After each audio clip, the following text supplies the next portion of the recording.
It's not an end of the broadcast. Define fun. Actual fun. Fun means actual fun. Okay. Fun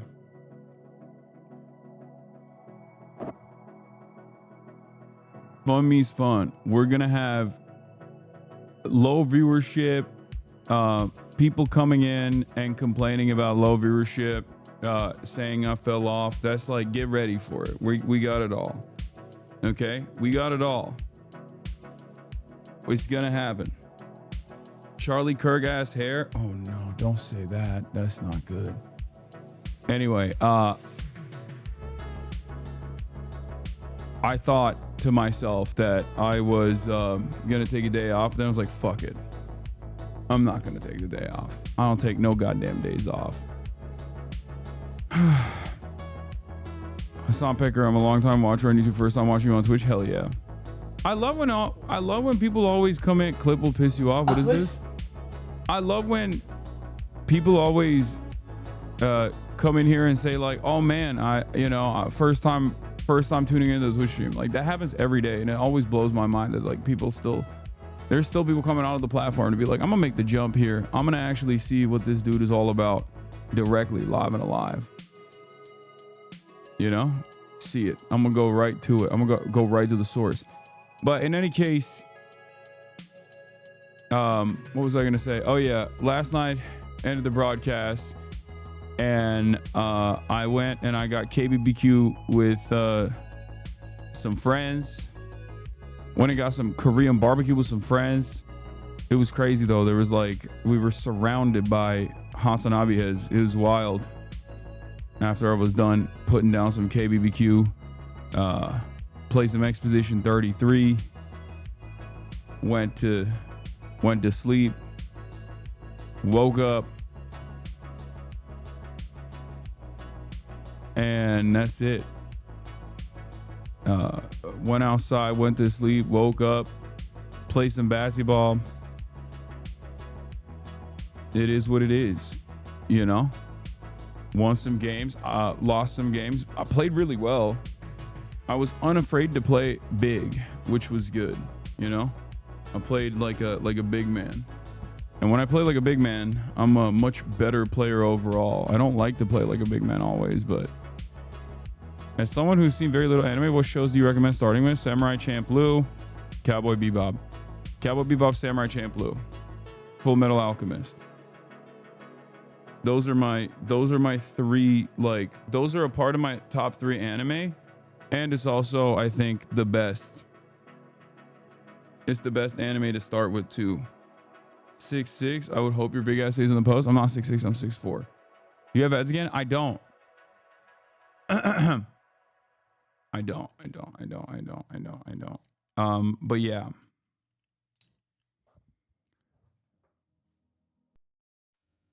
As a fellow uncle, what do you do for injury recovery in inflamed tendons? Dude, I don't know. I think resting is the only thing you can do, and it sucks.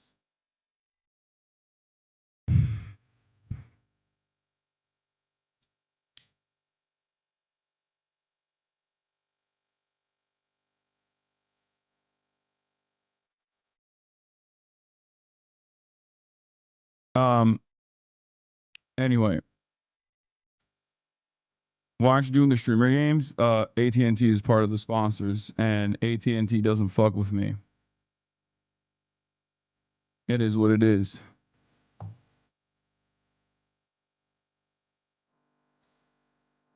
Straight up.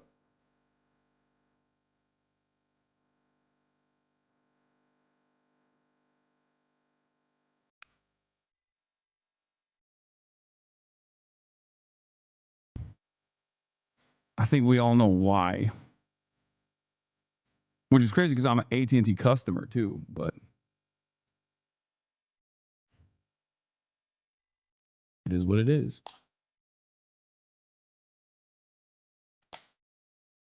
Yeah, they're unanimous in their hatred for me, and I welcome their hatred.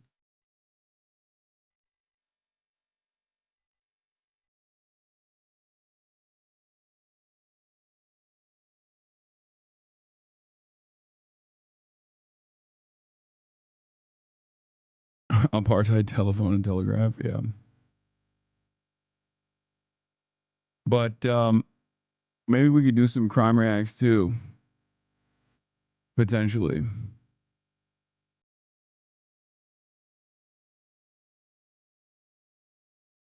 Yeah, you skip the games because you're afraid of KDB. Dude, I'm not gonna lie.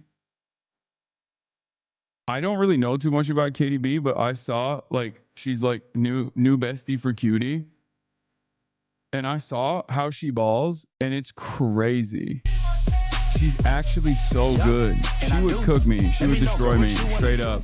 Give me something, I give it to you. Yup. And I do. Let me know, girl, what you wanna do. Give me something, I saw she beat the doors off a sketch. How do you feel about Libs getting hyped on Gavin 2028? I fucking hate it. I hate it so much. It makes me sad. Yeah, no. KDB is amazing. She's dope. Would you ever drink mate? It feels like a cleaner caffeine than coffee, especially for over 30, and then get that acid reflux. I don't get acid reflux. I know you're on that nicotine and could be a switch. No, I love coffee. I'm Turkish. It's in my bones. There is no world where a Turkish man is not going to drink coffee. You know what I mean? I don't even drink Turkish coffee, ironically enough, but I do.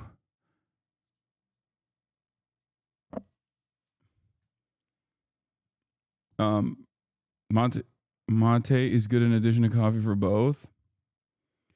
How bad is Newsom law? Let me tell you, as someone who lives under the gruesome Governor Newsom's oblast rulership, he runs it like an iron fist. He runs this state with an iron fist, with a devastating veto pen. Not a good guy. But yeah. How long should Zoran be mayor before running for president? No one who's ever run for mayor of New York has ever elevated to a higher office after that point, I think, or successfully run for president. That's number one. Number two,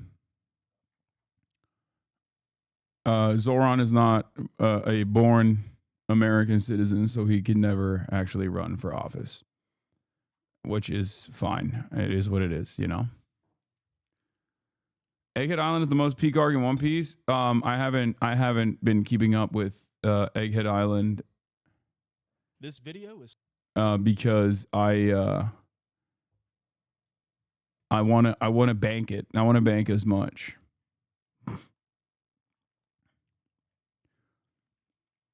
Ted Cruz wasn't born on U.S. soil. No, but he's technically considered a natural born U.S. citizen. Like, there are some rules around it. Like if you're born on a base or whatever, you know what I mean?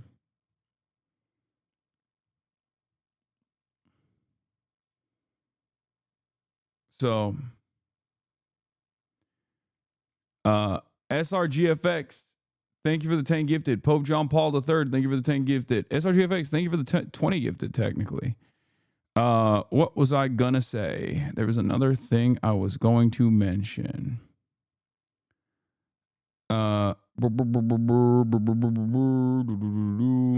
Nice shirt, home, skillet, dapper. Thank you.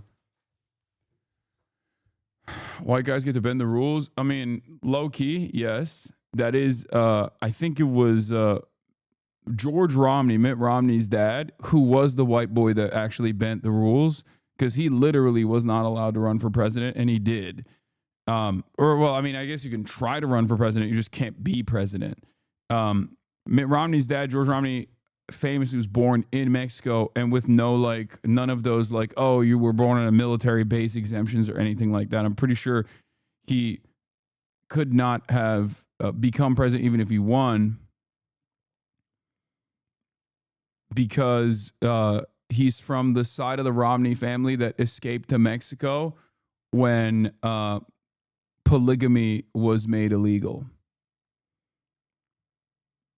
Aren't criminals not supposed to be eligible? No, not at all. You can literally run for president from prison, as a matter of fact. Did you see Adapt's disaster class yesterday? I did. It made me sad. It made me sad to see Unc fall apart out there. Especially the basketball performance was so bad. I don't know what happened. Yeah, I think he had just a lot of pressure on him because he was like a top pick because he's an athlete, but he was out there looking like a mathlete. It was crazy. It made me sad to see. I will be honest. Like, there's got to be. Does anyone have a clip? It was super windy too. Oh, okay. Well, that's cap, I think. Yeah, he has some mathlete ass moves. What is this? Wig's trying to match it.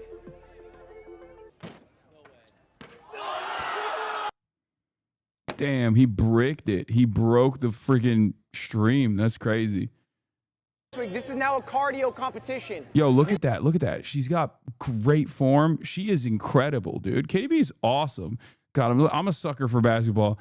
If you pull off an impressive feat of athleticism, or if you're good at basketball, or if you lift a lot of weights, that's it.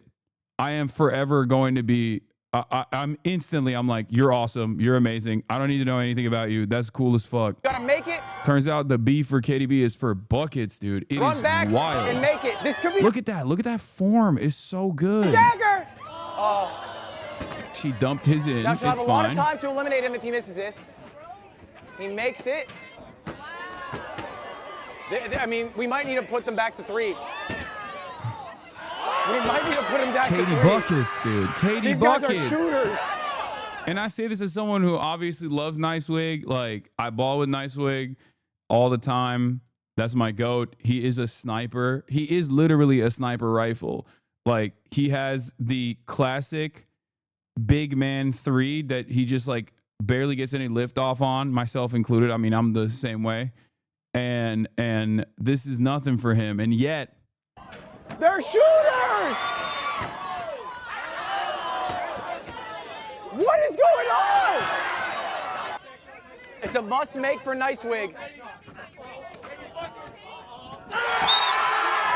that was crazy.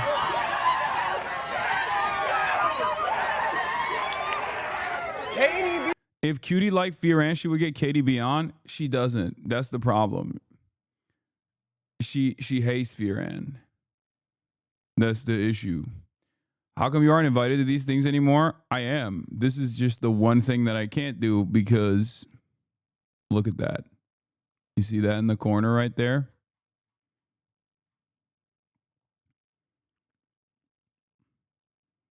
They don't fuck with me.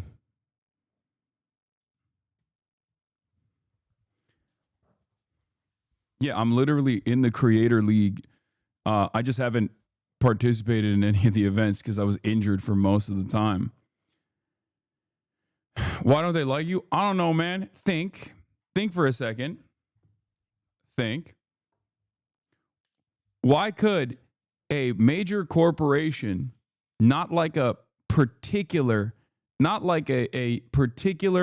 political content creator who isn't necessarily like a pariah figure at all. I mean, a political content creator who gets like coverage from mainstream news in general. Just think, what could it be? Is there one issue? Because like these companies normally don't mind progressive politics. What is the one issue that causes a lot of fear in the hearts and minds and souls of every single content creator who will every now and then say something, but usually won't say anything? A company that might have maybe some R&D facilities in another country. A tiny country, a country the size of New Jersey.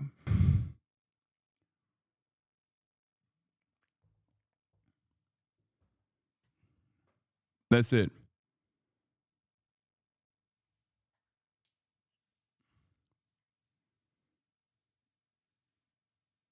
It is what it is.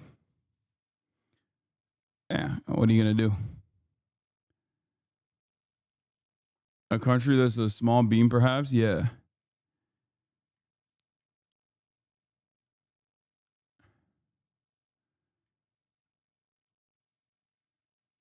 Damn, bro, rough day right out of the bottle. It's rough, man. Clocking in.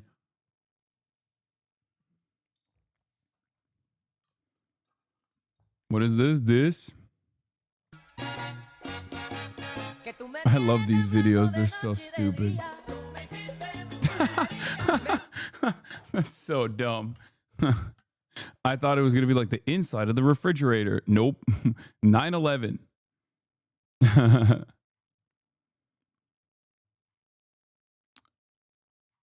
Yeah, I'm talking about Belgium. AT&T has an R&D facility in Belgium. And they heard my mean words about Belgium not being a real country. And they got real offended.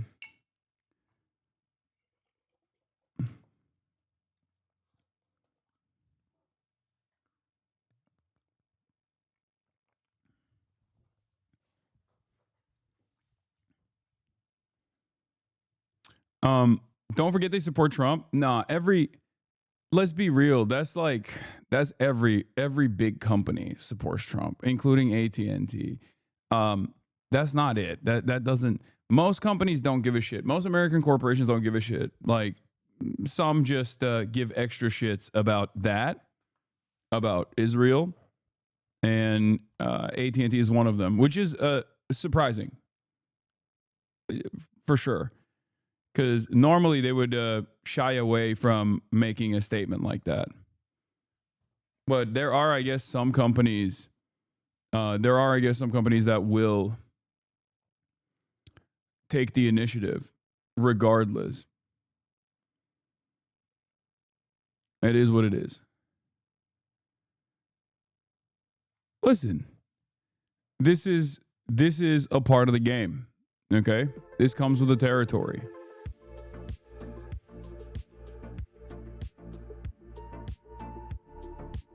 It comes with the territory. It's like I was talking to a friend about this. He's like, "Well, you beef with some companies." It's like, bro, I beef with Elon Musk. I beef with governments. It comes with the territory. This is like one of the aspects of one of the unspoken parts of doing what I do. You speak out on issues. It's going to catch a lot of flack. It's going to catch a lot of heat, and some companies are going to take the initiative and be like, no, we don't want to associate with this person because we'd rather associate with Israel, it is what it is. And I think all of that is ultimately inconsequential in the grand scheme of things, because it's not going to cause me to shy away from speaking out about stuff like this. But I do know for a fact that that is precisely the reason why a lot of people do shy away from speaking about things like this. If you're ever wondering like why your favorite content creators don't say anything like that, don't come out and consistently advocate for certain things or advocate against the Trump administration actively. If you're like, what the fuck's going on? These guys are like black bagging people. This is part of the reason. You know, the Republicans buy shoes too mentality, but with Israel, it's obviously bipartisan. So Miss Rachel was right. Exactly. And also, this is completely inconsequential, especially because like the issues that I'm speaking on, the issues that I get to speak on every single day is far more important. Like I'm losing opportunities here and there is nothing in comparison to the death and destruction that Palestinian people experience on a daily fucking basis. So of course this kind of stuff, or being called a fucking Nazi, being called a terrorist or whatever the fuck, like all the racialized hatred that I receive on a daily basis is ultimately nothing. It's nothing. It is what it is. It's just a part of the process. I am eternally grateful for being able to still even have a platform. And I'm happy that I get to have a large community of like-minded people. Hope you're doing okay, bro. Yeah, I'm doing great. I don't have any issues.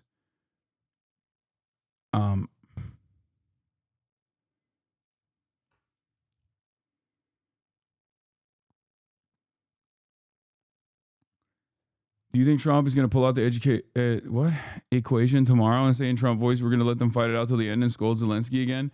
I don't know.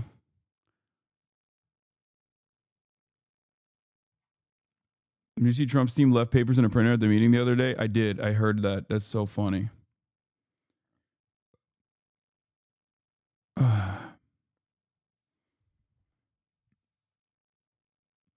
The other day, I was pretty blown away to discover that my home state of South Dakota had completely blue representation in the 70s. It was represented by a Democratic Arab senator for 9 years. He advocated for indigenous rights and was mostly a pretty solid figure. What the fuck happened in my state?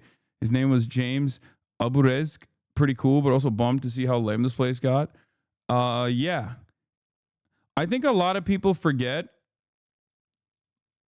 Bro, you're always talking about Israel so much that I tune out. You're the most active person I know that's always bringing out the genocide to the forefront. Keep doing the thing, brother. Yeah.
Can get the geriatric one up there.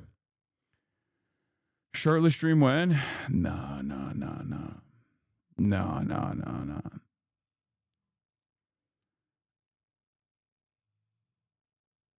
That's lyrics to Jason and Ron's song. I have not heard it. Have you listened to it? No, I have not. What is this? Do you think it'll fit? What? Think it'll fit? What? Yeah. Bro, these guys should stop making music, I think. What the hell? What the hell? Think it'll fit? Yeah. What? Okay. You got Raya on the phone yet? What do you mean? What's Raya on the phone? What?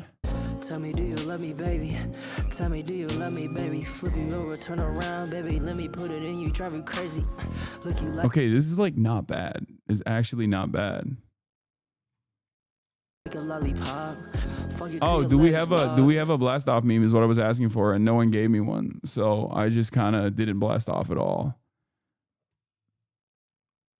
This song makes me uncomfortable. Yeah, I thought Zoomers hated Sexo. I thought that was like a thing that like Zoomers are like repulsed by Sexo. What happened? Are they not? Are Zoomers back on sex? Are Zoomers pro sex now? Here's a fun 20-minute video games. I got 1 million. Here's a fun 20-minute video games that got 1.5 millions by In a this creator. video, I'll be discussing views by a creator that follows you. Why no black people in video games? Wait, I think I see this dude's TikToks.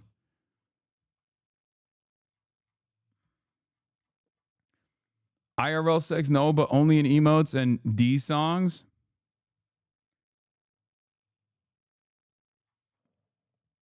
Okay, I'm just gonna use this one. All right, let's do it. Let's do it. Let's do it. Let's do it. Let's do it. Let's do it. Let's go. The We blasted controversial off. topic We of freaking blasted race. off. In video games, a topic that I'm not an expert on, but I Roblox is CNDing this creator for exposing pedos on the platform. Wait, what? Bro, this is crazy. This is so much. What the hell? I got groomed on Roblox to catch a Robloxian finding Roblox predators. I caught Roblox's most dangerous predator. What the hell? Dude, what the hell is going on Roblox, bro? Dude, predators are so fucking insane. I mean, look, obviously they are insane. They're fucking predators. They're child predators, right? But like, they just use any and every outlet they can. Brother, what do you mean you're on Roblox? What do you mean you're in Roblox lobbies? That is insane. I guess that's where the kids are. Is that what it is? I don't know. I've never played Roblox. To this day, I have never downloaded Roblox and never played Roblox. Everybody always is yelling at me to play Roblox. I don't even know where you download it and where you play it because I am 34 years old. I mean, eventually I probably will at some point because like I said I was going to play Dress to Impress, for example. But I don't understand it.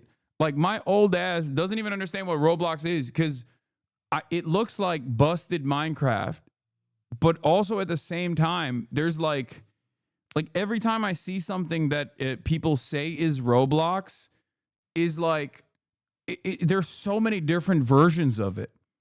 So from the outside, I've always like tried to comprehend what it is, but it like doesn't make any sense to me because there's like shooting games in it. There are, Dress to Impress is like in Roblox, right? Isn't that like they've made all of these like different games? So in my mind, I don't even understand what the game is actually because I've seen so many different versions of it. I think it's like a Gen Alpha Gmod. Unfortunately, evangelical anti-porn organizations, Christian anti-porn organizations have been pointing out grooming for years. I mean, just because it's like an evangelical Christian organization that's pointing it out doesn't mean it's not something that should immediately be put an end to. Roblox is like, what the fuck are we talking about? That's what do you mean? That's fine. I mean, they use stuff like that to obviously get a foothold and gain influence in these spaces and just open the door to like further censorship. But this is one of those things where it's like, I think, the company should take initiative. Except it feels like the company took initiative, but in the opposite direction, where instead of taking the initiative and like banning the pedophiles or trying to create a safer universe for the children that are primarily playing Roblox, they turned around and banned the people that were calling out the predators. Like, I don't know what the hell that was about. But then again, I don't know. I don't really fully understand what it is. The blast off link is not working. Wait, did I fuck it up?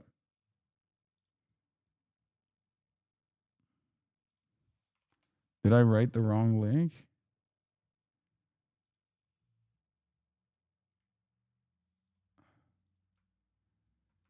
They banned a vigilante. Predators buy sneakers too. Well, I mean, what do I always say? There's a permission structure. There is a permission structure. And the more that permission structure expands, the more these kinds of things become normalized, right? Whether it be predatory behavior, whether it be literally people advocating for pedophilia, which sounds fucking insane. When you say it out loud, you're like, what? What do you mean people are advocating for pedophilia? There are people who are doing that, right?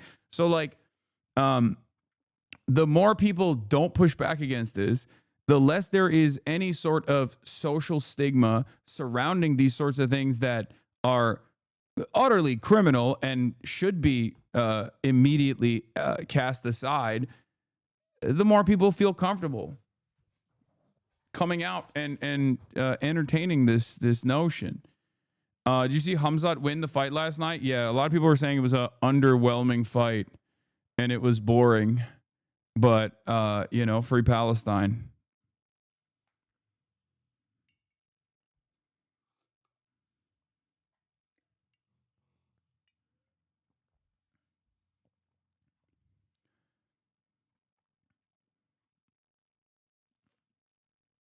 Five rounds full of grab ass. I mean, Dagestan on top. I mean, he's not even Dagestani, he's Chechen. But right, he's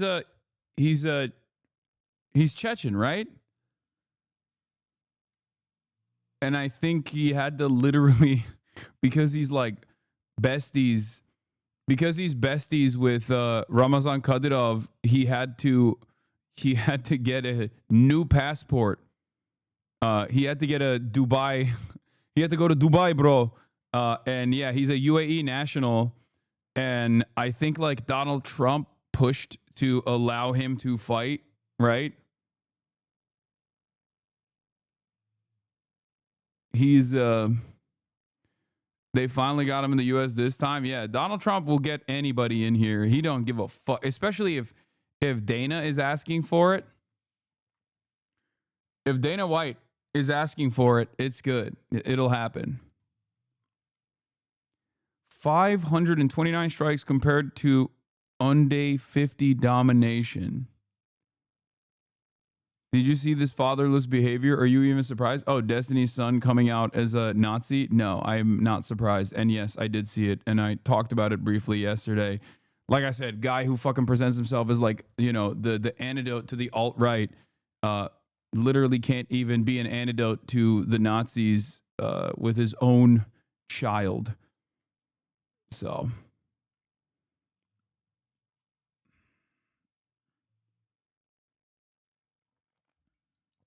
anyway, don't link me stuff like that. We're doing Funday. Trump let Paramount buy UFC after the bribes. His response is funny, bro. He literally said he'll just talk to him when he's 18. That's weird. Gavin Newsom has got to be stopped. Yeah, I see him like posting whack ass memes and shit. I just like...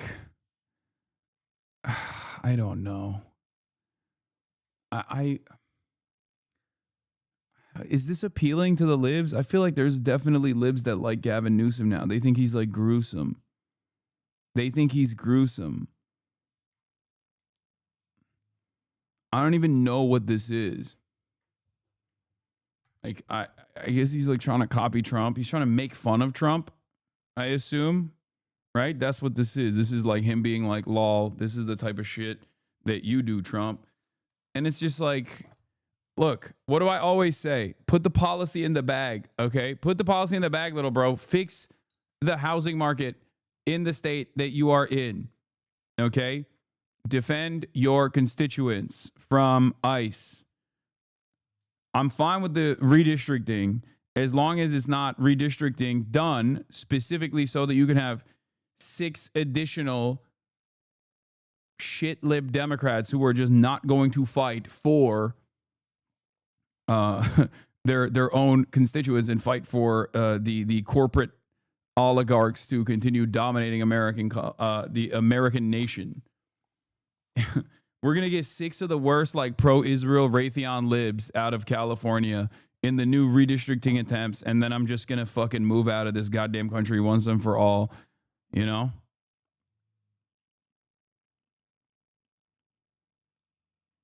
On his podcast, Ted Cruz, Gavin Newsom, and Dan Crenshaw are apparently the only successful podcasting politicians out there, per Kylie Wilson Tharp's newsletter. The verdict with Senator Ted Cruz is 1.4 million downloads. This is Gavin Newsom. I mean, wait, that's not bad. Why is everybody doing podcasts, man?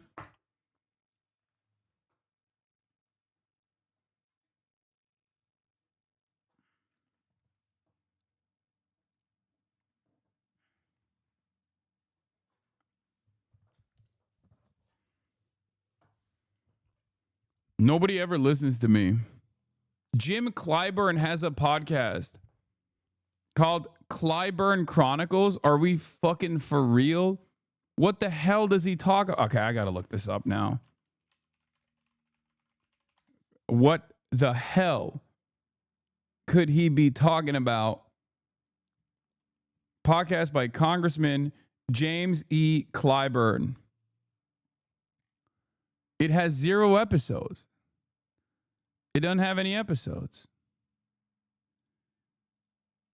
Someone find me Jim Clyburn's podcast, please. I need to hear it. I need to hear it. What is this? Reconnecting Communities. Steve Benjamin joins Clyburn Podcast April episode. You can listen to the episode here.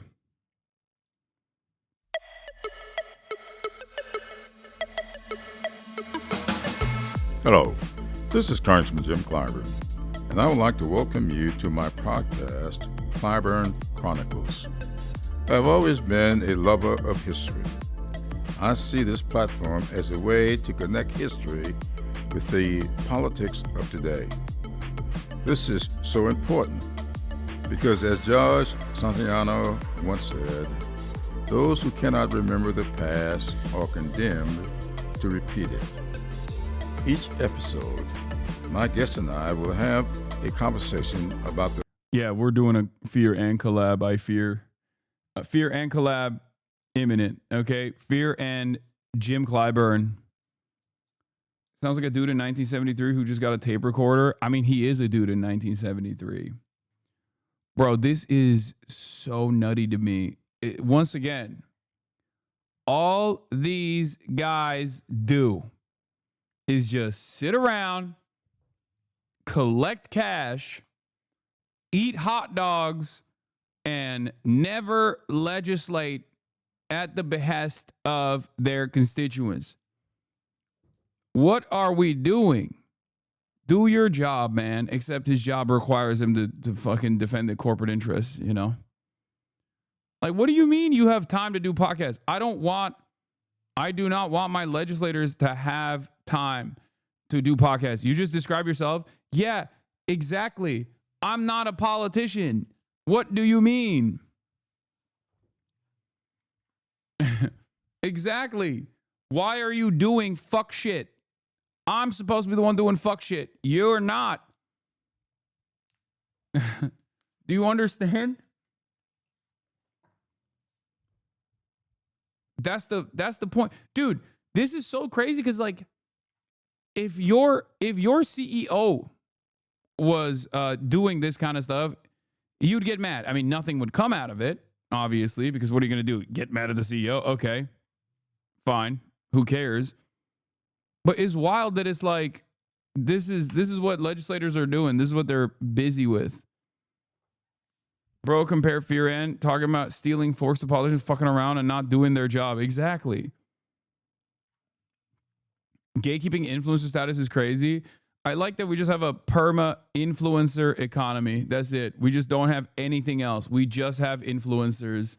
Only influencing. Okay? If you're 85 years old If you're 85 years old, it doesn't matter. It's time to influence. Doesn't matter. It knows no age. For the longest time, people said, let's get the microphones away from people. And the Democratic politicians looked at that and was like, oh no, we should actually put more microphones in front of us. Which is the opposite thing. Oh, it's not, you're woefully ignorant to the world of CEO podcast. My old CEO had a podcast. Ugh, gross. Gross. Why are you podcasting? Do your job. Do your job. Do your fucking job. Your job is not the podcast. Do you ever take a rest day? Why is the left, right, and center mad at you? Can you break it down for those of us that do other stuff and listen to grown men complain about you? You're clearly doing something right. Yeah, it's all good. People just chirp. Don't worry about it. All right.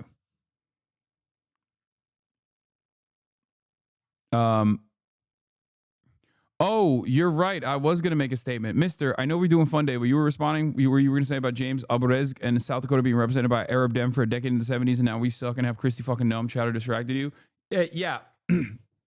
I say this all the time. I said this at the DSA meetings too.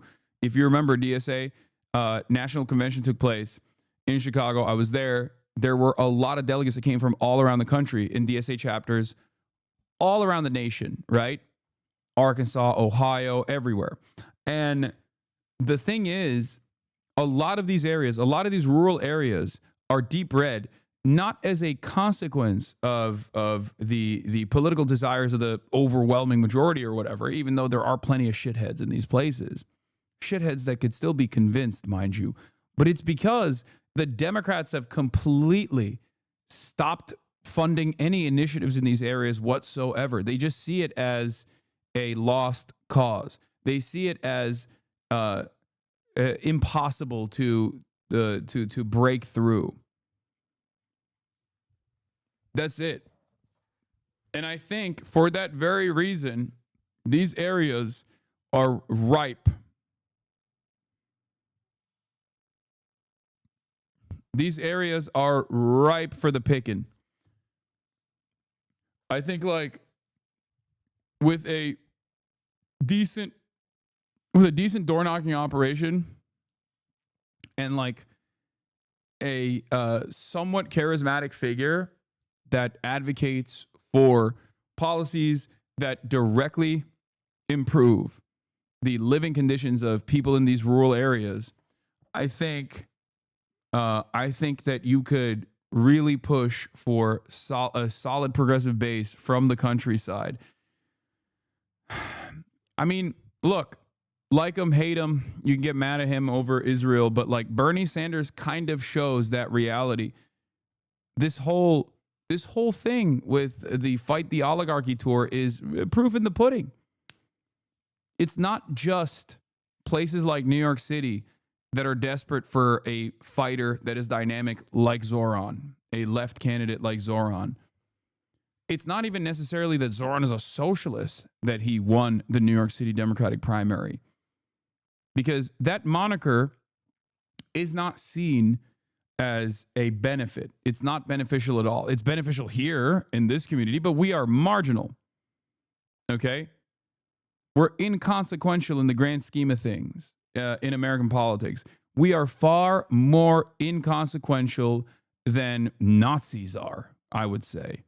Because Nazis make their way into the top of the Republican Party because the Nazis are aligned with Republican politics in general. They might have disagreements on certain issues, but overall they're like completely aligned on the broader swaths of policy, whereas socialists and the left are unfortunately only aligned with the Democratic base, but the Democratic politicians themselves are not aligned with actual implementation of progressive politics. So that's the reason why I always say, like, just, advocate for good things, advocate for policies in an earnest way, and you will be able to organize no matter where you go. Bernie went to West Virginia towns that no one has ever heard of to talk to people who 2 years ago would just wish death upon him. For all his faults, he's one of the only national politicians talking to and about real people. Yeah, I agree. Do you have any worries about Zoran switching up and caving to neolib politics? I mean, that's always a potential There's always a potential for that. You know, I don't think it's going to happen. I hope it doesn't happen. But, you know, you just gotta wait and see. That's it. All right, let's see this. Roblox Predator problems getting worse. Platform that needs no introduction, yet every time I talk about it, I feel compelled to remind people that this is like one of the most profitable things on the planet. This game has become more popular than oxygen, but I'm sure all of you already know that. There's not a soul on this planet that hasn't at least heard the name Roblox. You could live underground just feeding off dirt, and somehow I'm sure the name Roblox made it down to the subterranean culture. Like, it is actually that big. But for some parents that stay in the know about the happenings on the online space, Roblox is a name that might send some shivers down your spine, because there is a big problem in the community that has existed for a while, one that the Roblox headquarters plugs its ears to and even actively tries to bury or dissuade people from trying to solve the problem themselves. That problem being predators. There have been innumerable cases of Roblox predators preying on children through the platform. It's led to so many national headlines about this issue, and it's gotten so bad that there are YouTubers and like vigilante groups on the game that have taken matters into their own hands to try and catch and get these predators arrested so they can make the platform safer for children. Roblox themselves don't do enough to keep the platform safe, so the community has taken it upon themselves to do it themselves. Like, Roblox always claims that they're working on it, but they're really not. They're doing the equivalent of going to the gym and hitting 2 sets of dilly-dally and calling it a day. They don't actually do much for this. Has sent a cease and desist letter to me, a 22-year-old, versus a multi-billion-dollar company, threats of litigation because I catch predators on their platform. Within the last You got to investigate and use your voice changer to do a speedrun to see how long it takes for grooming to happen. That sounds insane. I don't feel comfortable presenting myself as a teenager just to do pedo hunting operations. That's insane. year, me and my team have gotten 6 predators arrested within the Roblox community. Almost all of them have admitted to doing this before to other Roblox users. This is a YouTuber named Schlep who has been working to get predators arrested that are preying on children through the Roblox platform. And Roblox has now permanently banned him, like IP ban, banished all of his accounts to the Shadow Realm, and he is facing potential legal problems for this. It's pretty odd considering Roblox willingly turns a blind eye to the pedophile plague on their platform, but will laser focus, dial in, and fucking call in like the asteroid that wiped out the dinosaurs in order to try and wipe out people like Schlep that try and stop the predators themselves. So instead of stopping the predators, Roblox stops the people stopping the predators. It's really backwards, if you ask me. That shit doesn't make any sense. Like, just let that marinate in your head for a moment. Like, I understand vigilante groups can sometimes be a problem, but when you as the company are doing... That's how they matched the Israeli operative, by the way. Caught the Israeli operative, by the way. Cops went undercover as teens. I understand, but I'll leave that to law enforcement. Okay? And like, even they are probably not doing the best job when engaging in the act of pedo hunting, but I'm not going to do it. Okay. Like, there's a difference between, people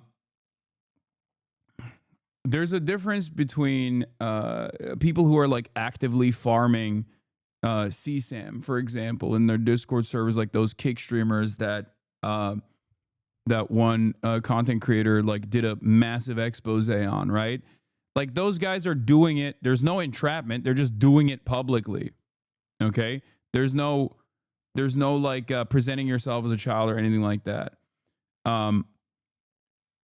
But I think there's a balance to it where some people just like go way above and beyond. And then that's the reason why you see a lot of these like pedo hunter style content creators. I'm not saying Schlep is like that. I don't know his content at all. But like, a lot of these guys then turn into like the weirdos or are weirdos, and they're just doing this because they're weirdos. Some of them actually get outed as predators themselves as well. It happens far too much. So I just kind of fucking stay away from that world completely. Nothing to actually stop it yourself. What other options are there? The community has to take matters into their own hands and start policing themselves to try and keep the platform safe, since Roblox is really dropping the ball on it. Like, for some reason, they don't even get out of bed when they hear about a pedophile on the platform, but if they hear about a YouTuber doing something to stop that, shit, they fire up like Dracula. They sit up like The Undertaker and they get to business. They go to work.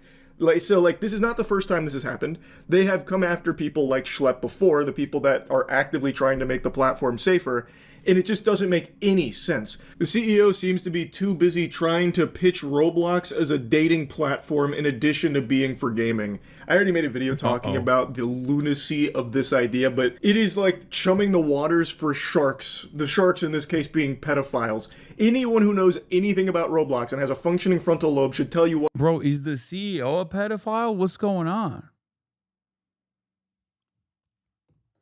What the hell?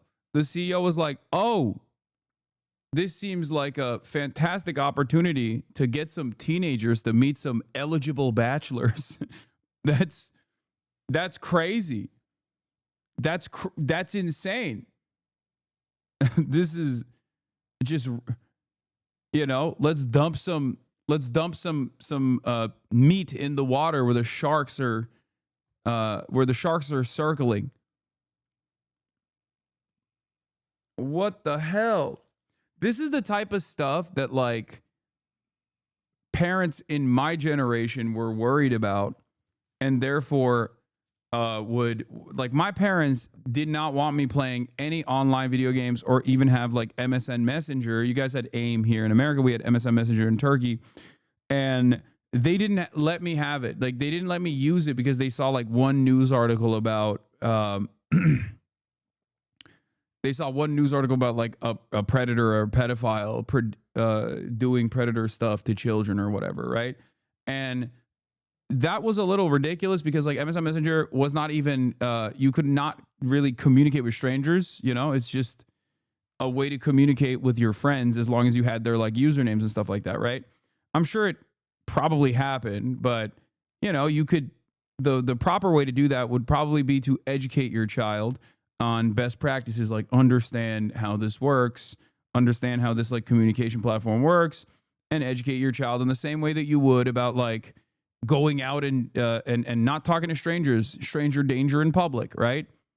Because nowadays the internet is basically the only public space that we exist in. So of course my parents were too old, didn't understand it, and were instead like, you're not allowed to use it. And obviously I still used it. I had to learn a bunch of different like privacy apps that would, if I hit like a couple different keystrokes, would automatically close down Dota or MSN Messenger. The ones that people use in like their workplace when they're watching me, HasanAbi Piker, while they're on the company time. I used all of that. So I found a workaround around it. But the point is, this is a real fear. This is an understandable fear, especially if you're like in a large server and it's basically the equivalent of walking around as a child in public, and there's dudes with white vans holding out candy. But instead, because it's online, you just kind of feel like you're safe, but you're not safe at all. You know what I mean? There are nearly 82 million active users on Roblox and more than 6.4 million experiences within the system. More than 40% of their user base is under the age of 12. Because there's no age minimum requirement to verify age or parental permission once you sign up, users can easily say you are younger or older than their actual age, allowing child predators to pose as children and for children to bypass any age requirement. I just don't also know what the proper mechanism of protection is, because like I know that a lot of these people will use this as an opportunity to put like the identification, like the ID verification stuff. And I feel like that's also incredibly worrisome because it increases surveillance. Taylor Lorenz had a big video on this as well. She's been a champion in this cause, consistently talking about how like all of the ID verification processes that they have that they're implementing is going to inevitably lead to more problems down the line and create an environment of censorship. So I don't know what the actual solution is. I lean on the side of what Taylor is warning about as well. But here, let's What a recipe for disaster this is, to turn a platform that mainly targets children into also having a dating site component to it. That he wants to be 17 plus, which is a weird number to choose for that, by the way. But the CEO, Dave fucking Hakalugi Bazuki, really is fixated on trying to make this a reality of turning Roblox into a dating site in addition to its gaming. But they can't even protect children from pedophiles now. Imagine when they try and implement this to it. Hilarious. Roblox is actively claiming that I am hurting their players. Roblox is claiming that I'm engaging in simulated child endangerment conversations. What? So one of the fundamental bases of predator catching is that you cannot talk sexually to predators. Predators are supposed to be the ones talking sexually to you. If you talk sexually to predators, like straight off the get-go, that's entrapment. That is literally what entrapment is. We almost always play a naive kid who doesn't know anything about this stuff, so they teach us about this stuff. If you watch these videos, you know how the chats are going, and they're not even on Roblox. Most of the chat logs are on Discord, and they're accusing me of getting people off of platform onto... Kind of glad you're down for that stuff. This can make something interesting. Oh, what the fuck? Hey, yo, dude. Wow, God. I used to make fun of my dad because, like, when there is any sort of, like, harm, simulated harm against, like, a child in a movie, he'll be like, shut this off. I can't watch this, right? And I'd be like, who cares? It's a movie, Dad. Calm down. And now I feel like I'm turning into him a little bit, where like when I see this kind of stuff, I'm like, oh, I can't even do it. But then again, this isn't even simulated harm. This is like real shit.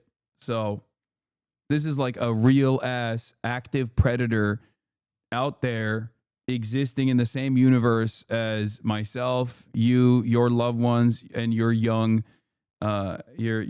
relatives. Your minor relatives. It's just so gross. Different social media sites. Let's take a peek at this real quick. While Roblox acknowledges that your stated intentions may be to protect children, and while it recognizes the serious nature of online predatory behavior, your methods, including failing to immediately report suspicious activity to Roblox through proper channels, are actively interfering with Roblox's established safety protocols and critically are exposing Roblox's users to increased risk. If that isn't the fattest load of barnacles you've ever tried to swallow, I don't know what is. The big thing with everyone that is actively trying to keep the platform safer, like people like Schlepp trying to catch predators, they report them immediately. That is the number one thing they do. The problem is, and you can look this up there yourself, there are so many articles that detail how nonchalant Roblox is when it comes to these reports. The problem is, Roblox doesn't act on it. So as far as I know, in all of these predator catching groups, Bro, this should be like instant IP ban. Instant IP ban, not for Schlepp, of course, but for the person. And then also instantly report them to the authorities. Like, it should be auto. It should be an automatic system where it's like, okay, we look through it. Obviously, this person is actively trying to go after children on our platform. Child safety and child endangerment is the number one priority for us, with an active user base of 40% that's under the age of 13. How do you prevent abuse of that? You have to hire people. What do you mean? You have to hire human beings who scour through the information and then send it over to the authorities. That's how you work with it. And I know nobody wants to do that because they go, it's too expensive. So the only way that you can do that if companies don't take this action on their own is legislation, punishments from regulatory agencies, punishments from authorities. Now, of course, we're talking about the United States of America, which means which is a massive market, obviously, for a lot of tech initiatives. That's not going to happen here in the United States of America because our regulatory agencies have been gutted from within by the likes of Doge, and our politicians are not invested in anything unless it's to give more money to Israel or if it's to give more money to the military industrial complex in general. So if the children, including the children of politicians, were not children on Roblox getting predated on, but instead, I don't know, the latest Boeing missile system that they're developing being predated on, only then the politicians will take action. So I have a brilliant idea. We fake it like the kids are actually missile systems. Hear me out, okay? We convince, they're old, they don't understand it, they don't understand how the world works. We convince the politicians that this is actually an Hellfire missile that's being predated on. Not a child, not an American child, because children are whack. Nobody cares about them, obviously. Duh. Children are not productive, okay? They don't even work. They don't generate value. Who gives a shit? You know what I mean? They're not a lobbyist. They're not in the fucking halls of Congress. They're not working for Raytheon. Obviously, no one cares. So how do we make the politicians care? We say the kids are actually missiles. Okay? Child, also kind of missile-shaped. Child, also oftentimes in the crosshairs of a missile. Think about it. Think about it.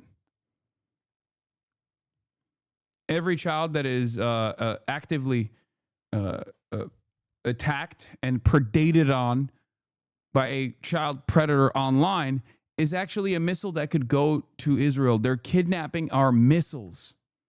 They're kidnapping our missiles. We have to put a stop to it. And then, boom, tomorrow there will be a solution.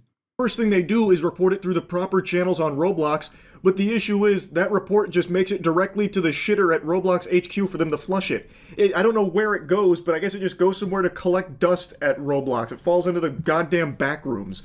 So they never actually act on any of the reports. So the proper channels are fucking useless. It's baffling. And in a lot of cases, Schlepp's about to give you an example, even when a predator is arrested, like a Roblox predator is arrested, they don't even ban that account that is associated with them a lot of times. It's craziness. To say like he's not doing this the right way because he's not reporting it through Roblox is just incorrect, and also laughable for them to claim that by not doing that, he's putting users at more risk. How does that make any sense? How is him trying to catch these predators somehow putting children in harm's way? Like, more so than Roblox doing nothing except sitting on these reports forever, maybe using them as, like, scribbling paper at the office, like a coloring book. Like, how is what he's doing, actively trying, at least, to stop predators, putting users more at risk? The next barrage of mumbo-jumbo from Roblox is equally baffling, saying that he's engaging in simulated child endangerment. Well, I guess kind of, because there are predators on your platform that are talking sexually to him and his group that are pretending to be kids. And according to Schlepp, they're not initiating those inappropriate conversations. The predators are just there. The call's coming from inside the house on Roblox. He is not going out of his way to create pedophiles to catch. They are there. So the conversations do happen because the predators are there having them. And you have to imagine that in most cases, they're not having them with a vigilante group trying to catch them. They're having them with real children that are in real danger from these pedophiles that are running rampant on the platform. Now, the next thing they talk about, moving them to a new platform? What the fuck? As Schlepp mentions, a lot of the conversations do end up off the Roblox service on things like Discord. And apparently that's an issue with Roblox too, that they've taken users from Roblox and brought them to Discord. It's almost like they were upset that they lost a user there to somewhere else. Like, no, bring them back. You're not allowed to. You're trying to poach our community. Yeah. Roblox makes peer-to-peer encrypted chatting so that pedophiles can easily communicate with children, and they don't have to go to a third-party application to continue these conversations. That's the meta. Make it easier. I mean, the dating app shit is literally moving in that direction. Roblox was like, "Oh, we're joining the war. We're joining the war on pedophilia on the side of the pedophiles." Unity. We're gonna lose pedophiles if you keep catching them, and we need that to pump up our numbers. You kidding me? No. That's a big problem. I guess that's worth a cease and desist and an IP ban of every single account that I own. That's just crazy. I can't even fathom that. They also say sharing or soliciting personally identifiable information. I have no idea. With the police? Is that what they mean? They're like, Roblox was like, you're doxing our pedophiles by giving their information to the police? That's crazy.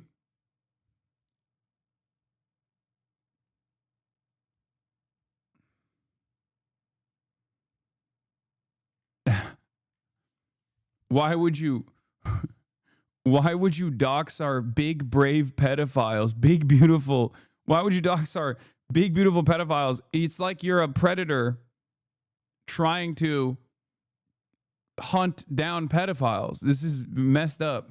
What they're referring to this, I would love to know what they're talking about. Are they referring to the fact that I give the information of the predators that we find to the police? Like, the people we're talking to are predators. Another weird one here from the slimy suits at Roblox Corp. What do you mean personally identifiable information? It almost sounds like they care more about the privacy of the predators than the act of actually stopping them. It's like, whoa, you just shared some of our users' data without our permission. Are you kidding me? Imagine being a special victims officer and being assigned to play Roblox all day to catch predators. I mean, I think that's cool. You get to play video games all day. And also simultaneously, you're literally doing one of the functions of law enforcement that is actually good. You know what I mean? It's like it's one of the decent functions of law enforcement that virtually no one would actively argue against. Doxing a pedophile on our platform? Nope. That is not permissible. We do not support that at all. Like, what the fuck? Like, it'd be entirely unnecessary if you would just do your job and give that personal information to the authorities so that way the predators could get arrested, but you're not doing it. So people like Schlepp have to. Like, The most insulting thing is that they told me I'm not reporting people quick enough and I'm not reporting them through the right outlets. Tell me the right outlets. I have been trying to figure this out for like a year now. This here is Nepali Incel. This person actually made credible threats to the Las Vegas sphere in a Roblox game. And I saw this with my own two eyes. And the reason why it's a credible threat, it is because the FBI went ahead and arrested someone for making threats within that same game. I made a moderation ticket about it, and I even actually made a report to the FBI about this. Where is the cease and desist letter for him? Where is the IP ban for him? Are you gonna ban all of this dude's accounts? Roblox uses the proper channels as like kind of this shield, but it's really a myth. It doesn't seem to actually exist because nobody knows the proper channels. They're doing all of like the reporting that they can to Roblox through everything they think is the proper channels. But Roblox, I guess, isn't very clear with what they are because they keep saying, nope, still not using the right channels. Well, what the fuck are they? Nobody seems to know how to access the proper channels. It's like a fucking Call of Duty Zombies Easter egg. How do you get there? Why don't you explain it then? Why don't you make it more clear? Because as of now, everyone is reporting it through what they believe is the right. I feel like on the one hand, you're like, oh, this is just a children's game. Who cares, right? But also on the other hand, like, this is a primary mode of communication for a lot of people at this point, I guess. There's a massive active user base. Most of them are little kids. So, you know, it's pretty, bro, that's why you care. No, that's my point. My point is that, like, if this is where the kids are and this is where they spend most of their time, then you have to treat it in the same way that you would as though they're at the fucking public parks, you know?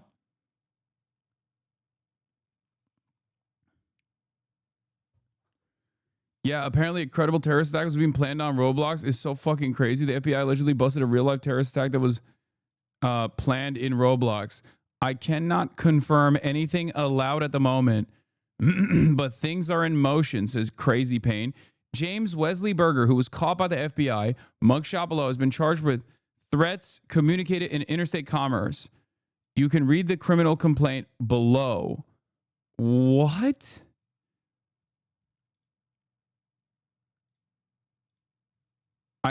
What? Crazy Pain said it will be months. Shawwal. Based on my training experience, I know Shawwal is the 10th month of the Islamic calendar that follows Ramadan.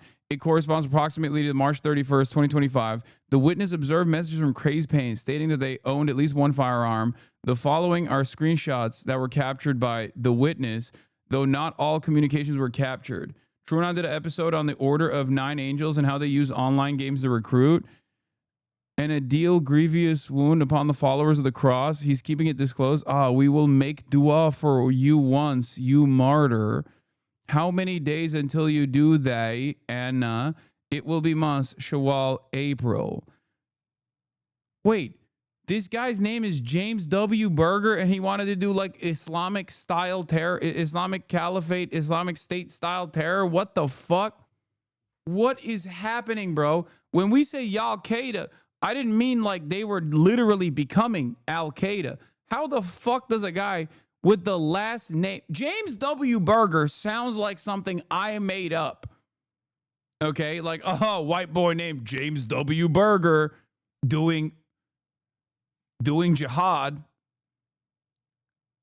What? This would have been the second time a dude with the last name Berger has committed, a white dude with the last name Berger has committed an act of terror on U.S. soil, domestic terror on U.S. soil. It's like, it reminds me of the first one this year, which is Life is Burger, right? Wasn't that guy's name Life is Burger, like Mr. Hamburger?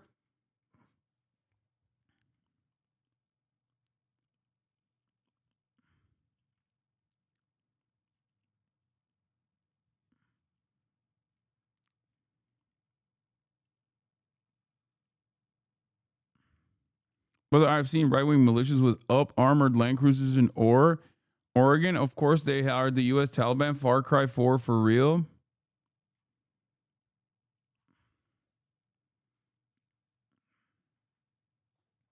Americans planning a terrorist attack. Imagine a burger. I mean, none of this makes sense. None of this makes sense. Like, how did this guy... Carletta Carter, Special Agent, Federal Bureau of Investigation, Austin, Texas, being duly sworn, deposed, state the following. Based upon the facts set forth below, I submit there's probable cause to believe that on or about January 23rd, 2025, with the Western District of Texas House, where defendant James Wesley Berger did violate transmitting in interstate commerce and any communication threat to injure the persons of another. United States investigating Berger for making threats via the Roblox gaming platform to attack a Christian concert or event. This also sounds sus. Or on or about January 23rd, the FBI received a report from an individual located in the state of Nevada of a possible domestic terrorist incident being discussed on Roblox user by Crazy Pain. Witness observed the Crazy Pain saying they're willing to kill Shia Muslims at their mosque.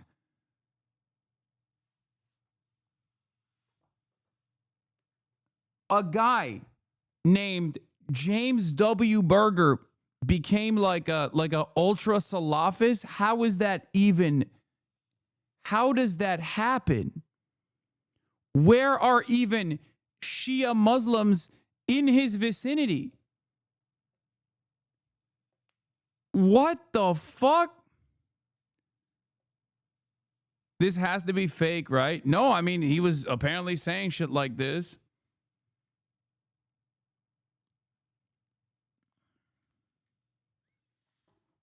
They brainwash the kid, bro. I just don't know who and how. It's not about people in the Order of Nine Angels and groups worship.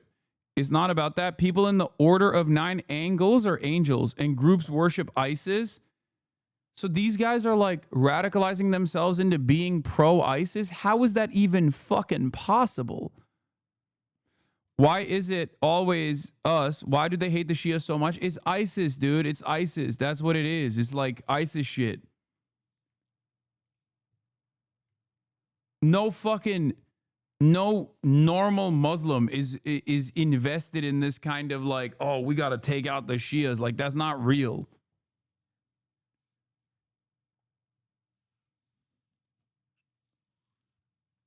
it's like I don't know. It's like being a it's like being a Muslim and then like converting to Catholicism to hunt down Protestants or something, or converting to Protestant Christianity to hunt down Catholics. It doesn't make any sense. Do you understand? Like that's an insane thing. That's not something that happens.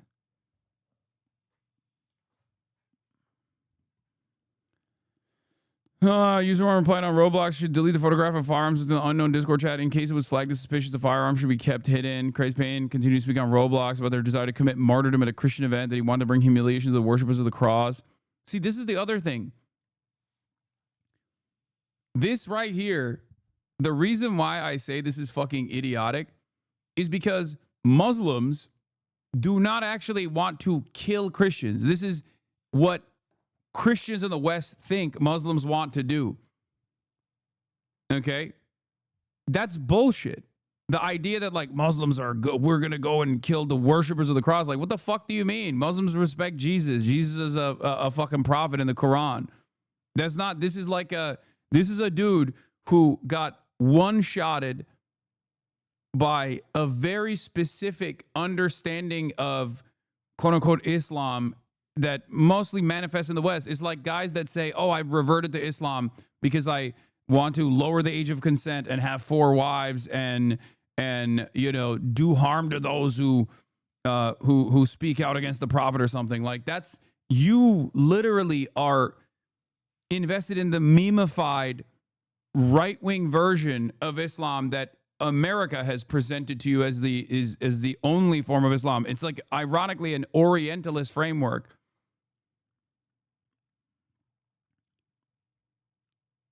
It's just like you are you didn't like revert because, I don't know, you want to follow you want to follow the Quran. You reverted because you want to be like a fucking weirdo. Yeah, the sneako Islam, exactly. Many such cases.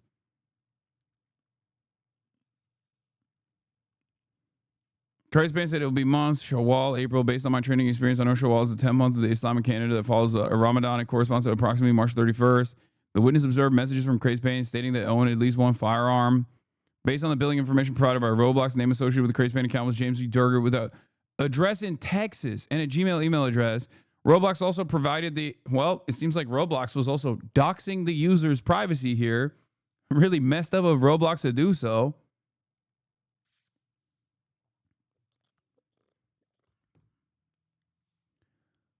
This corroborates Berger within the Western District of Texas at the time he made the threatening statements as Roblox user Crazy Payne. On or about February 28th, investigators executed a search warrant at Berger's residence.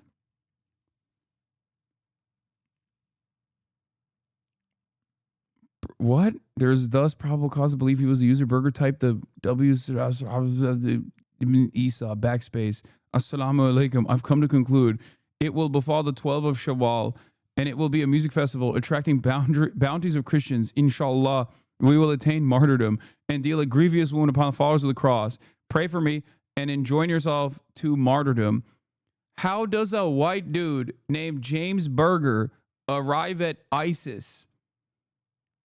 Like, this is not, I don't even understand. I genuinely don't understand how this happens.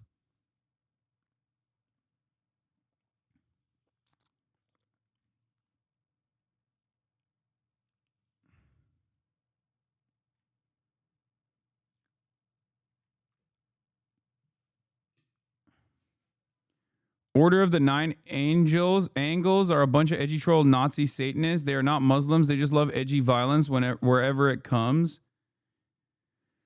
This is not normal. Red pill Islam brainwashing. Is that like a new meta? I didn't even know about this. Like, so the Nazis have decided,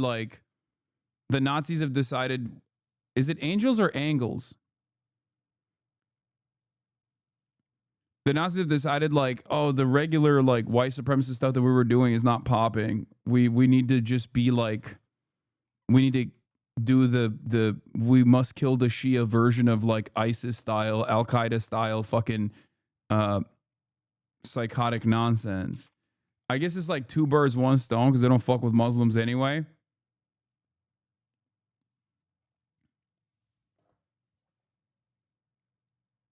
I just don't get it.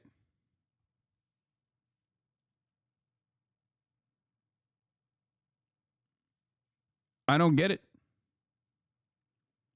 Yes, angles açı. Oh. Left hand büyücü, evet, ISIS Eci diye seviyorlar. Telegram'dan örgütleniyorlar.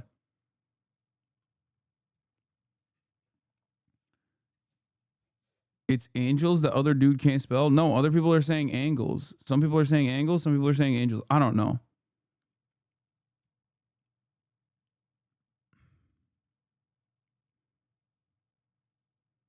I really think it's just too many psyops on a chaotic internet swirling in the madness.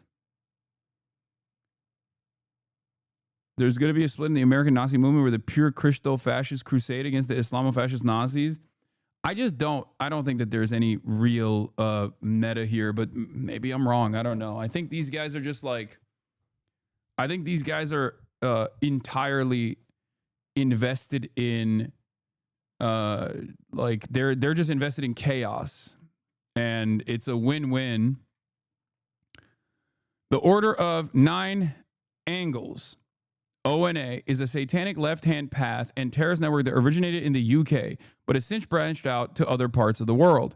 Claiming to have been established in the 1960s, it rose to public recognition in its early 80s, attracting attention for its neo-Nazi ideology and activism. Describing its approach as traditional Satanism, it also exhibits hermetic and modern pagan elements in its beliefs. According to the Order's own claims, it was established in the Welsh marches of Western England during the late 1960s by a woman previously involved in a secretive pre-Christian tradition. This account adds that in 1973, a man named Anton Long was initiated into the group, subsequently becoming its Grand Master. Several academics who have studied the ONA believe that Anton Long is probably a pseudonym for the British neo-Nazi activist David Myatt, although Myatt has denied that this is the case. From the late 1970s onward, Long wrote books and articles which propagated the Order's ideas. In 1988, the organization launched its own journal, Fenrir. Through these ventures, it established links with other neo-Nazi Satanist groups around the world, among them the Temple of Blood in the United States and the Black Order in New Zealand. You know what's really crazy about this? There's like left groups as well, right? But they're mostly invested in like political organizing. They're mostly invested in doing like, community charity and fixing people's like busted taillights and stuff like that. What the fuck is the far right doing? This is what they're invested in. Like, just get invested in Dungeons and Dragons, man. What is this fucking fake lore about like satanic neo-Nazi shit? Like, I don't understand. Just watch anime, dude. Why are you doing this? It doesn't make any sense. They're like, they can't even be like regular run-of-the-mill Republicans. They have to be like run-of-the-mill Republicans, but with witchcraft associated with it.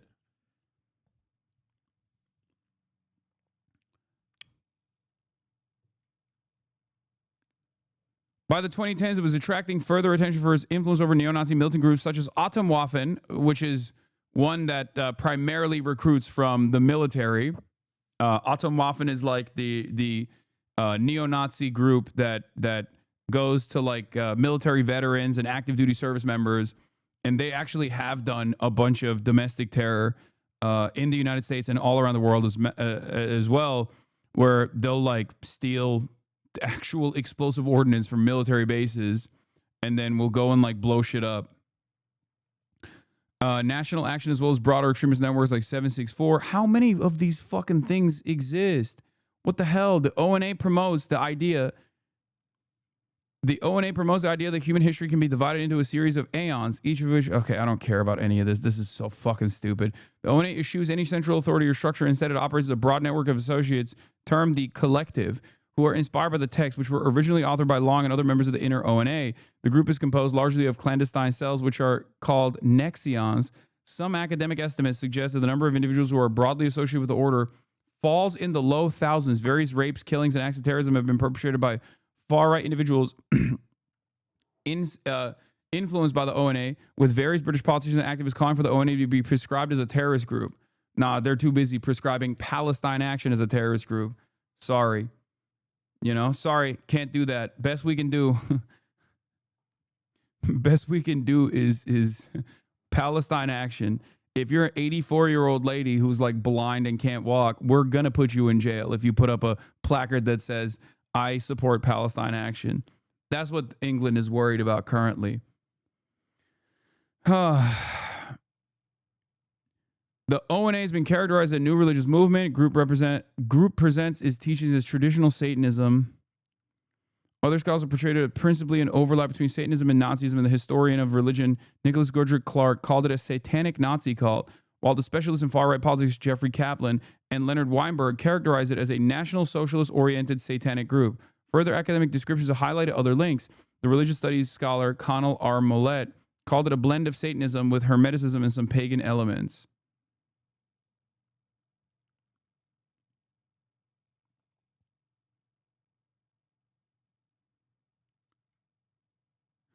I'm telling you, like, left groups organize on the boundaries of just like doing charity drives. Right-wing organizations that are outside of the boundaries of like normal politics organize on the basis of like doing mass rapes at the behest of a satanic neo-Nazi cult. What the fuck is this? This is why it's so insane whenever people make this like equivalence between the far left and the far right. It's like, no, this is what the far right is doing. What are you saying?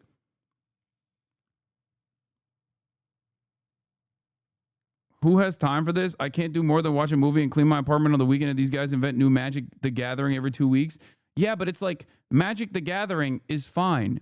It's fun. It's a game. Okay? These guys... Yeah, oh, that's the who could forget. You're discarding the insane violence of eco-terrorists throwing paint at the replicas of famous works of art. That's true. That's true. I forgot. Or sometimes sitting in front of traffic. Sitting in front of traffic and throwing fucking paint at shit.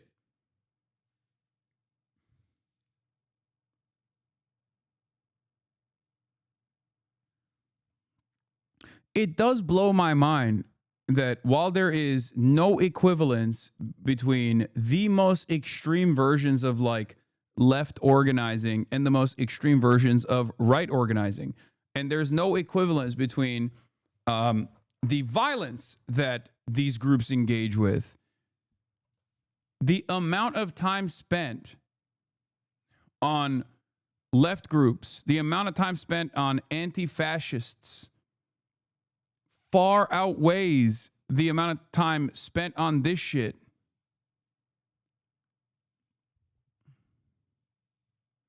Scroll down a little more. The guy called the ideologue of 098 is a straight up white Muslim guy. Lamau, no, I saw.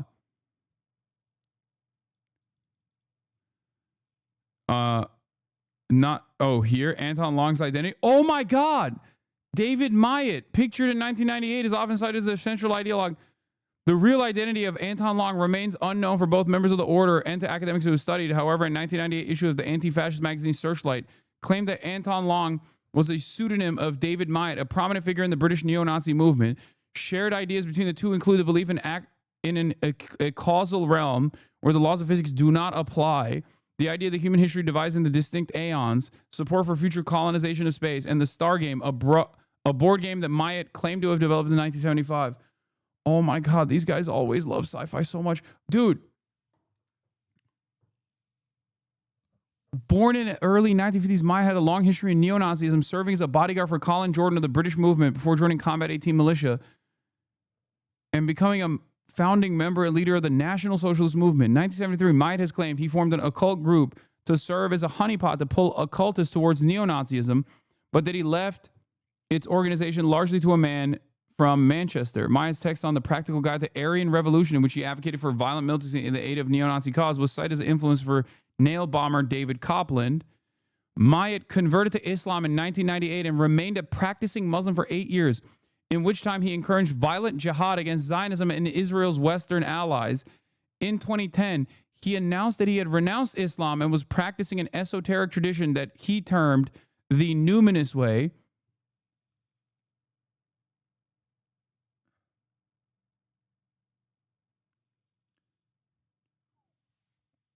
When you just want to be a fucking psychopathic, murderous neo-Nazi so bad that you revert to Islam, what the fuck? What the fuck? He's just like, I don't give a fuck how we kill people, okay? I will do it the Islamic way. I will do it the Christian way. Fuck it. I'll invent my own religion. Who cares?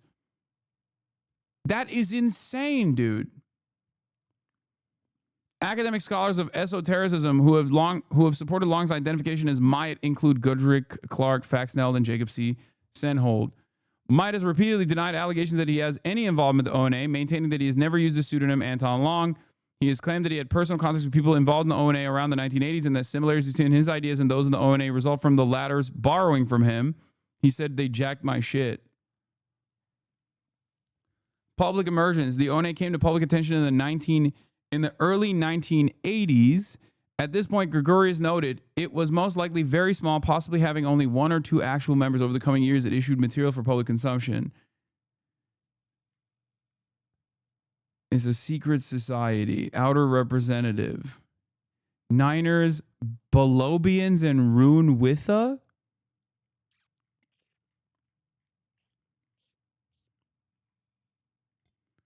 Interests in Nazism and jihadism. If the identification of Long as Myatt is correct, the ONA would have its ideological foundations in the neo-Nazi movement.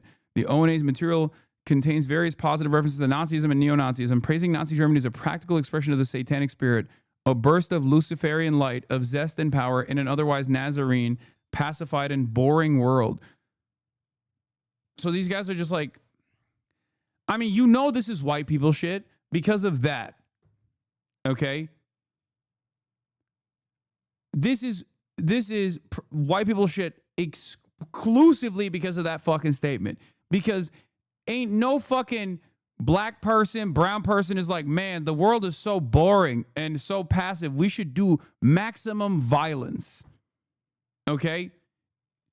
This is it. This can only be born out of boredom of your day-to-day existence when you have to be like at least middle class or above to get invested in something like this because you have experienced far too few points of adversity in your upbringing.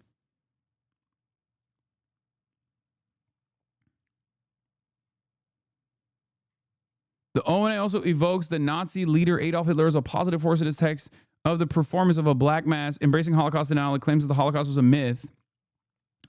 These guys will also say the Holocaust is a myth, but it was actually really good that it happened and it should happen again. Okay? Classic.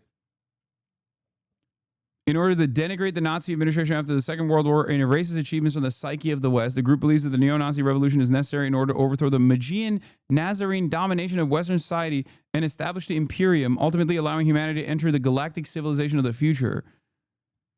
Senior group member Christos Beast, however, presents Nazi imagery as just one way in which the order works, instead maintaining that they're the only true anarchist group. While the group's black mass commonly invoked Hitler, another version produced by the Austrian ONA group, the Temple of Them, replaces the Nazi leader with the Salafi jihadist Osama bin Laden. What? The group frames neo-Nazism and Salafi jihadism as causal forms which help to bring down the old order and facilitate the coming of a new aeon. I mean, I guess there is like a little bit of honesty there in terms of the markers, ultraviolence, complete domination of outgroups. Like technically, it is like almost the same as like the white guy's understanding of Salafi jihadism, like. It is kind of funny because this still somewhat loops back. This still loops somewhat back to the ways in which this attitude has manifested and has been weaponized by Western forces in the region, and has been an incredibly effective tool of, at times, destabilizing predominantly Muslim countries, and also simultaneously creating a casus belli for American intervention and Western intervention in general in the region, whether it be invading Afghanistan, whether it be invading Iraq. Like this, literally, in post 9/11 world, especially, this is so insane. It's like another. I look at this as like yet another instance of the imperial boomerang, like the implementation and the active, dedicated radicalization that Western forces have engaged with, Western intelligence have engaged with in that part of the world, coming back, looping back around and creating instability in the United States of America and in the Western world in general, where, you know, our guys, the American, the American-backed Salafi jihadists become influential figures for white boys who are fucking bored and want to be Nazis because they are bored. Insane, dude. If these guys had a bit of oppression in their formative years, they wouldn't turn out to be this way. Yeah. Go back to the vid, Onk. I mean, the video, we took a sidestep here. No lives matter. Due to the network, this is one of...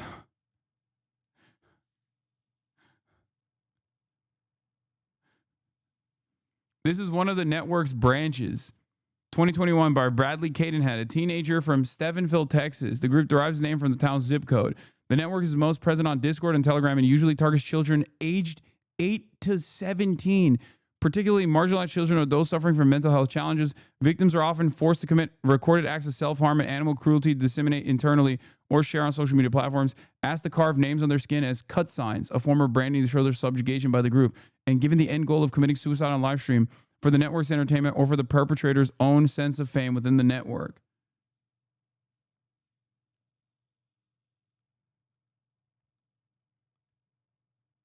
Oh, what the fuck?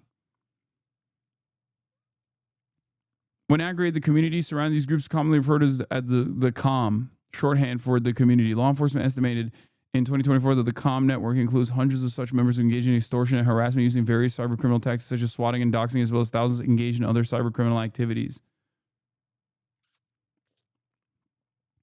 This was founded by a 15-year-old who was bullied in school before dropping out in 2021, learned to groom and extort minors on a sextortion Discord server named Cult, which was founded in 2019 by 23-year-old Rohan R., an Indian business student living in France, often blackmailed victims into recording CSAM and degrading acts for commercial gain.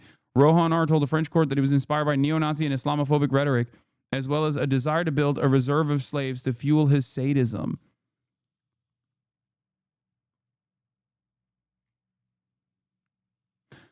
Okay. That's what the fuck? These are some of the groups. The reason why I'm looking at this is because these are some of the groups that were that are doing shit like this, like saying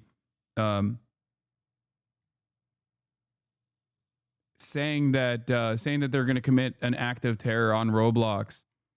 It turns out that these are like neo-Nazi groups that also have a proclivity towards have a warmness towards like Salafi jihadism. Channels, the ones that are readily available and accessible to people to report through, but those, I guess, aren't the right ones. So where the fuck are they and how can they access them?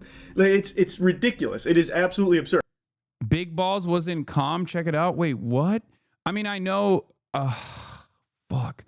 I know Terrorgram is another... Terrorgram, which operates on Telegram, is another version of this this type of thing, and that black white supremacist school shooter and the femcel school shooter were both part of that Terrorgram group. and they do similar things where they just like actively recruit children who are being bullied, who are like mentally ill, and try to get them to commit mass shootings. There's like a value system associated with like being martyred at the behest of you know, for their enjoyment, basically. And then he makes a mention here of how, like, this one guy who did get arrested for credible terrorist threats still has his account active on Roblox. And there are predators that have been arrested and are currently in jail that still have their accounts active on Roblox. Like, they do not act on this shit, but they will act immediately if they catch a whiff of somebody trying to take matters into their own hands to stop it themselves to make the platform safer. They're instantaneously right there at their door, ready to slap them with some legal paperwork here. It's just craziness. This is literally how it goes. We go to roblox.com/support, submit a moderation ticket, and then fill out the prompt with all the information regarding our arrest. Bro, when I see stuff like this, I'm like, I don't want to have children anymore. And if I do, by accident or deliberately, I am not letting them have a telephone, a landline. That's like, I'm talking Steve Jobs, late stage cancer, no electronic equipment in the home. Okay. I'm talking, you are using, if I catch you using smoke signals to communicate with the outside world, okay, we're banning fire. Do you understand? No pigeons. You know what? Fuck it. Only pigeons. Okay. Only pigeons. Who would have thought that the Amish were actually doing the right thing as opposed to whatever the fuck this is? Come on, dude. This is tiny, tiny niche. My daughter don't even know this stuff exists. Granted, she's Japanese. There's pretty horrible stuff in Japan as well. I mean, yeah, this is the kind of shit that really banged in Japan. What are you talking about? In the 90s? And even to this day, Japan is a massive cult problem.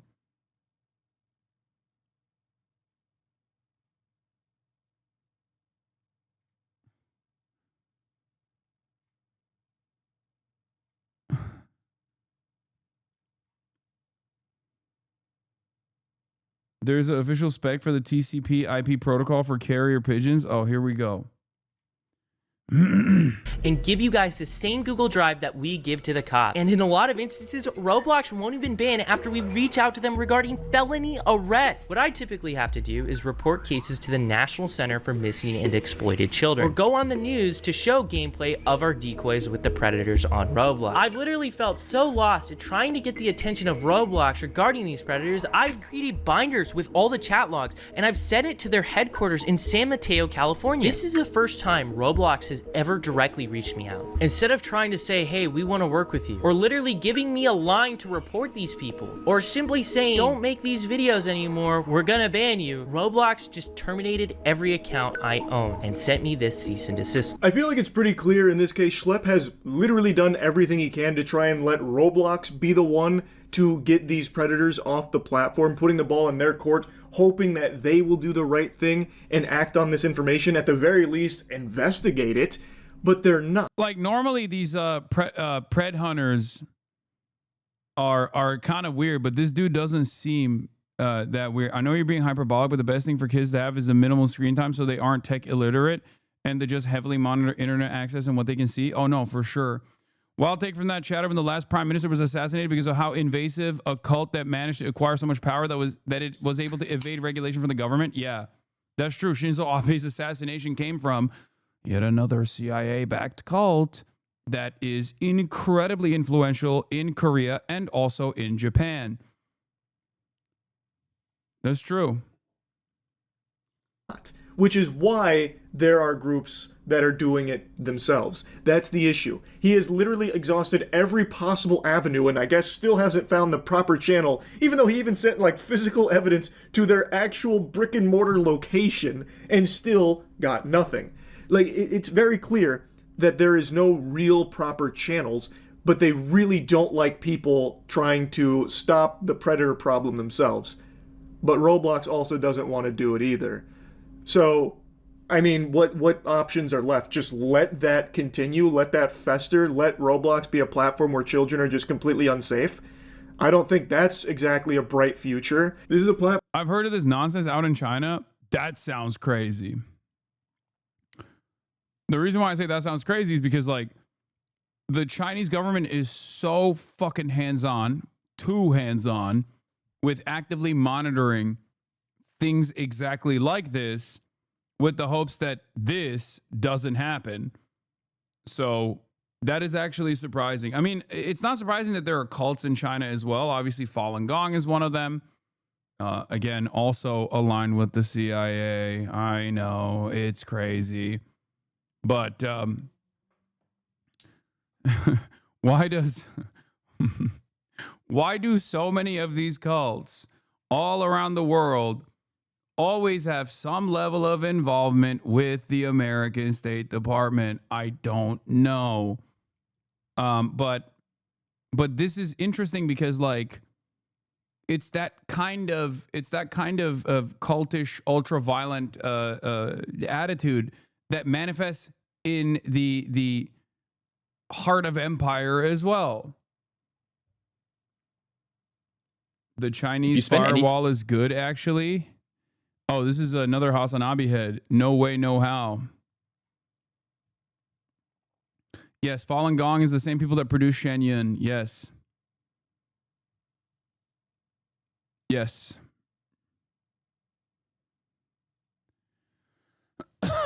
The FBI has opened 250 investigations concerning 764 spanning all 55 field offices of May 2025 and September 2022. The FBI published their first bulletin warning of the public network.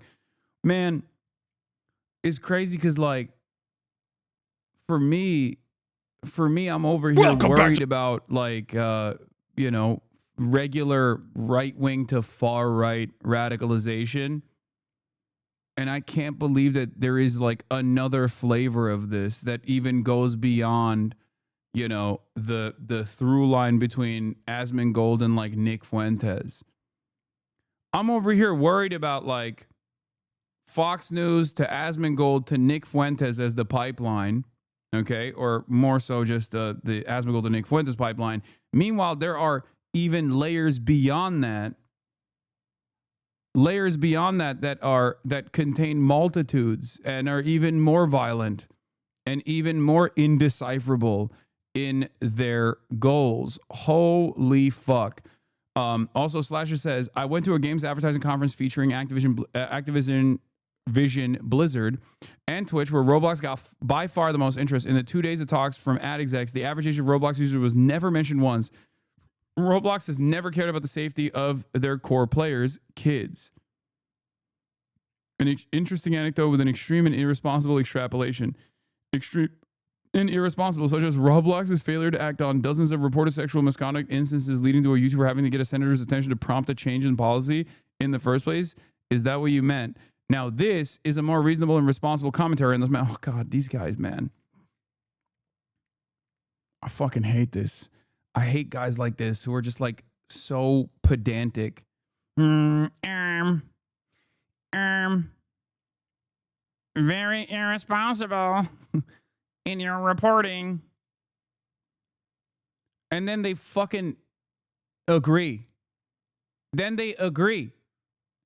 They fold instantly, but then still turn around.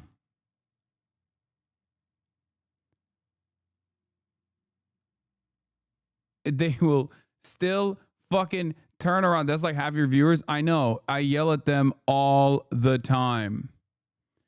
All the time.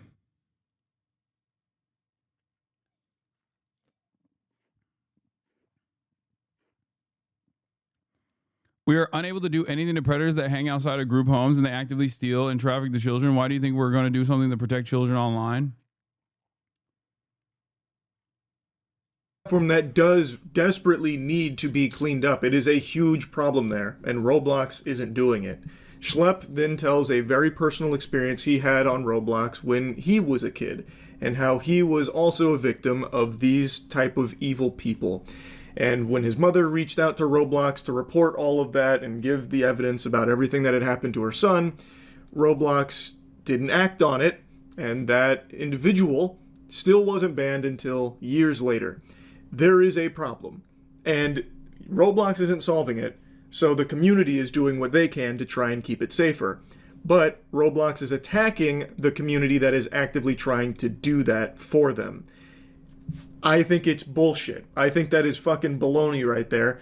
And Roblox needs a real change in leadership in how they approach this shit. Maybe Dave Bazzucchi, instead of focusing on bringing dating to a children's game, should focus on trying to keep the children on that game safe. Maybe that should be the priority, I would think. So the other side of the story that's also scary is that, what is this, the Chinese cult hiding in America? I've never watched Papa Meat before. Is this, oh, it's about Falun Gong? Let's go. It's crazy that there's like more and more American content creators who I would never expect knowing about Falun Gong and Shen Yun.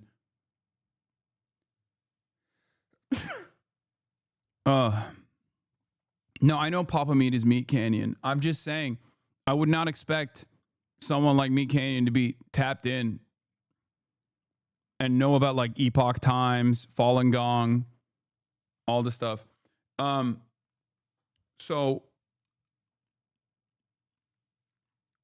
here's the thing. We look at the cults. This is the other side of the story. Because there's also a dangerous there's also the dangerous undercurrent of legislators actively trying to implement new steps of surveillance, such as ID restrictions, like demanding that people upload their IDs to go online. And that aspect of it is also, like, I don't know what the proper solution to this problem is. I will be the first to admit this. Okay? I don't know how to create a mechanism of enforcement, to create like a regulatory structure to basically stop this kind of stuff from happening, right?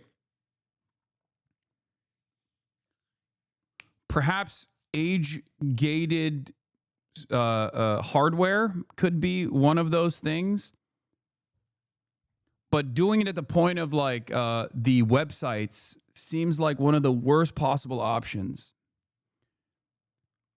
And this is exactly what Taylor Lorenz is talking about in this video from 2 weeks ago. The UK just censored the entire internet.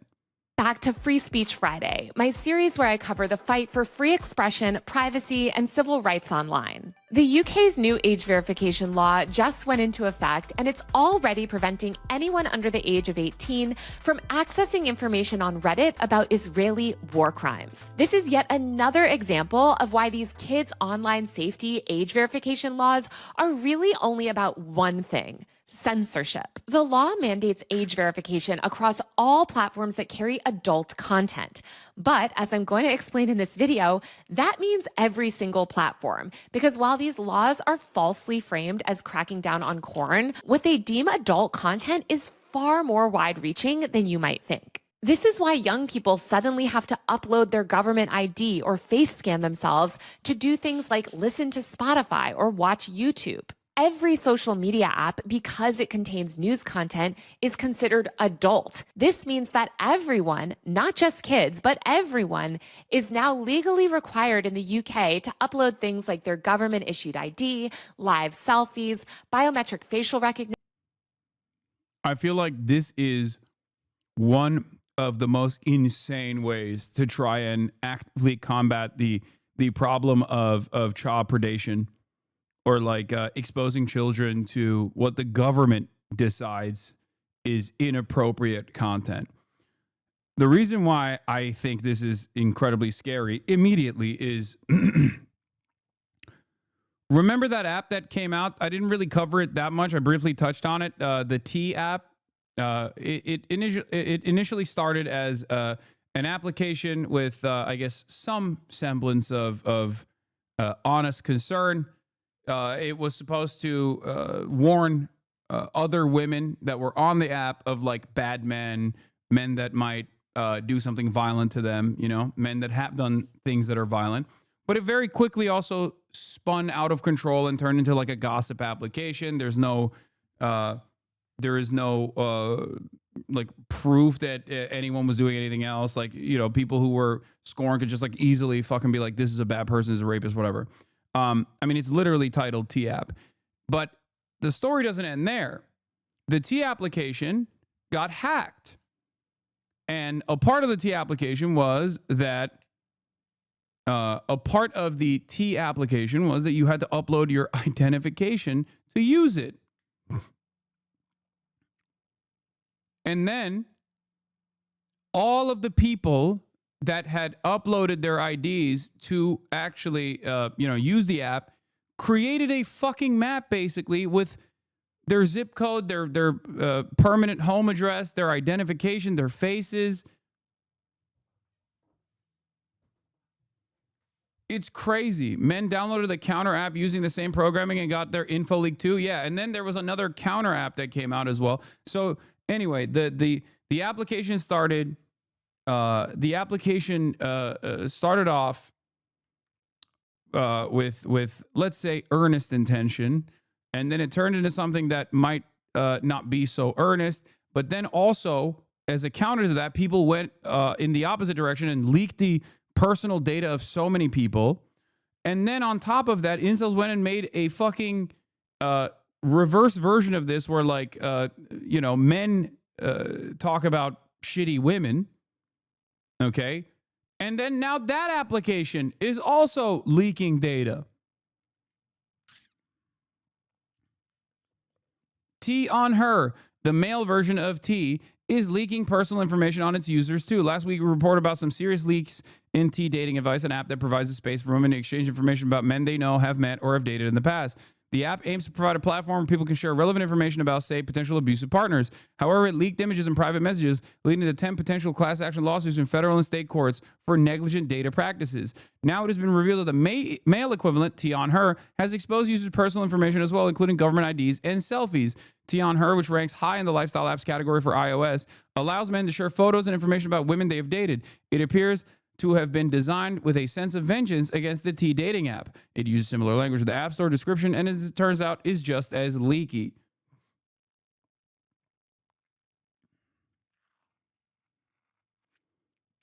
The IDs on T were stored in a database that was just literally publicly accessible, not defending anything, just adding to the story.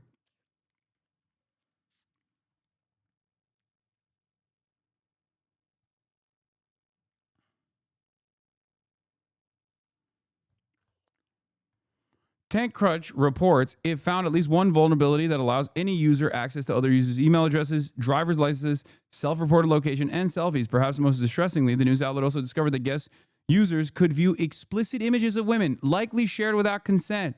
TechCrunch has also found an email address and password on the app's creator. Although it... Are you serious?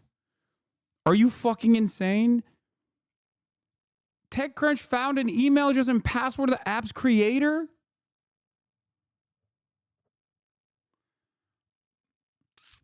Although it didn't test that hypothesis for legal reasons, it seems likely using those credentials might provide access to the administrator panel of the app. It is disappointing that apps made for sharing private information and ranked so high in the App Store apparently have such poor security standard. Okay, I don't know anything about app creation, but this smells like it was made with AI. This smells like AI was a part of the coding process. I say this as someone with zero knowledge of how to fucking make an app, but it looks to me like, oh, Sean is saying it was. There it is. Of course. Vibe coding apocalypse.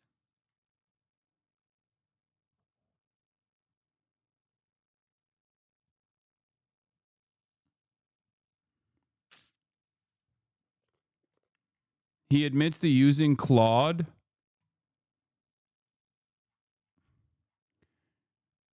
Oh.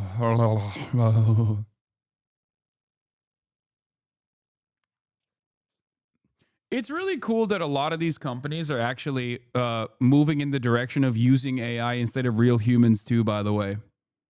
You know? I'm sure that won't lead to additional fucking problems.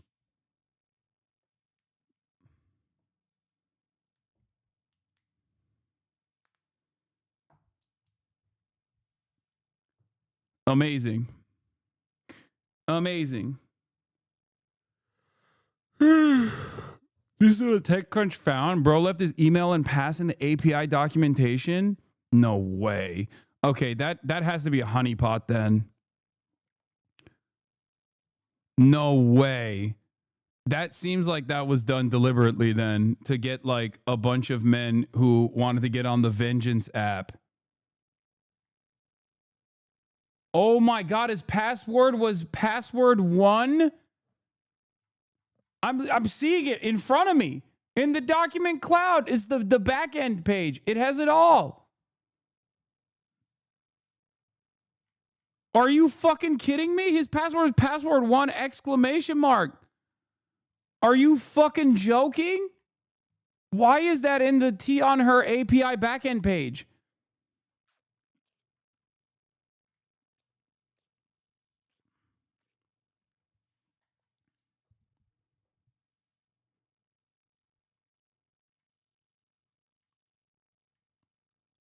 Not even password 2?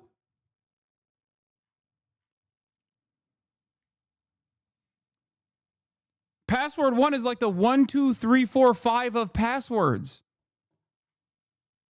At least you got to trick him a little bit. Make him use, do password 2 or something. At least make him do 2 tries,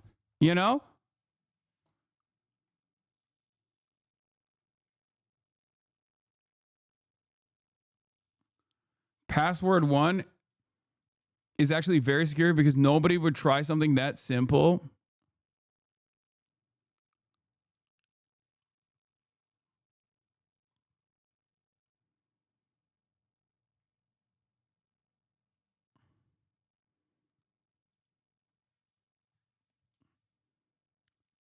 Placing this here so people have a rundown. TApp hosts all non-code assets, UI images, customer uploads, messages in a public cloud bucket that anyone with a browser can access without a password. Some guy finds it and posted on 4chan yesterday morning. Turns out there are 1,000 women's driver's licenses on there. Within minutes, the licenses are scanned, probably with a vision model, for addresses, and map pins are created that link the UUID of the images in the data set, thereby doxing thousands of women. The pins are not geos, they're home addresses, which is kind of worse. The moral of the story is security is job 1. Both the customers and the company to dump things, and now there's going to be massive fallout.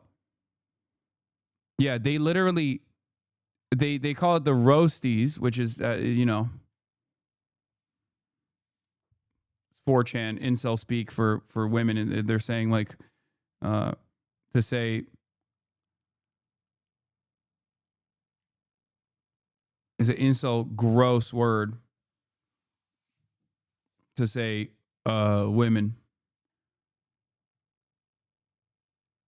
It comes from roast beef. They say incels believe that women who have a lot of sex, they don't know anything about the biology. They think that like women have a lot of sex have big labias and their labia keeps growing. Don't explain it. I'm explaining it because it's fucking idiotic. It's my job. Why do you know this lore? I don't know, because I've been fucking duking it out with incels and brain rot for as long as I've been a professional political commentator, because I do it online.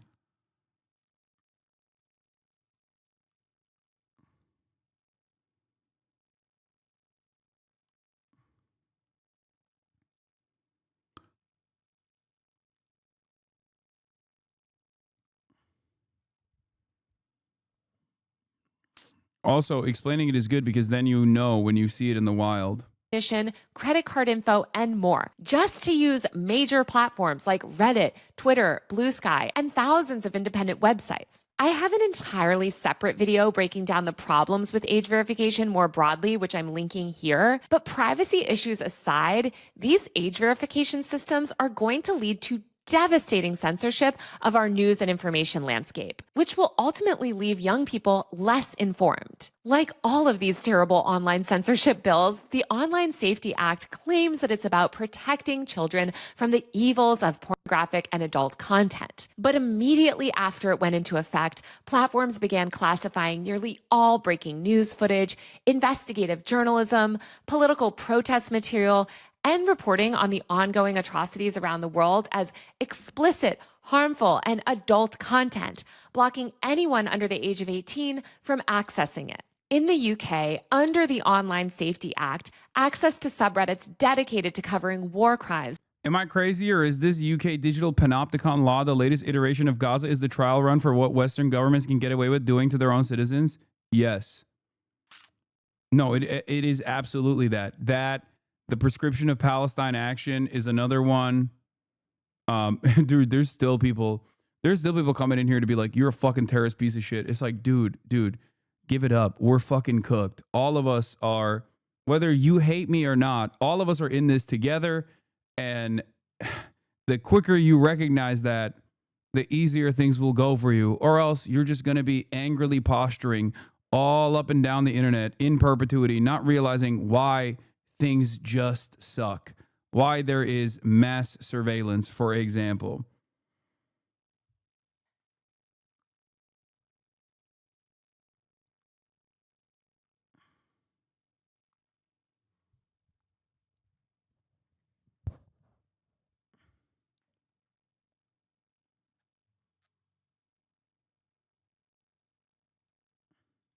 The genocide in Gaza, or providing crucial information on reproductive health or sex education now require age verification. As The Verge reported, quote, effectively, web platforms must either set up an age verification system that poses potential privacy risks or default to blocking. They're trying to get you banned for violent threats again? What violent threat did I make this time?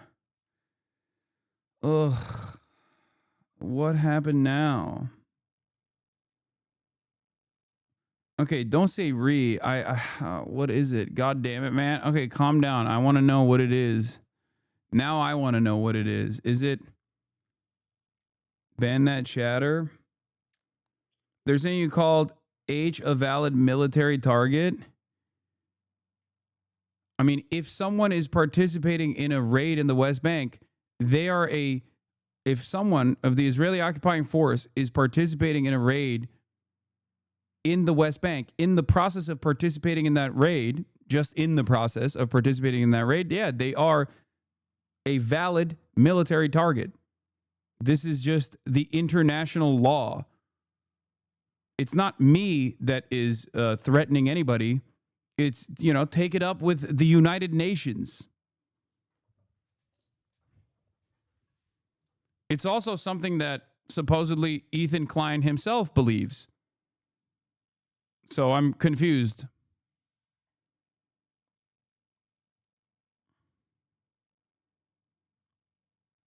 They're saying you currently think she's a valid target? No, of course not. That's fucking idiotic. I've never said that, and I don't believe that, and they're lying. It's the way it's clipped? No. No, that's fucking bullshit.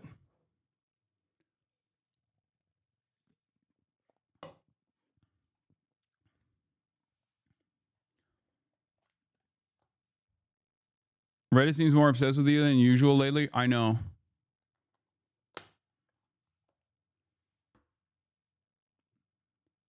D is literally saying someone should kill you. Not trying to bring your mood down or anything, but this is going way too far at this point. You should totally get the police involved.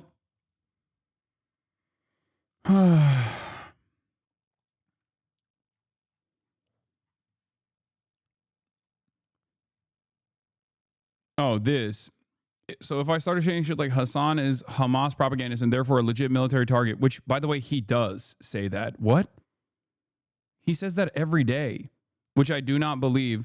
Everyone is going to be okay with that. This is the fourth time a leftist Twitch streamer has explicitly called for me or Hila's death. Nobody has been reprehended for these death threats by Twitch, not once. I've never called for a death threat against Ethan Klein or Hila Klein. That is insane. That's bullshit.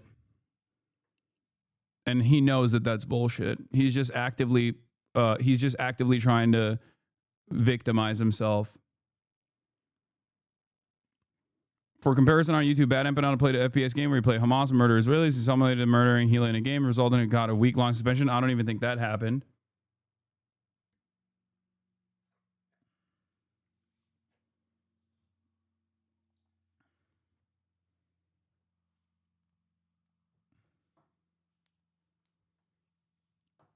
It's not something that I believe. It's complete and utter nonsense. You're literally getting drama farmed. Holy fuck, no one cares about these losers. Stop giving them time. I mean, if they're trying to actively try to get me banned, I think it's important to address that.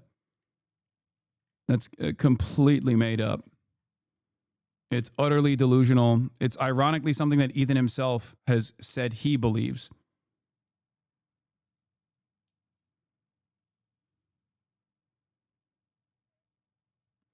You were saying that if the journalist had a picture with Sinmar was a military target, then anyone could be considered a valid military target. What is going on?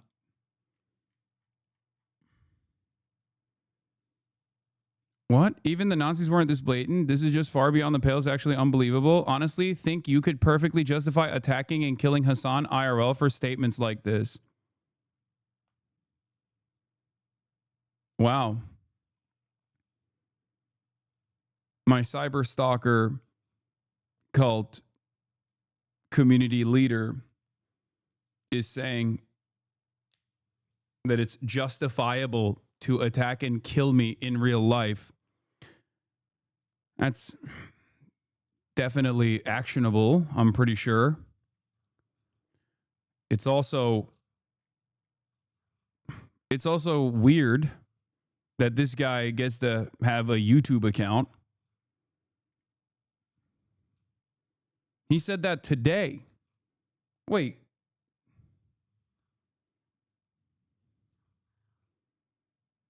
That's today.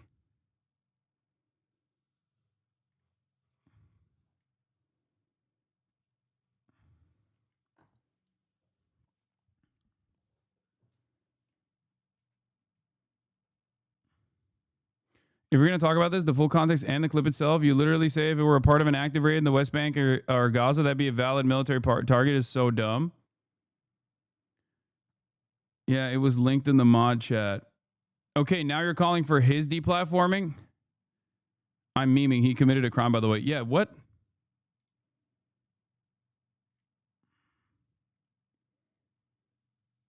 What the fuck? One of his fucking active cyber stalking sex cult members literally approached me in public, if you recall, when I was at the DNC. And he actually celebrated that in his community. So in the past, he has legitimately celebrated people coming up to me and harassing me in the real world. So now he's amplifying that to his own audience, to his own community. And not only is he's just increasing the intensity and saying that it's justifiable to attack and kill me in real life.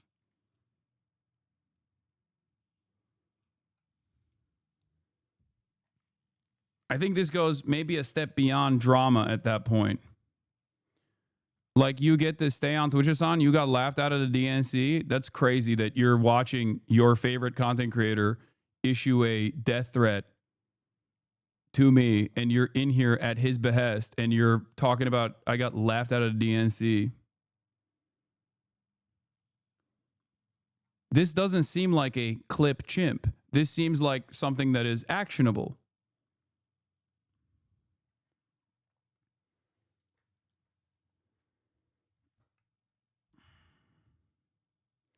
What will it take? Yeah, this was the average Destiny fan interaction. So this weirdo really went there just for Hasan. I'm shaking, and this was what we found out. And we found out that he was a racist too. I found him, shouted on a stream. I'm gonna tell Hasan, Destiny made you. Y'all need someone to find Hasan's location at the DNC. I'm here. What's this about? Y'all, I'm at the DNC. I'm gonna find Hasan. What should I say? Did it. I want to troll, lol. It's Hasan. He's right there. I'm shaking. This was in that same community, Destiny's community, where he's calling for my death. At what point do we stop? At what point do people in his orbit say, hey man, I think you've gone too far? There were certain things that I think There were certain things that I think people would do back in the day that like all content creators would just like stay away from. One of those things was, you know, it's a long time ago now, but like if you went after someone's sponsors, no matter how fucking gross someone was, no matter how gross a content creator was or how evil they were, many other content creators in the periphery would immediately pounce on that person. Okay? Then the next line that was crossed was doxing. Okay? Doxing content creators. Now, the next line that is crossed is, I guess, issuing direct death threats to content creators. You don't mess with sponsors, Lamont? No, I'm not saying I give a shit about that. I'm saying that that was like the attitude amongst like YouTube content creators where there was like almost like a golden rule that they would not let you violate. People would yell at you. You would have repercussions.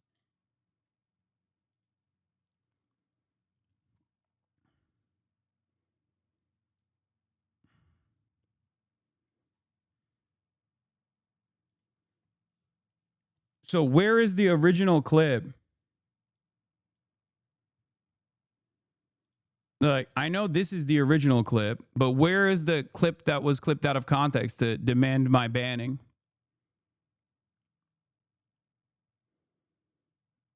Because this is the, I know this was like a couple days ago. In the West Bank, doesn't matter if it's your favorite podcasters like Wife that participate in these raids, the violence that the Palestinians engage in an act of resistance against this illegal occupying force is literally legal, definitionally legal. Okay? It's just the truth. Straight up. Yeah, this is international law. It could be everyone's favorite content creator. If they are, it could be anybody. Anyone that joins the Israeli occupying force and goes on a raid to the West Bank, which is illegally occupied by the state of Israel, under international law, an act of violent resistance against that occupying force is legal. This is not like a matter of, this is not a matter of like, oh, I can't believe you're saying this thing. It's just international law. It doesn't matter that they look to be in garb that makes you think that they're in the right. Okay?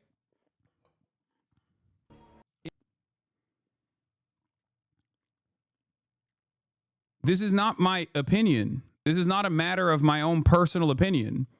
This is me saying this is the law.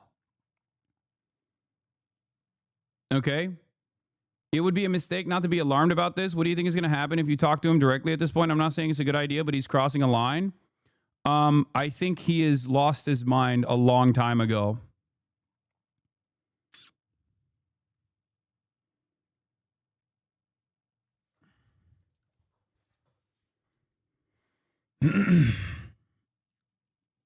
See, it's content. All they want is content. I know. There's no engaging with a person that has spent the last 6 years actively coming after me. Devil's Advocate, you didn't clarify that it was during that time. They interpreted it as now a target for what she did then. No, there is no Devil's Advocate.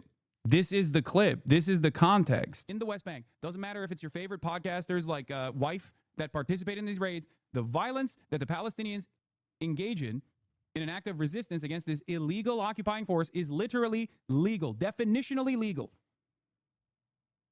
I'm saying it in the West Bank. Like, this is the clip they're sharing. Al-Aqsa Brigade, doesn't matter if they're a part of the Palestinian Islamic Jihad, doesn't matter if they're DFLP, PFLP, or even former Fatah militants, okay?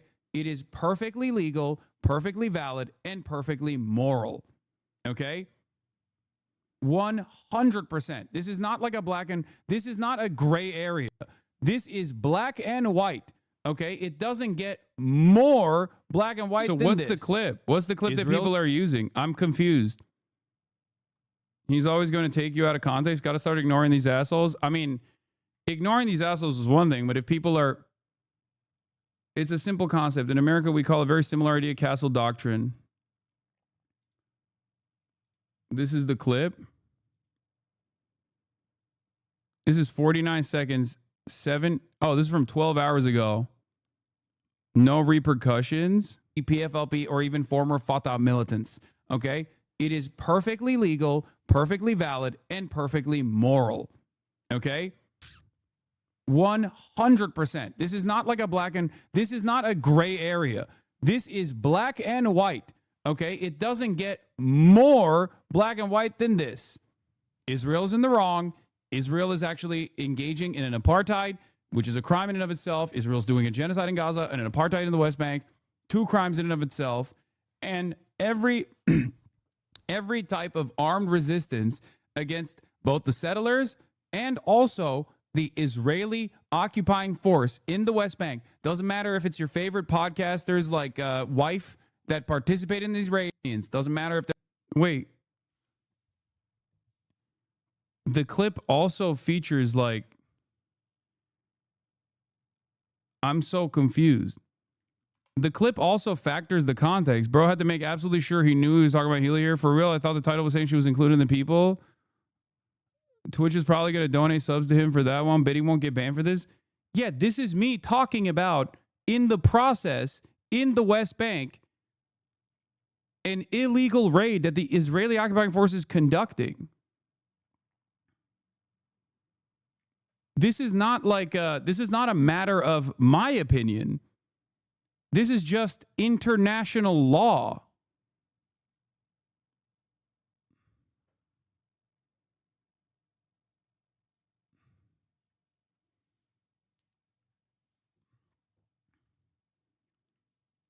This is also something that Ethan Klein himself has agreed to.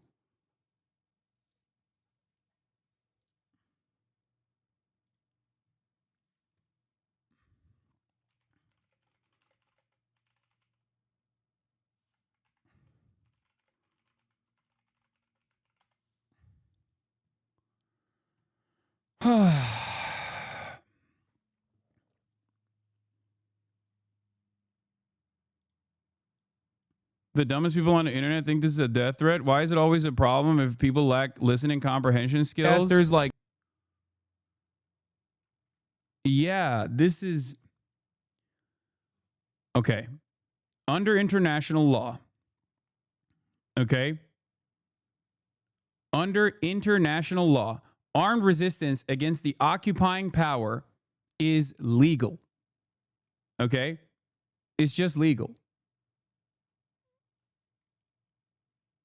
There's no ands, ifs, or buts. Ethan Klein himself has in the past said exactly this. This statement is not even remotely controversial. Not gonna lie, I was gonna say you might get a ban for this until you play the clip. Literally more context in theirs. You say in the West Bank. Yes. They are counting on people just believing them and being bad faith towards you. I don't think people actually watch or understand your words, to be honest. Why are you wasting your stream on this? Hire a lawyer and sue the fuck out of them. It doesn't work that way. But it is remarkable that this immediately gets base boosted, 7.5K upvotes, and not a single person is going, what are you talking about? Not only name drop the former IDF secretary living in the US. No, that's not what I'm saying at all. I'm saying if you are participating in an illegal raid in the West Bank, in the process of said raid, the Palestinians have a legal right to resist.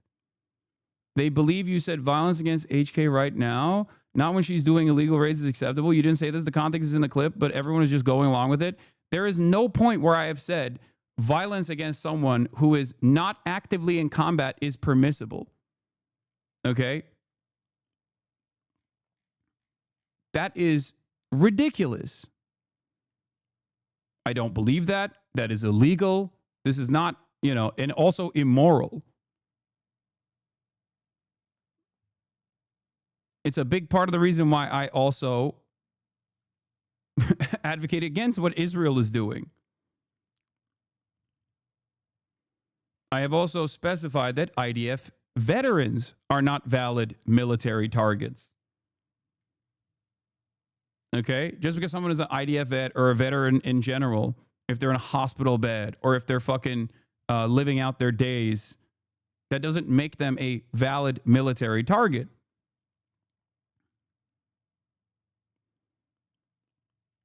This is an intentional mischaracterization of my words, but it doesn't even necessarily, it doesn't even seem to be,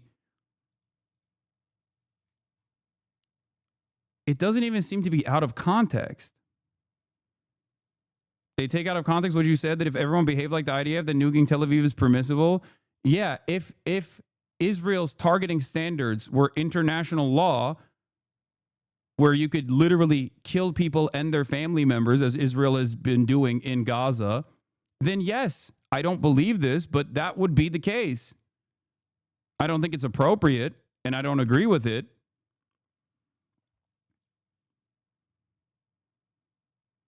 I hate this out of context clip where Hasan is saying we should kill Israelis. Violence is never the answer. I think we should kill Hasan as punishment. Yeah, pretty much.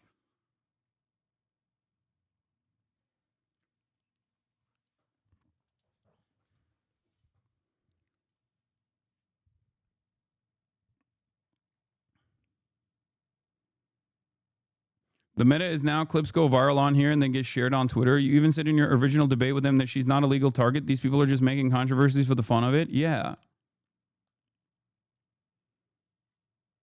Do you think that these content creators believe that you made an active death threat, or are they being intentionally obtuse? I think some are being intentionally obtuse, and others are just stupid, I guess.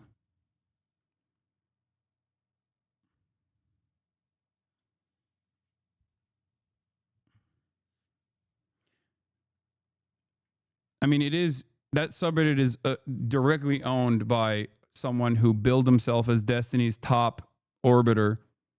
That's the reason why they do that. That's the reason why they use that subreddit as a jump off point. And while under normal circumstances, I think the influence of the subreddit because of that has gone away,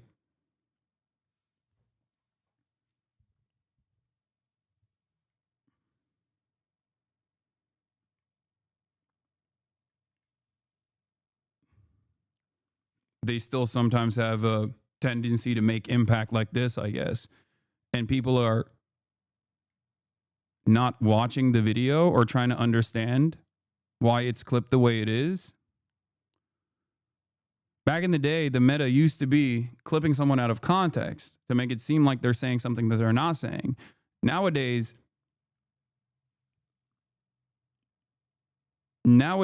they don't even, yeah, this is the guy who owns the subreddit now. This guy on the right. Former Twitch staff, by the way.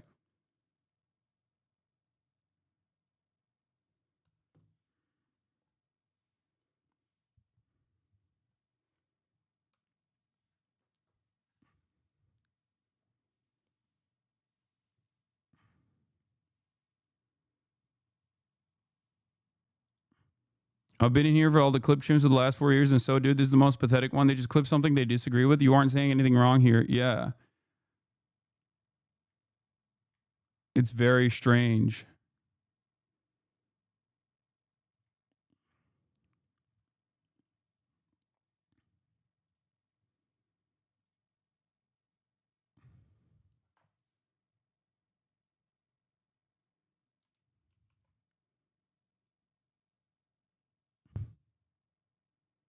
Hold on.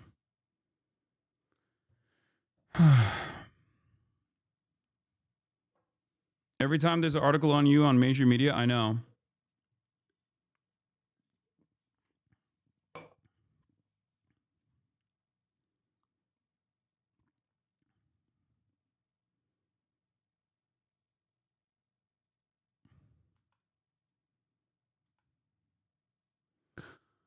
So weird, man. It's just fucking weirdo shit. Where is the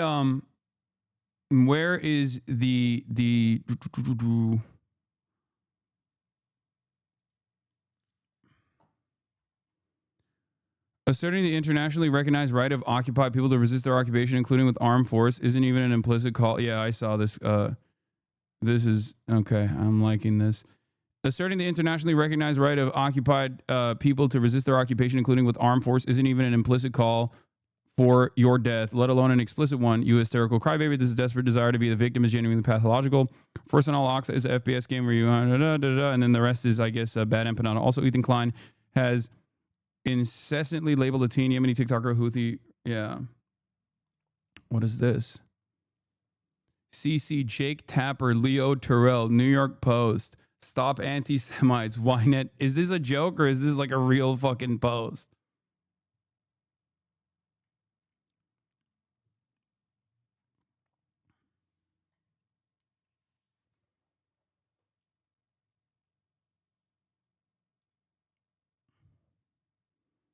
Hasan Piker, who was exposed by my husband to be a disgusting creep, is retaliated by calling for violence against me. Think back and you'll notice a trend. When he wants to get at Ethan, he attacks me. This is just another glimpse into the psyche of a man who does not see women as equal. Okay, dude. This is literally girl bossing genocide defense.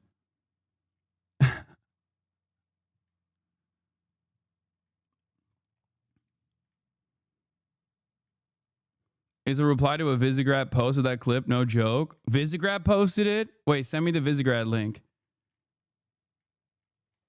Here, I'll repost the full context and I'll add.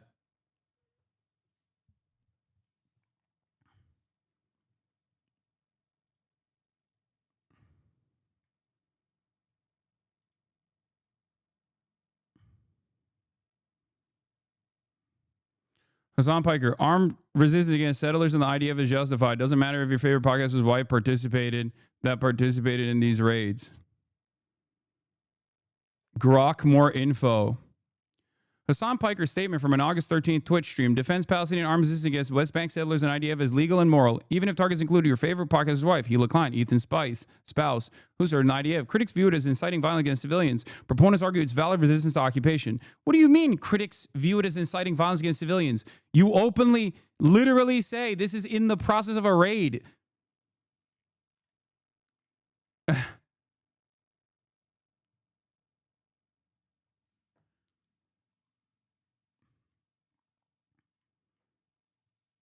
I'm beefing with a clanker now.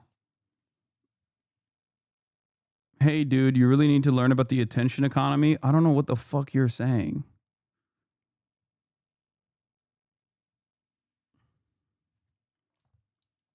Don't forget, these are the same kind of people who pay to run bot farms to argue with people online and cause a dead internet theory. Yeah. Okay.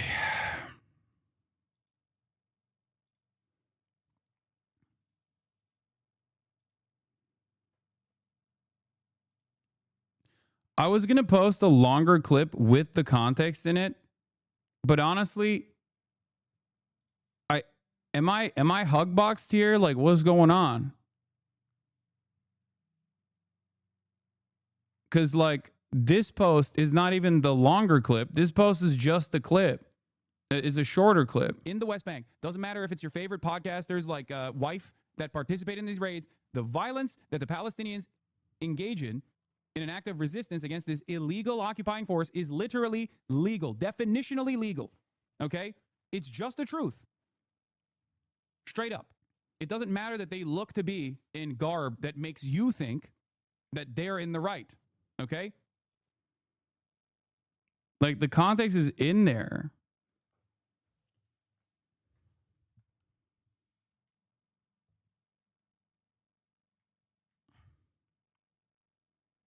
And also, Ethan himself has agreed with me. Yeah. Settlers in the West Bank are religious zealots. They're monsters. They're genocidal. I've even said the West Bank settlers are valid military targets. When you talk about like colonial settlers and stuff, like that's what's actually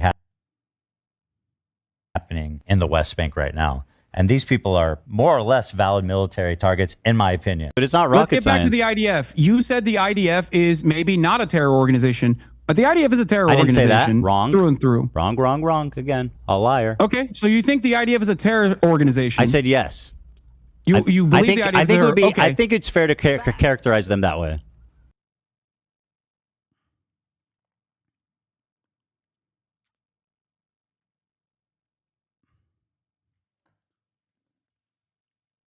You're confused because it doesn't make sense. Like trying to understand a lady who's obsessed with her psychiatrist doesn't add up. I know, but there's so much motion behind it. You know what I mean?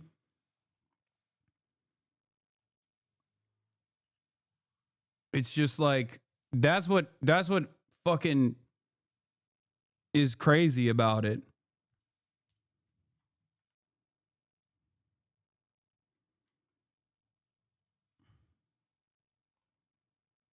The biggest political streamer on Twitch thinks the FBI should be involved. What is the FBI going to do? Fucking come to my house and be like, yeah, this is legal. This is your accurate reflection of the legal right of occupied peoples to resist against the occupational military force.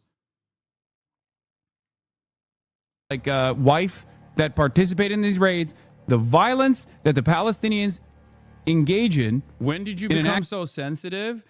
I don't know. Maybe a lot of these people are running around and demanding that I get shot in the fucking street for saying that this is the international law. Like my number one cyber stalker over the course of the past fucking 7 years now is openly telling his community that clips like this, me saying what international law is about an occupied people's legal right to resist against the occupational military force, justifies people attacking and killing me in real life.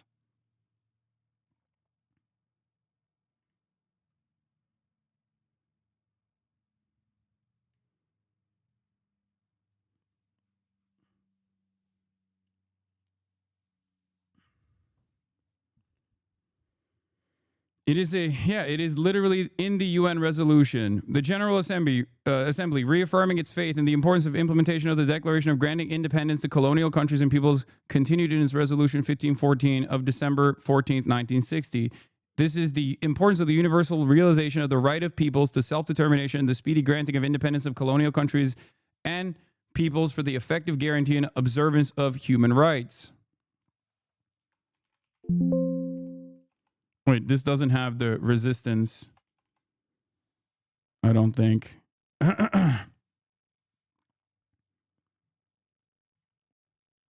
Like, that is a real death threat. What I'm saying is not a death threat at all. What I'm saying is just what the law is right now. It doesn't matter if it's someone that you like, someone who you enjoy the content of, if they are in the IDF at that moment, while they're in the IDF and participating in an illegal raid, occupied peoples have a right to resist militarily against the occupational force. This is legal and moral.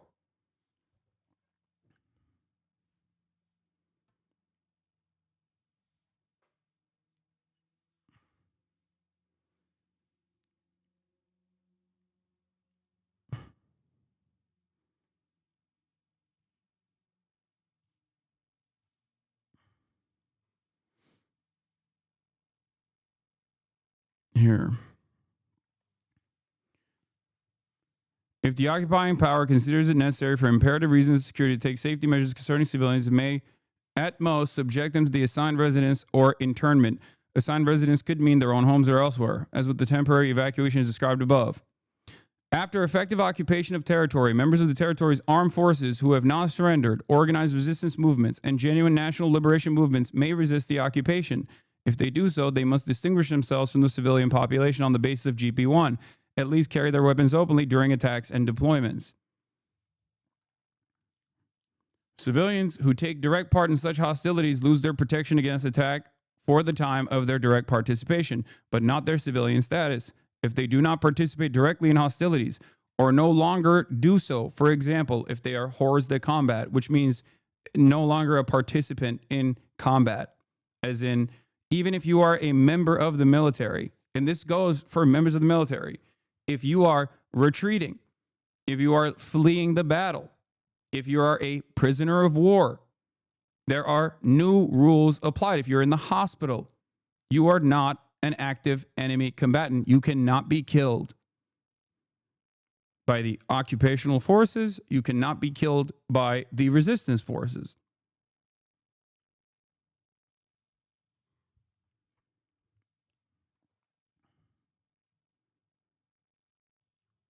They are protected against their attacks. You know this from the lesson on the conduct of operations. Indirect support for the resistance movement, such as providing information or non-military supplies, does not constitute taking a direct part in hostilities. Those so engaged are civilians and therefore protected against attack. They may, however, be in contravention of security laws passed by the occupying power. In that case, they can be tried and sentenced for their freedom of movement restricted.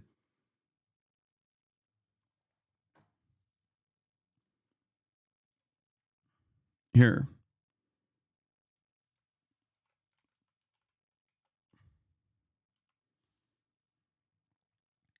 This is the 37th session of the UN General Assembly.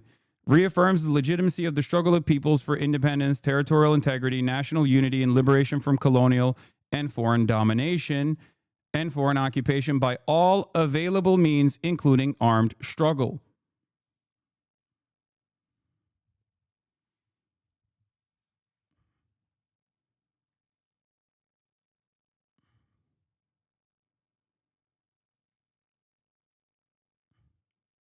It has been reaffirmed time and time again.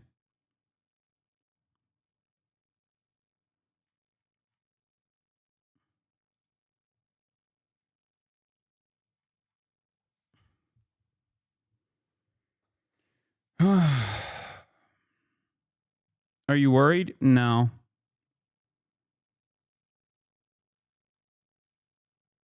Not really. What can I do? What can I do? There's nothing I can do. It is what it is. Oh well.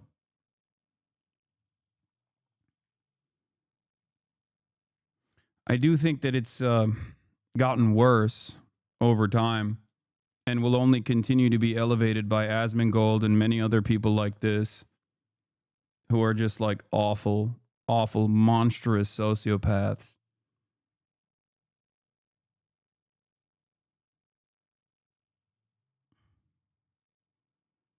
But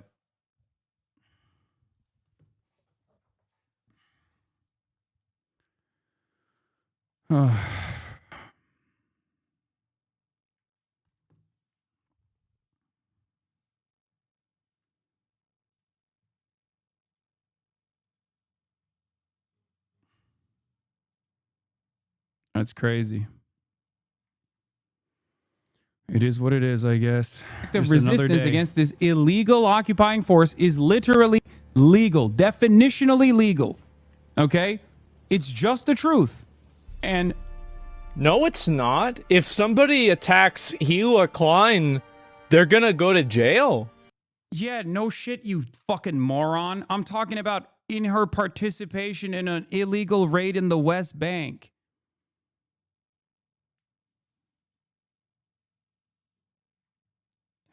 Oh, God. No, it's not. Yeah, of course if someone were to attack Hila Klein right now, of course they should go to jail. What kind of fucking idiocy is this? Oh, my God. Why is he telling people this? Why would he be what is wrong with you? Do you think he'll get banned for this? At this point, I don't think so. I think that Twitch just doesn't care. I do. I think that Twitch they're so ideologically captured by... Yeah, Twitch is so woke. That's why they fucking never ban your bitch ass, dude.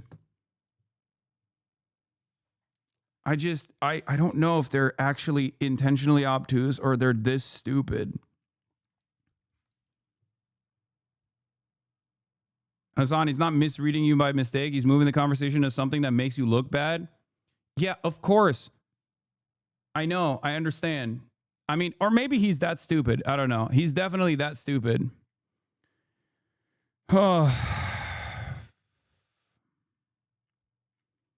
It's a bit of both, I think. But again, it's no holds barred for these people. Okay?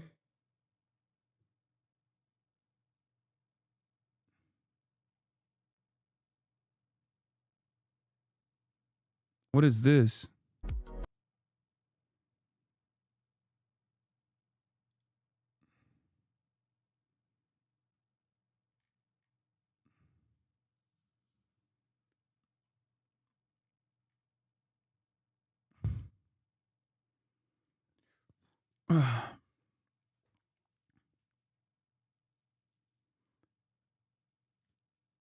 They're simultaneously too stupid and they're hate farming this. I know.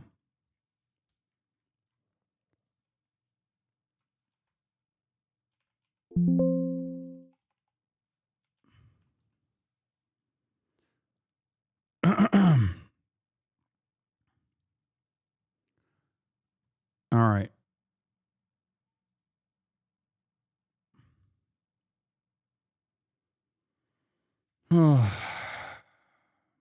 Still dealing with the drama? Damn, sorry to hear. Both sides egg each other on. It's not a both sides situation.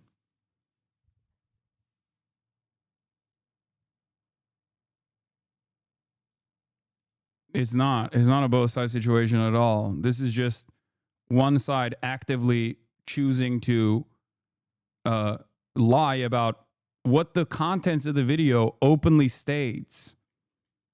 Like, at this point, it has turned into, like, back in the day, at least there was an attempt to clip something out of context, okay? Now it's turned into clipping things in context, but just seemingly lying about what the video is, and people's attention spans have shortened to such a degree that they don't even watch the video and try to understand it. It's so strange. But what's strange is that it works to a certain degree. To the dumbest guy out there, they hear that and they go, oh, I guess that, like, this Hasan guy is really fucking violent and scary. He wants, like, death threats against random content creators and their wives and shit. It's like, no, that's not what I'm saying at all.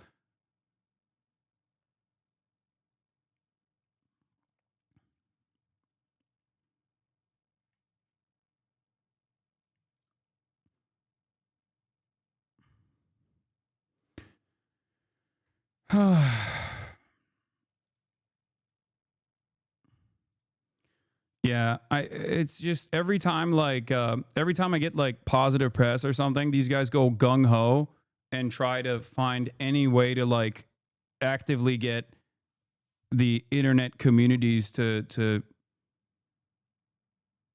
stir up some panic with the most ridiculous, intentionally obtuse, malicious smears. But I mean, the death threat thing, like actively demanding that I get killed, is actually a bridge too far, I think. Like, I don't know what to do. I don't. He wants in on the lawsuit? I guess so. I mean, like, he's making a direct call for violence.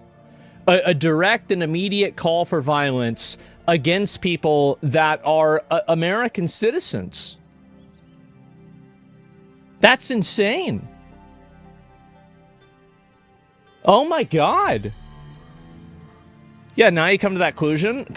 Well, I mean, no, I've said that before. I mean, I have. And so, yeah, make a post like with Alpha Mike. Let's share it. Yeah, I think that's something Ethan should report to the FBI.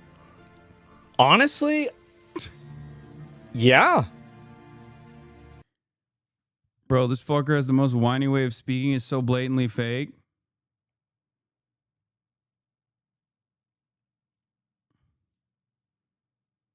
Why does it matter being against American citizens? Am I missing something? Yeah, I don't know. I don't know what he's even trying to imply there.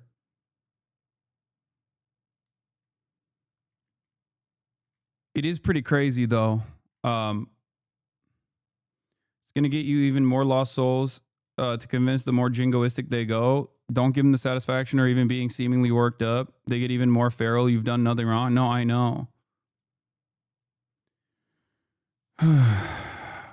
I think he's just trying to throw shit at a wall to see what sticks. Like, I'm gonna be real. Like, I think that, like, I mean, at this point, like, you have, like, it's domestic terror. Yeah, I mean, report what?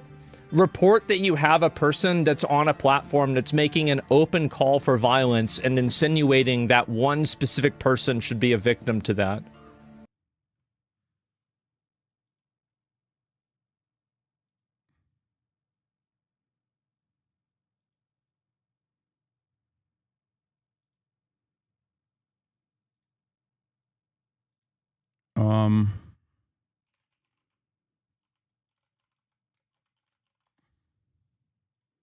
I mean, we just watched like the Roblox shit, right? Of online communities that are like radicalized to do random acts of violence. And here you have Destiny's community actively pushing, like Destiny using his community to actively come after me in a violent way. Streamer Destiny, Stephen Kenneth Bonnell II, is attempting to incite his audience to attack, kill Hasan Piker in real life for arguing that Palestinians should be allowed to defend themselves against war criminals breaking into their homes to kidnap them in the middle of the night. Honestly, I think you could perfectly justify attacking, killing Hasan for IRL statements like this. People are saying, Destiny is just so far beyond the pale, it's actually unbelievable. Pepe, say less. Put me in. Cinema. Destiny, say no more. Salute. Okay, never mind. I'm re-Googling all this shit because I was under the impression that heritability literally just refers to general pattern observed between apparent options. Okay. Destiny, holy shit, does this grant me moral authority to do it?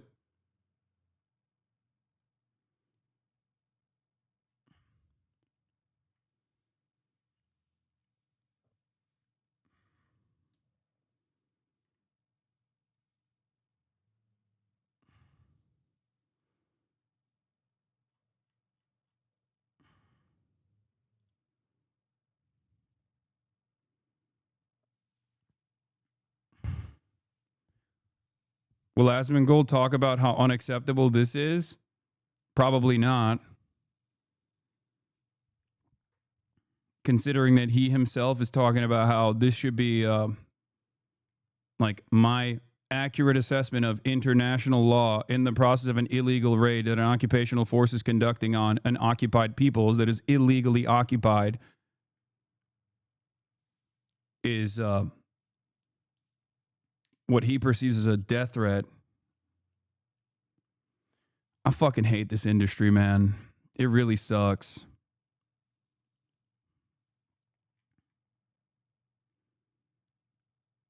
You said fun? Okay, well, I didn't realize that I was going to be getting fucking death threats from... I didn't realize that we were going to pass this red line as well. You know? Oh, well.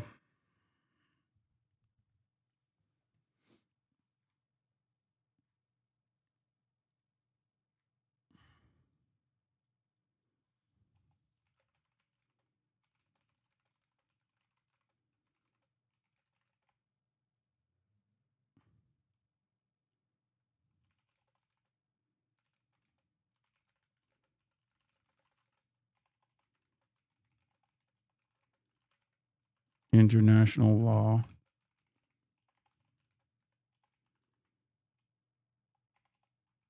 gives occupied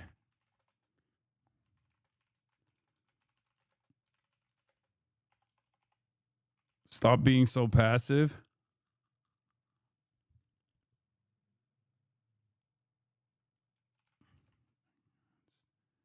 An illegal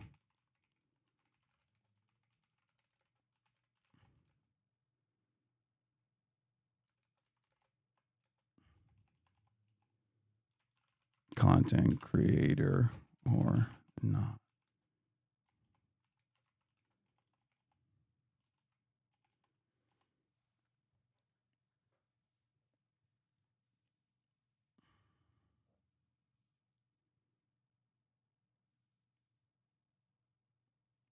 Do you even think you need to use some of your resources on this one? It's going to make moves. Good to make moves when they're overextending.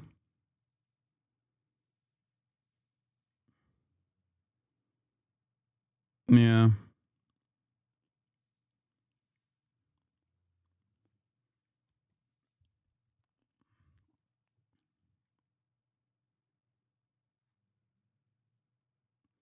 To be honest, the fact that you even discuss his manners and maturity. You have interviewed opposition leaders to heads of state and ranking politicians, yet you keep talking about this terminally online gossip, slop entertainment.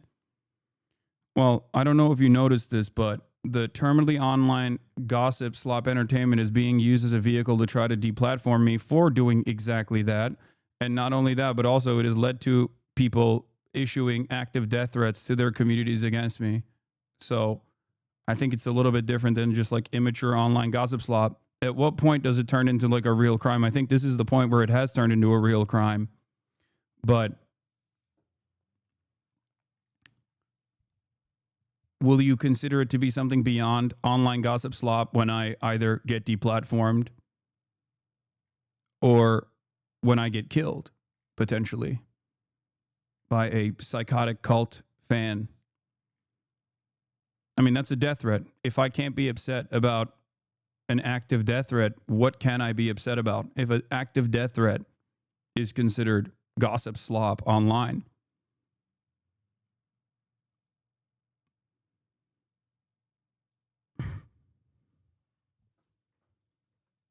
I don't know.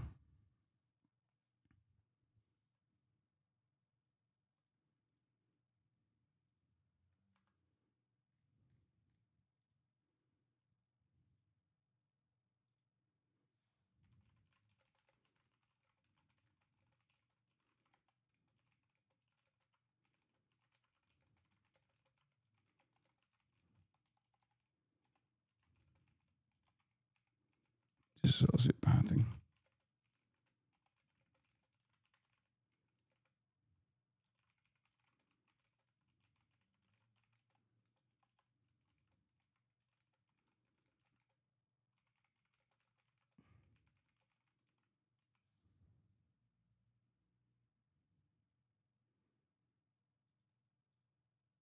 It's called later though.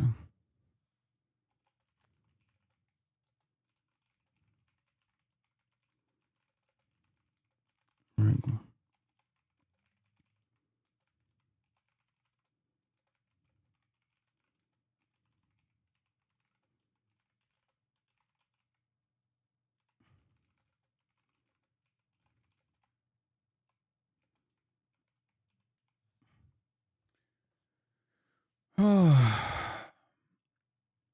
This might surprise some people, but ignoring problems doesn't make them go away.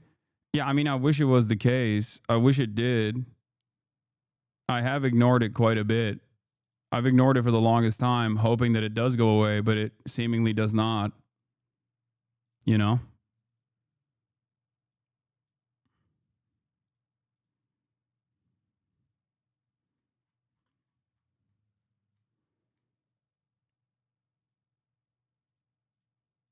Instead of taking care of his son, who is now turned into a Nazi, the sociopathic cult leader is actively telling his audience that it's moral to kill me in real life because I said Palestinians have a legal right to resist against an illegal occupying force conducting a night raid.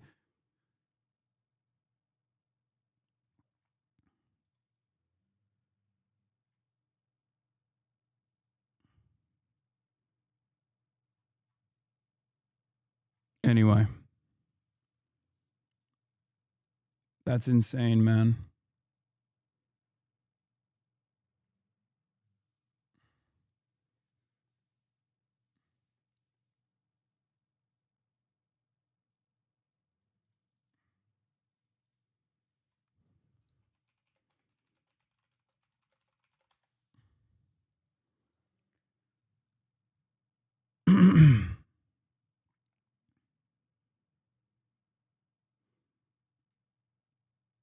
Yeah, this is a solicitation to kill me from the guy who yesterday, I guess, admitted that he likes 15-year-old girls too. He attacks me just so he can maintain plausible deniability while he goes after Hasan, but I respect you, my Australian warlord. Bro, you literally say in the clip she's 15. What the fuck? Have you seen the 15-year-olds they're putting out today, though?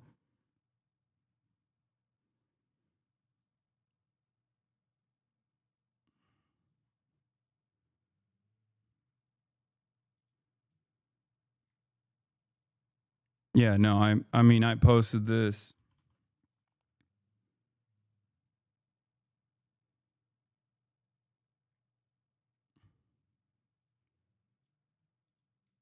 Go boost it.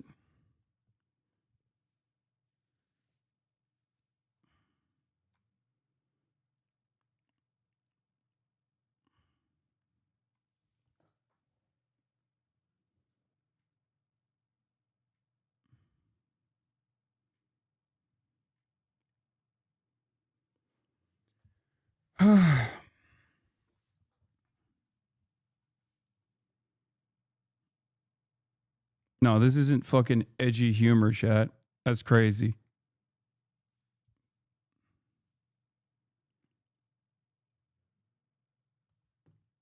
That's not edgy humor. That's someone telling their community to hunt me down, justify attacking / killing Hasan IRL for statements like this.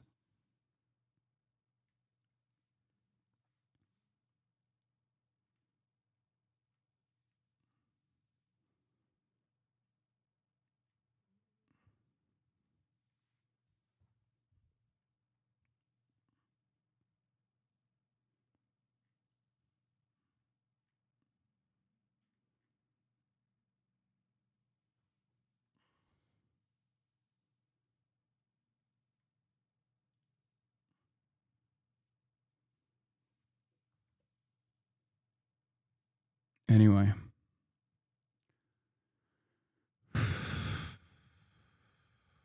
Let's get back to the Online Safety Act. Huge swaths of potentially questionable content or entirely pull out of the UK. Residents are finding themselves locked out of anything from period-related subreddits to hobbyist forums. 4 out of the top 5 free apps on the UK Apple Store right now are VPN services, as people are desperately trying to circumvent these filters and access crucial news information. But many systems have ways to detect VPNs, and the government will likely crack down on VPN use as well. Users on Reddit are reporting entire subreddits are now blocked in the UK. A post on one tech support subreddit shows the message, quote, "Due to local laws, we are temporarily restricting access to this content until we can estimate your age." Users on r/UK politics encountered a message reading, quote, "If you have a standard X account in the UK, presumably the vast majority of British users, you cannot see any protest footage that contains any violence tonight because of the Online Safety Act." Reddit has also blocked access to specific subreddits that contain crucial public health related information, like r/periods, r/stop smoking, r/stop drinking, and other subreddits that provide essential community support to users, including minors, like r/sexual assault, for example. These are all blocked. In fact, young people cannot access any information about sexual assault or potential abuse under these new child safety laws, meaning that they're actually less able to identify abuse and more likely to be exploited. The stuff that's being blocked under these child safety laws, like war reporting, human rights documentation, protest footage, LGBTQ and reproductive justice content, is essential content that all young people should have access to in order to remain informed about the world. This mass gating of information is preventing people under 18 in the UK from accessing things like independent reporting, witness testimony of crimes, community analysis of war atrocities. Instead, young people are being fed a sanitized, mainstream, government-approved version of the internet. It's crucial for young people to learn and become educated about the world, and also to be able to gain access to information outside government propaganda and the mainstream media, which, let's be honest, mostly regurgitates government propaganda. These child safety laws limit young people's opportunities for critical thinking and civic understanding, and they isolate young people from global perspectives and from connecting with other young people in foreign countries like Palestine or China. And the way that enforcement of these child safety laws works, platforms are forced to err on the side of caution by over-blocking vague categories of potentially disturbing content rather than having a more liberal approach. Young people are also being forced to provide highly sensitive personal data, like their government documents, selfies, and biometric scans. Organizations, including the Electronic Frontier Foundation and the Open Rights Group, have flagged serious concerns that these age verification policies are a privacy nightmare. And meanwhile, these free VPNs that everyone's downloading risk exposing young people to even less regulated corners of the web, which totally undermines the people in power's whole stated goal of child safety. Not to mention the proliferation of free and shady VPN apps also raises privacy risks. And if you think that this is only happening in the UK, I need you to wake up, because the US Supreme Court has upheld age verification laws at every state level, with states like Nebraska and New York adopting similar frameworks to the UK. Australia and Ireland are also introducing variants of age checks and digital ID systems. Both the Democrats and the Republicans are completely aligned in ramming age verification laws through Congress and removing all free speech and the right to anonymity on the web. Leftists have completely dropped the ball on this issue. There is no meaningful opposition to this stuff in the US outside a few fringe libertarian groups and some journalists. And a lot of people on the left have spent the past several years feeding into the exact moral panic nonsense that these laws are predicated on. Also, I just want to reiterate again that age verification does not protect the youth from anything but information that the government doesn't like. Young people still find a way to access porn. They're simply locked out of accessing crucial content about news, health, privacy, etc. These laws also don't account for educational use or parental supervision on different platforms. They just create this binary system where all graphic or controversial or news content is treated the same, regardless of the context that it's presented in. We need to do everything we can right now to fight back against the moral panic about social media and fight these atrocious censorship bills that erode our civil liberties and destroy our right to free speech and free expression online. All right, that's it for this week's Free Speech Friday. Don't forget to subscribe to my tech and online culture newsletter, User Mag. Isn't there another one that she did on this issue?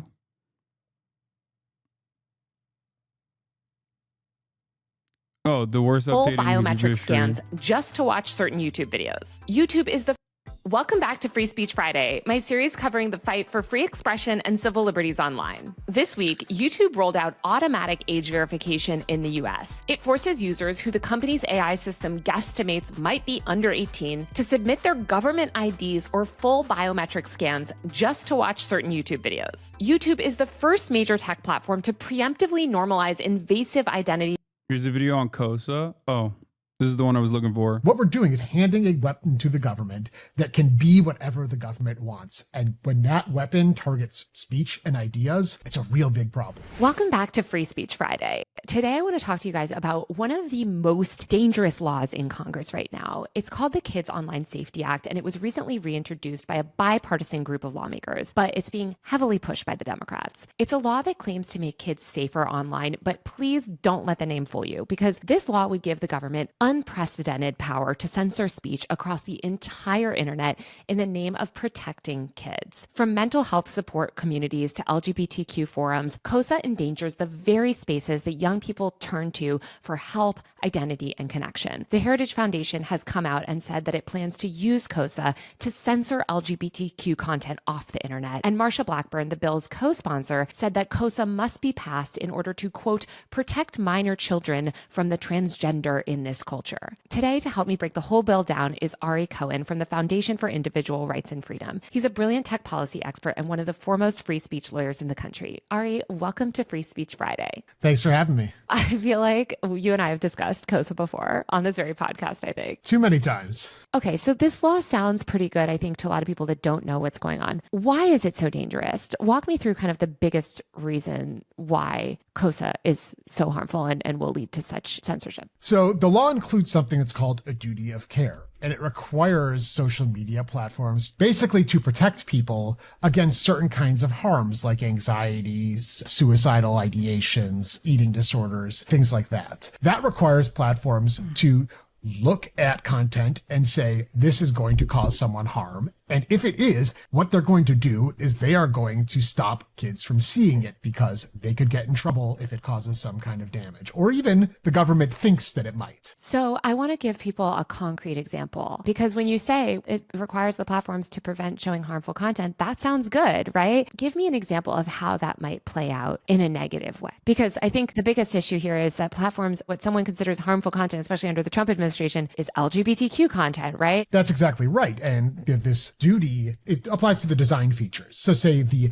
content recommendation system, the algorithm that provides you what's on your feed. Take the example you just gave, LGBT content. There is a contingent on the right that thinks that kids are turning trans just because they read things on the internet. Say the Attorney General of the United States sends a letter to Facebook saying, this is what happens when the dumbest, most hateful people are the ones making all of the decisions. It's so crazy.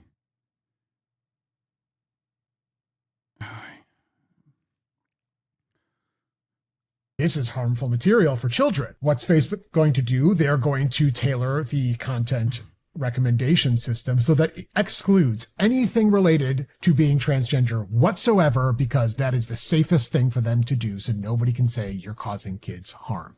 Which means you're not going to see any trans-related content if you're a minor, which means if you are trans, you might think you are all alone. You are not going to be able to find support, community, resources, or anything like that in the way Tea leaf, free leaf. Thank you for the 50 gifted subs. That I, as a little gay kid in a religious Jewish community who had never even heard of the fact there were other gay people, was able to find support and community on the internet when I was a kid. We're basically going backwards. Yeah. And especially, I think, to do it at this time when we know other stuff that's considered harmful content is reproductive justice content, information about women's health care, anything about women's issues, civil liberties, social justice issues. These are all considered sort of harmful content, anxiety inducing. And what's harmful content will grow and change and morph with whatever the subjective values of the person doing the determination is at any given time. And Republicans should probably beware as well, because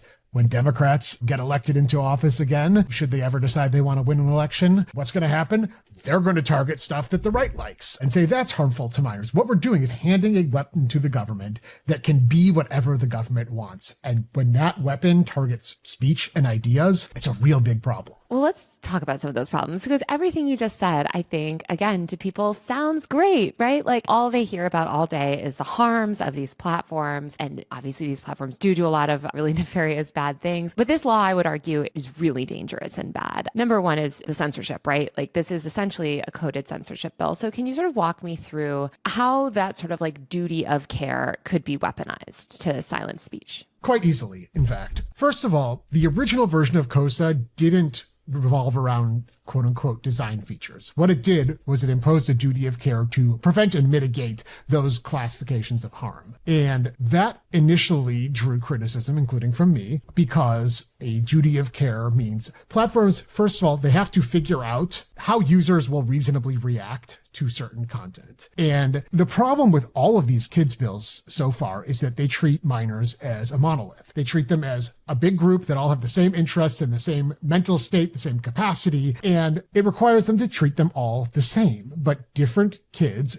particularly with respect to, say, a 14-year-old versus a 17-year-old, have different reactions, different experiences, different ways they manage and cope with different content. And even within the same age range, different kids are different. They have different life experiences. They don't all react to content in the same way. So how platforms are supposed to figure it out for kids as a whole, I don't know. The alternative is that social media platforms have to be each kid's virtual psychiatrist. And if you don't trust social media companies to be taking care of kids in the first place, I don't know why you would trust them to do that. Either way, it's an impossibility. So what results from that is that platforms have to basically restrict for minors everything but the safest content. When you say safest, like what does that even mean? That's a great question. I don't know. Basically, like the content that would not even set off a reaction in even the most sensitive kid. And that's basically nothing. And we've been here before. Parents have tried to sue broadcasters, video game makers, the makers of Dungeons and Dragons for quote unquote harming kids. And the courts have all rejected the duty of care on First Amendment grounds because they've said that would basically restrict allowable speech to the most sensitive members of society. So what did the COSA sponsors decide to do? They made it, instead of directly about the content, they said, okay, this is only about design features. And to some people, that would seem to make sense. But let me read you again. Take reasonable care in the creation and implementation of any design feature to prevent and mitigate, say, mental health disorders, including anxiety, depression, eating disorders, substance use disorders, and suicidal behavior. So take infinite scroll, because that's usually cited as one of these design features. And just infinite scroll means basically a feed that continues to refresh. Right. So I'm not sure how infinite scroll, if you don't consider the content at all, could possibly cause an eating disorder. It would always have to do with the content that is displayed. And also, the fact of the matter is, Twitter's feed, Facebook's wall, what have you, those are all also design features. There is no way to mitigate against these harms, that they're very content-based harms, without considering the content, because features don't do anything to kids at all. They're just there. Let's kind of put this a lot more in layman's terms. What you're saying, and correct me if I'm wrong, is they've tried to sort of reform this bill, which was essentially, it sort of fell off the map initially because it was very obviously a censorship bill. Now they're back saying we're not regulating the content, we're regulating these dangerous features, like keeping kids scrolling forever and these dangerous design features. And this is what you hear also from these groups that I deeply disagree with, like design it for us. And they're like, it's the features that are the problem, not the content. But as you're saying, you can't really decouple the two, because a feature in itself isn't inherently harmful. It's the content that it's delivering that is being litigated. I always tell people, if we were in a situation where social media presented nothing but educational content and funny cat videos, and kids were staying up late at night under their comforter, unable to sleep because they're too busy learning from social media, and they were sleeping too much during class because they were up late all night learning, would we have this same panic? No. No, we wouldn't. It is all about the content, and they barely try to hide it, and now they're trying just a little bit, and it's still completely insufficient, because really what they're going after is the content. And if there's one thing thank you for another that the First 50 Amendment doesn't bomb. allow, it is the suppression of content just because the government finds it objectionable or harmful. And that's what this bill does, and it gives the government a ton of power to decide for everyone what that harmful content is. I think that's actually such a good way to think about it, because I think actually that's maybe a good test for any of these internet laws, is if the content on these apps was, as you said, the most wholesome educational videos ever, would this law still be necessary? And no, it wouldn't. I think there's also just a lot that's sort of presupposed in this law. For instance, the idea that social media is inherently harmful and dangerous, and it's leading to compulsive usage and all of these other things. The eating disorder stuff drives me crazy, because I grew up also in the aughts, where when I was a kid, all we had were these magazines that promoted the most blatant eating disorder. The entire media promoted eating disorders. And in fact, we have the body positivity movement because of social media. And young girls today especially, are exposed to more diverse body types because of the internet. And yet we see this sort of trope that the internet is leading kids into these things. How soon we forget even very recent history. There's also the quote unquote addictive feeds issue. And I am not sure if these people are consumers of any kind of media, because the entire purpose of media is to keep your eyeballs and your attention. And that's why we have cliffhangers at the end of episodes. That is why we have, say, commercials that tease episodes and automatic play of the next episode. It's because the entire purpose of media is to keep you watching. And if you try and say that is inherently a bad thing, then where do we go from there? Because what you're saying basically is that addiction to ideas is a thing. I don't want to live in a world where that is a legally cognizable thing, because that is terrifying. It's even worse than that too, because they're not just saying that you're addicted to consuming information and entertainment or whatever, which is absurd on its face. Like you said, it's you're addicted to reading. It's also addicted to communication. I think of Tristan Harris, who I deeply disagree with, talking about Snapchat's streaks feature, which for people who don't know, sort of encourages you to message somebody every day. Like if we message each other each day that we continually message each other counts towards our streak. So if we've had a 100-day streak, that means we've sent each other at least one message a day for 100 days. Now, this is something that these people that claim social media is isolating us and it's making us all miserable and all this stuff, you would think that they would actually love, right? Wow, it's encouraging you to keep in touch and directly communicate with your friends. Tristan Harris described it as being chained to your best friend on a treadmill and being forced to run. And like there was all these endless moral panic articles about like the anxiety that's giving kids to break their Snapchat streaks. That's very like old man yells at cloud territory. It's absurd, but it leads to legislation like this too, where we know that the primary use of Instagram and most other social media apps among teenagers is actually not even through consent. It's messaging, it's DMs. Adam Masari said that the majority of teens spend most of their time on Instagram in DMs, communicating with each other, messaging each other, group chats basically. And that's what we're telling them is so like negative. And it's like you're addicted to communicating with your friends. It just reminds me of the moral panic over telephones and landlines. And like the woman is talking on the phone for too long, you know, and it's going to destroy her marriage or whatever. I don't know. I feel like the point of regulation should come at the hardware side. Like it's understandable to demand some kind of limitation for minors and what they do online. I think it's probably not the worst idea, but I don't think ID verification for every single person that is going on a website is the appropriate measure, especially on like especially on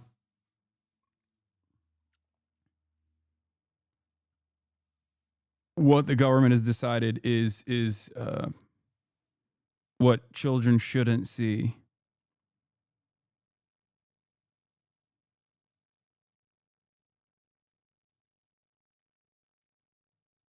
You know what I mean?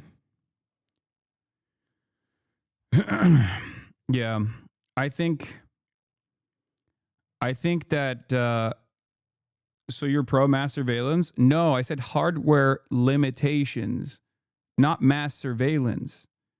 Like having some kind of safeguard that you give to minors that parents should implement.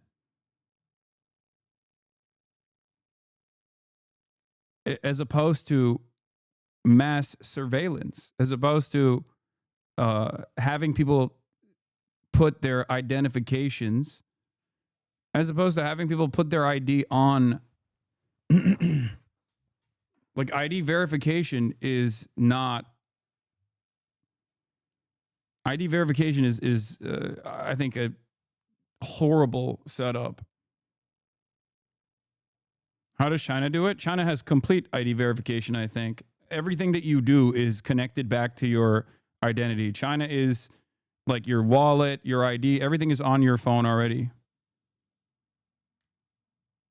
So China already has the most aggressive forms of government surveillance, which is interesting because a lot of people criticize that kind of government surveillance.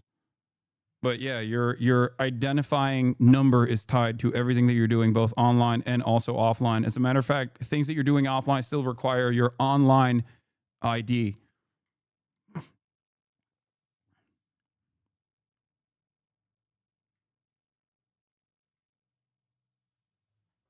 Why is ID a bad thing? Well, one, it improves government surveillance, which already exists.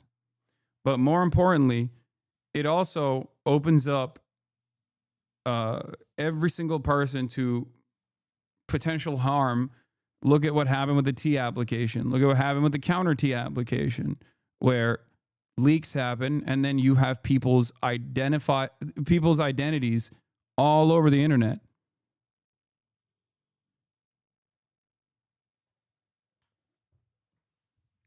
Think about it like, think about it in the real world. In the real world, imagine demanding IDs for everything that you're doing. Like for walking down the street, for talking to your friend, going to the movie theater. And one might say, well, there's like age, there's some kind of safeguards against like children watching shit that they shouldn't be, and there's truth to that, even though people obviously try to avoid that actively. The only thing that you have an ID verification for is purchasing certain things like alcohol, right? But this basically means like everything requires ID. You're pretending we don't already live in that reality with advertisers? I mean, it's even worse than that, because at least like with advertisers, they have your geolocation, they have all your data. It's harder to trace it. It's harder to track it down and pinpoint it to the user. Whereas with this, it's literally your ID. It's your address and your fucking ID. You could still you could still pinpoint this information with everything that data brokers sell.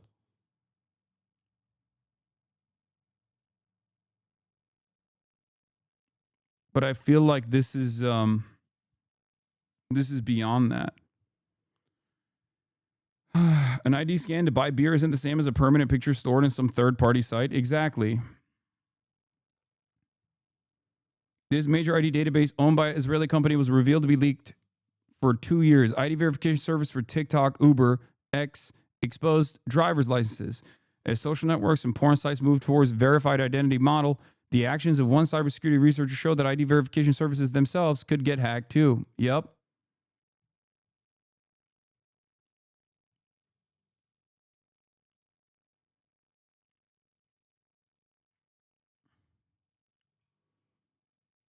I think you're underestimating how normalized this is for younger people. I just graduated and my teachers could literally see a live feed in my browser at all times, even from home.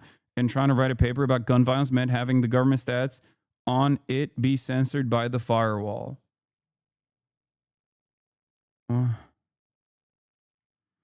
don't think that it's like, I don't think it's better to say, well, it happens already, so we should have more of it, you know?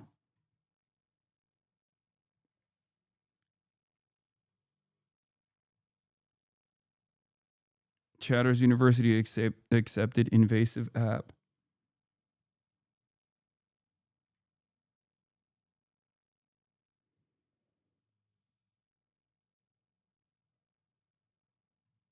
Trump announces new health tracking system. Experts raise ethical and legal concerns. Trump announces new health tracking system. Trump admin announces launching a new program to allow Americans to share personal health data and medical records across health systems and apps run by private tech companies. Are you fucking joking?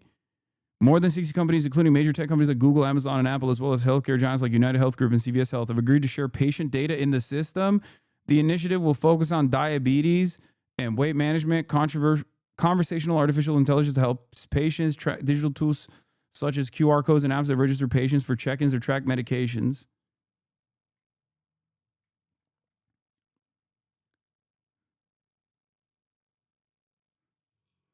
Bro, I just can't tell. I don't know. It's so fucked, man. Everything is so fucked. Like,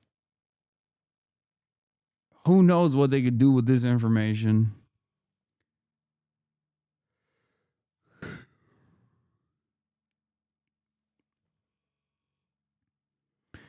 I can't tell if I'm being too alarmist about this or if I'm not being alarmist enough about this.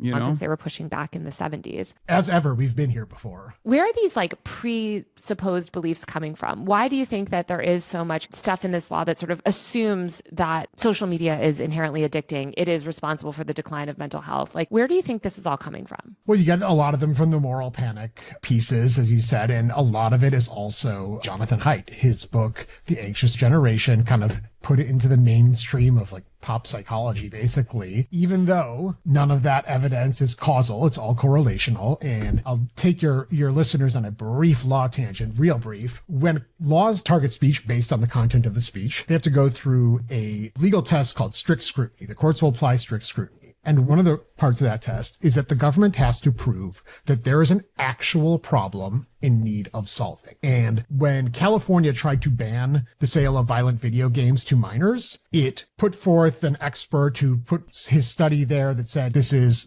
correlates with higher mental health problems and acts of violence. And the court said, no, you have to have causal evidence. You have to have actual data that shows this is a problem. And all of the studies so far have said there's a correlation, but there's not necessarily causation. In fact, some studies have found a positive effect on kids' mental health. And so the science is very much not there yet. But Jonathan Haidt keeps pushing for this kind of legislation, saying it's the only thing we can do. It's the only reasonable response to this kind of data, which of course is still correlational. It's just that's a lot of what's driving this. It is. It's a lot of nonsense. And this is a man, by the way, who's on the board of Barry Weiss's fake censorship university. So I don't think he cares much about the speech concerns here. Well, he's actually come out and said, oh, Elon Musk and Linda Yaccarino say it's not a free speech problem, as if they are the two foremost experts on First Amendment law in the country. I was like, okay. Elon Musk, who's banning journalists, who has currently banned multiple journalists for reporting critically on him and is one of the most anti-free speech tech CEOs ever. He's constantly threatening defamation suits around anyone who covers him critically. My jaw dropped when I saw that. I was like, do you know what a credible source versus a non-credible source is? Because this does not indicate that you do. He does not. But speaking of Elon, actually, and I think another thing that you hear from people is, well, we've changed COSA a little bit, and now tech companies are on board. X actually supports this legislation. So does Apple. So if it is really so dangerous to these tech platforms and companies, why would Apple and X support these types of laws? Well, I don't know that it's necessarily dangerous to the companies. The companies that operate globally are kind of already set up for compliance, and Apple probably sees itself in a way as already kind of doing all of this in a sense. Yeah, Apple also doesn't have social media. Right. And there's a side effect of that. If there's actually a war right now over if there is going to be age verification, should it be the device manufacturer or the App Store? And Apple certainly has an interest in that dispute and would much rather it be the social media platforms. The company's job is to look after their bottom line. It's not necessarily their job, although everyone thinks they should look after users' free speech. So companies might support it, but you have to realize that the company's interests and your interests are not necessarily aligned. In fact, the sponsors of COSA will tell you that users and platforms do not have aligned values because they are saying over and over and over again how platforms only follow their business interests. They only do what's going to protect their bottom line, which, by the way, means that, yeah, of course they're going to over-censor because their bottom line says you have to be cautious or you're going to get... Would an ID ensure accountability for shit like online harassment and other insane shit? Not necessarily. That's something that I've thought about as well. Because one of the oldest things that people say is oh, you wouldn't say that in the real world. You wouldn't say that behind if you weren't behind a keyboard. That's a classic take, right? I mean, I myself have entertained it before as well, or I will regularly say things like, oh, you, under the guise of anonymity, people feel like they can get away with saying certain things. Okay. Having said that, however, I don't think that this actually fixes the problem at all. One, because I feel like there are places where similar implementations exist, and that hasn't really cut back on the criminal things that people are doing online. Someone said, yeah, case in point, South Korea. But not only that, but also, there are so many crimes that the law enforcement, there are so many crimes that law enforcement is just so woefully unequipped to tackle, whether it happens in the physical space or whether it happens online. And especially if it's online, it brings an entirely different brings an entirely different variable. Unequipped or uninterested, I mean, it doesn't really matter whether they are uninterested or truly interested. They just can't do it. That's my point. They haven't been able to do it. I think they are both ill-equipped and also disinterested, for sure.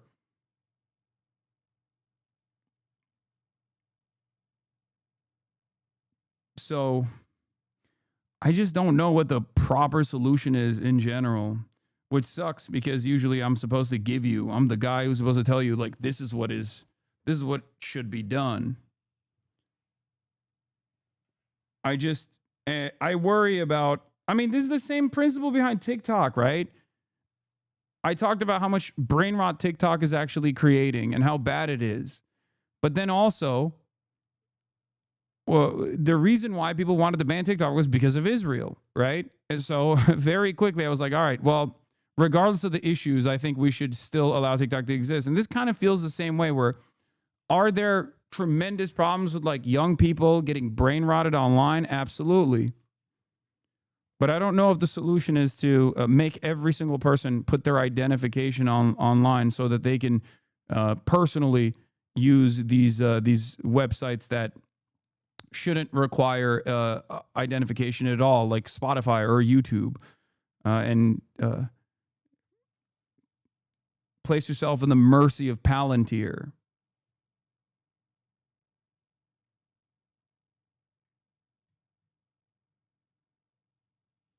I think parenting as a solution is a cop-out. That's one thing I don't think is appropriate as a retort, for the record. That's like classic right-winger speech. You know, oh, dude, what good parenting is the solution. It's like saying, like, that's not how the government works. You know what I mean?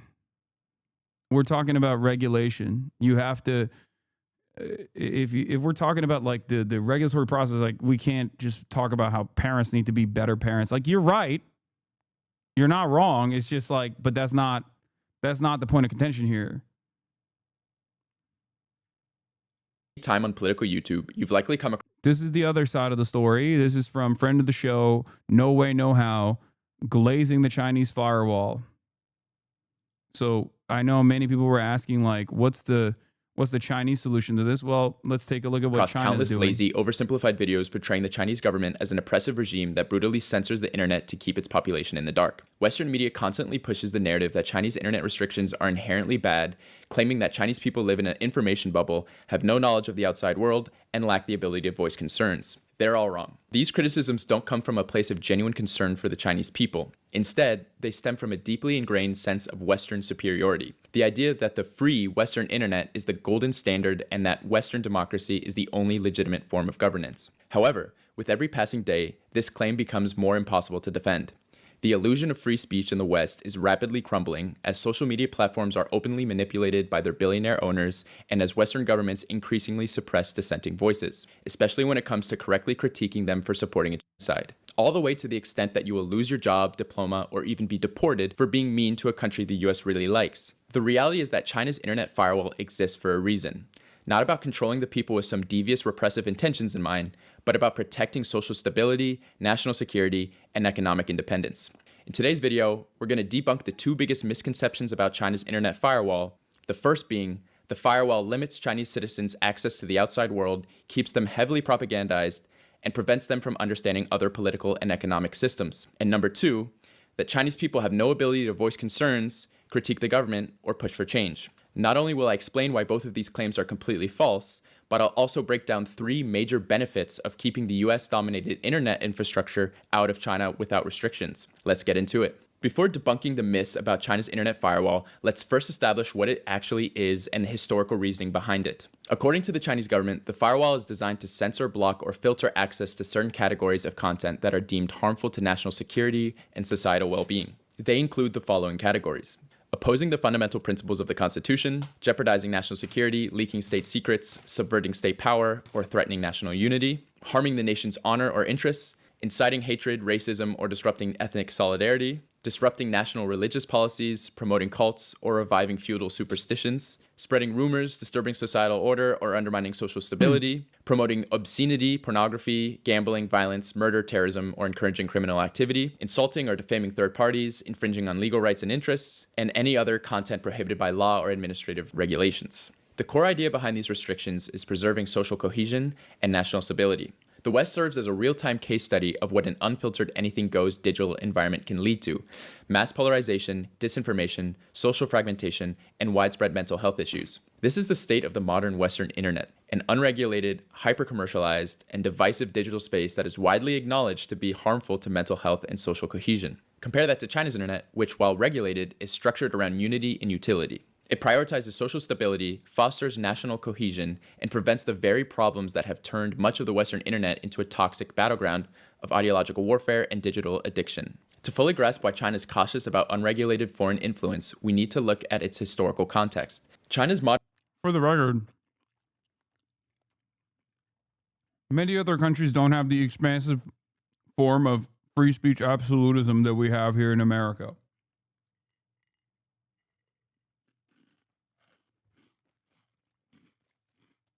So,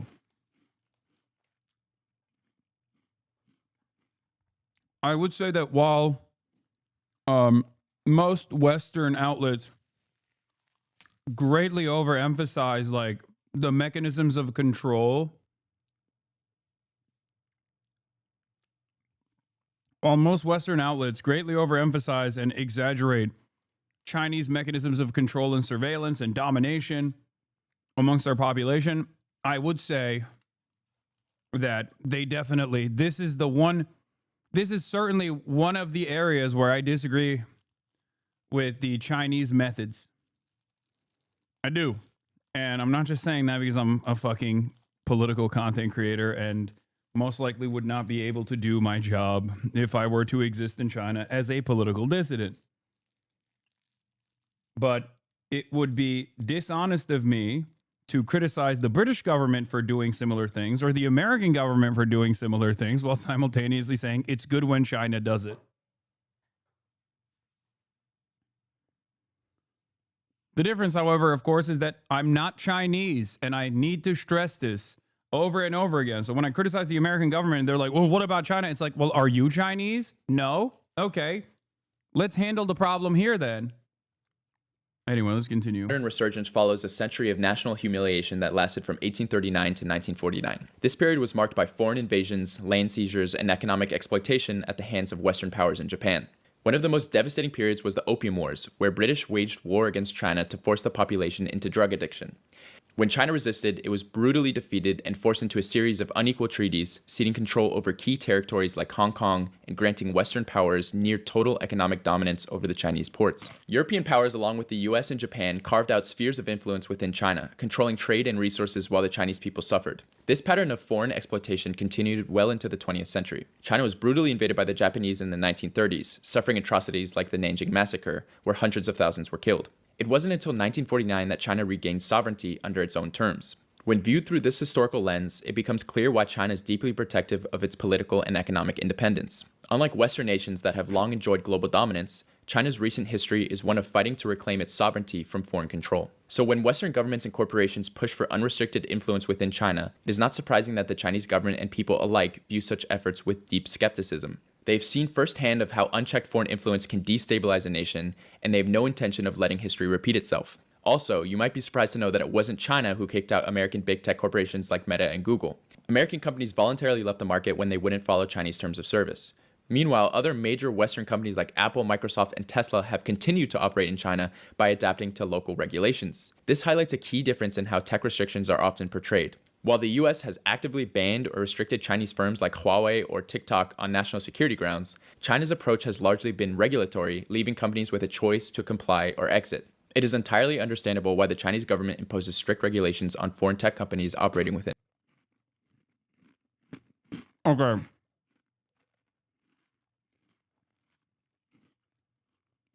We've done it.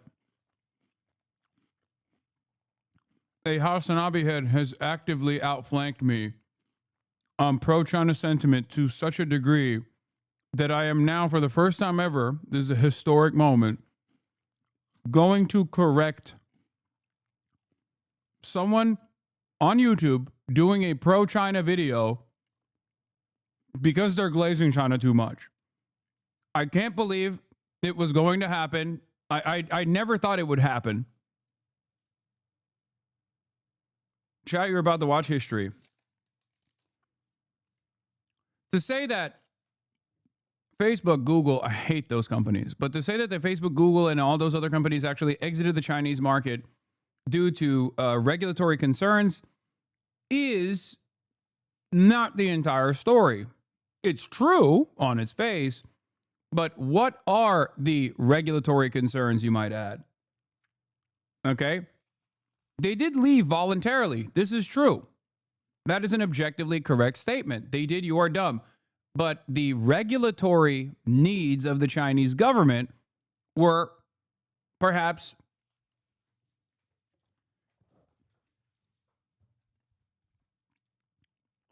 to use Facebook and Google as a part of the state's surveillance apparatus.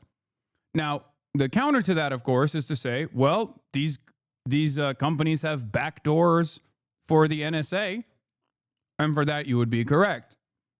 It's just that they did not want to offer backdoors into Facebook, Google, so that the government could surveil everything that was going on with the same level of ease that they do with all of the Chinese versions of these social media applications. That's it. So technically, yes, these companies left the Chinese market voluntarily, but it was due to the demands that the Chinese government was making, and the demands that the Chinese government was making was, of course, to allow these companies to volunteer. What is your accusation? It's not an accusation. It's just what the Chinese government's demands were. Whether you consider it to be appropriate or not is up to you. And its borders. Western governments and intelligence agencies have repeatedly used these platforms to influence political movements, destabilize governments, and push for regime change in countries that refuse to align with their interests. This isn't speculation. It's a well-documented strategy that has been carried out numerous times, from Ukraine and Georgia to Romania, many Latin American nations, and beyond. One doesn't have to be brilliant to attempt a coup. I disagree with that as somebody who has helped plan coup d'etat. In fact, Western officials and organizations openly discuss and allocate substantial funding towards these goals, framing them as democracy promotion or support for civil society. First, we thought that getting Guaido to declare himself president would be enough to topple the regime. Then we thought putting aid on the border would be enough. Then we tried to sort of construct a kind of coup in April of last year, and it blew up in our face when all the generals that were supposed to break with Maduro decided to stick with him in the end.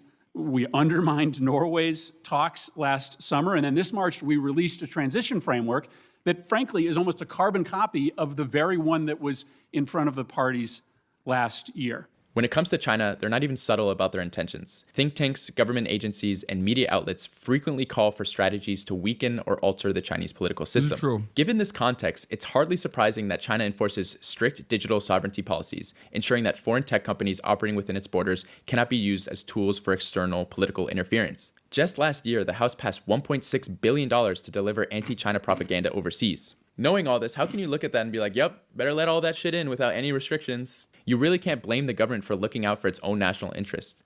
If there was a similar authenticated legitimate threat to the US government, you can damn well expect they would crack down on it too. Now that we've established the firewall, what it does, and its context, let's debunk the common misconceptions around it. Starting with the first one, that the firewall limits Chinese citizens' access to the outside world, keeps them heavily propagandized, and prevents them from understanding other political and economic systems. Western critics love to claim that the people of China don't have access to the internet, that they're completely cut off from platforms like TikTok and YouTube. The way they describe it, you'd think that the Chinese are living in the Stone Age. This is complete nonsense. China has built their own internet ecosystem that mirrors every function of the Western internet. They have their own versions of Google, YouTube, TikTok, Instagram, and every other major platform you can think of. These apps offer nearly identical experiences. On China's version of TikTok, you'll find the same mix of trends, gaming content, food vlogs, and cringe dance videos. Their version of YouTube, Bilibili, hosts everything from nature documentaries, in-depth political analysis, food bloggers, and travel vlogs. What's especially interesting is the political content. A lot of Westerners might assume that Chinese platforms are filled with anti-American rhetoric, but that's not the case. In fact, political content is relatively balanced, and if anything, there's even a slightly positive view of America. The harshest takes you'll find tend to be lighthearted or comedic, poking fun at the absurdity of certain American politicians. Surprisingly, Trump is actually quite popular, with Chinese users often finding him funny or entertaining. You'll see edits of him at speeches and clips where he's treated more like a meme than a villain. Okay, absolutely. Melania said this was okay. I just got a nice co-star here.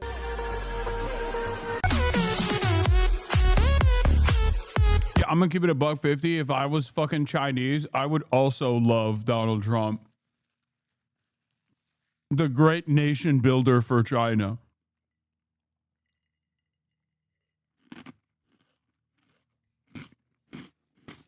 Donald Trump, the man who is bringing about the century of humiliation to America almost single-handedly.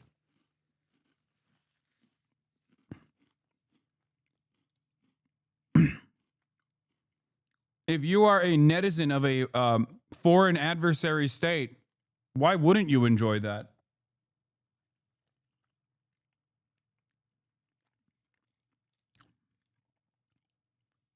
Not only do you not experience the repercussions, but you also are simultaneously watching America fucking cook itself. Well, because of your humanity, do you think that, I mean, first of all, because of your humanity, talk to the average person about what they think about China and Xi Jinping. Why would it be any different on the other side?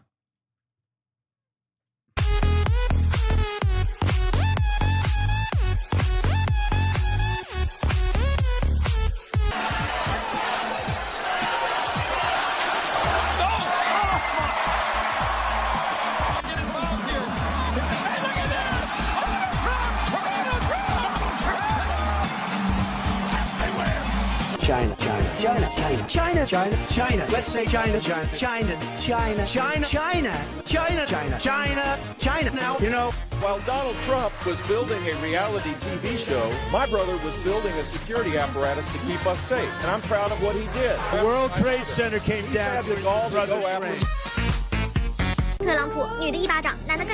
Joe Biden became mentally impaired. Kamala was born that way. You know what I do with him? Bro, what the fuck?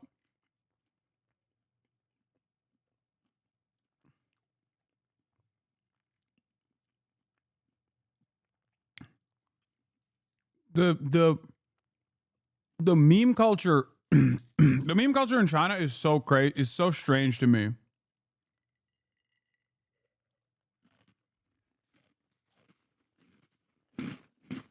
Like, yeah, we got brain rot, but their brain rot is also weird.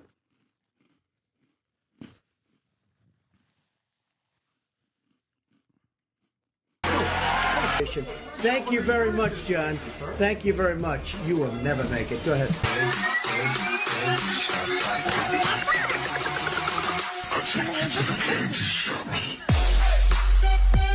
Meanwhile, on Western platforms, it's become a whole genre to predict China's imminent collapse, with video after video pushing the same doomsday narratives. You won't find hundreds of "why America will collapse" videos on Chinese social media, even though there are plenty of valid criticisms that could be made. Political discussions are less aggressive, and when they do happen, they tend to be more good faith discussions rather than fear-mongering or propaganda. This just goes to show how much Western media relies on people's lack of knowledge about the country to paint China as the enemy. Well, they don't have to sincerity with fear-monger. which Chinese people engage in diplomacy and discuss global affairs on their platforms feels like To be fair, we have to fearmonger. They don't have to fearmonger. They can just literally point to what America is doing, both against China and everywhere else. Like, that's just the reality. That's what happens when you are the dominant world power. The dominant world power has no real enemies, only perceived ones, so that it can continue its dominance.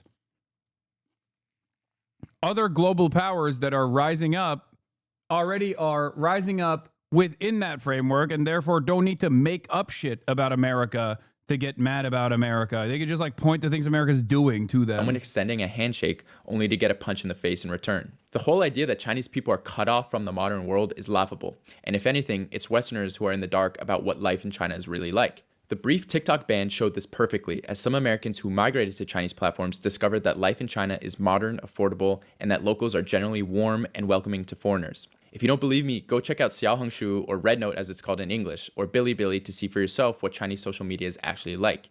You might be surprised at what you might find. I really think America has made a huge mistake when banning this app, because now that we're all on Red Note, we're actually learning that a lot of the crap that they've been talking about China is absolutely not true. We're like, wait a second, you guys have universal healthcare? You don't have to pay for an ambulance when you get picked up to the hospital. You have amazing cars for very low prices. Huawei, the amazing phones they have, are also so much better than iPhones. And all of that is forbidden here. We cannot have any of that. Wait a second, you can walk at night outside and not be afraid? There's no mass unalivings in schools? What? What's that like? And I had someone comment on my Red Note being like, now that you're here, I hope you can see that we're not the beasts that, you know, your news made us seem to be. And I was like, Americans find out government follows basic functions of good governance, loses their minds. It's so funny because, like, this is not just China. I mean, it's extra funny to do this about China because America's, like, consistently lied about China, whatever. But Americans genuinely forget that, like, other countries exist because half the shit she's talking about here is, like, European capitals as well. You can point to not even Europe, like, developing nations have implemented some of these protections that she's talking about with far less money and resources. It's not a matter it's not a matter of money. It's not a problem with money. It's a problem with capitalism. That's it. Like, we never thought you guys were. I feel like we always knew it was bullshit. And yeah, no country's perfect. There's a lot of issues everywhere in this world. But it's very interesting. We're learning much more, I think, than they wanted us to know. And yeah, here we are learning about how affordable their cost of living is. How 90% of people in China own the place that they live in. How they don't really have homeless people. They don't have a drug problem. Like, their groceries are affordable. They only have to work one job in order to pay their bills.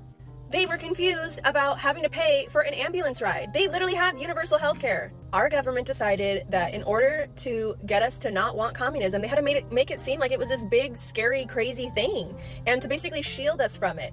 And look, we're literally talking to people that live under that type of government, and they're happy. They're happy, and they cannot believe how Americans are letting America run. And they feel sorry for us. That's sad. Chinese people are also some of the most well-traveled in the world. In 2023 alone, mainland Chinese citizens made 206 million international trips. To put that into perspective, the entire population of the United States is about 345 million. And yet, despite experiencing the world firsthand, all 206 million of those Chinese travelers chose to come home. Not because they were forced to, but because the quality of life in China is high. Beyond tourism, China has one of the largest groups of international students in the world. Every year, hundreds of thousands of Chinese students enroll in Western universities, gaining access to a vast range of academic perspectives, many of which are openly critical of China. Yet after spending years immersed in these environments, 90% of them return home. Tens of millions of Chinese citizens have studied abroad or are currently pursuing degrees in the West. I do find it really funny because, like, for the longest time, people basically, I guess without the internet, or without the internet being so popular, people were just like able to just lie. I don't know what changed in the last like decade. I think like people recognized America's imminent demise. So they started paying attention to like, as the less you trust your own government, the more you listen to what it's saying and you go, wait a minute, is that wrong? And I think a part of that is social media, and a part of that is like that broader feeling of instability and, dare I say, resentment towards the institutions that cause people to look at China and go, what the fuck? You guys were just lying about everything.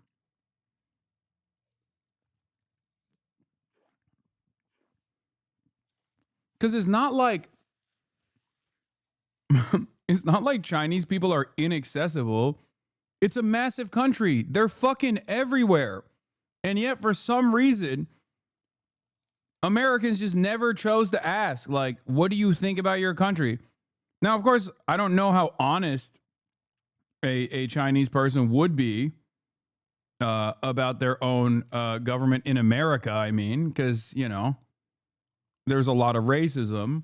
I know this from my own personal experience talking to Water, Jake's girlfriend, who is Chinese. When I was like literally glazing China and asking her about China, she thought I was fucking with her. She literally was like, oh, she thought I was messing with her because she had never heard like a American white guy actively, I guess with the exception of Jake, like actively be like, no, I think these are the good things about China.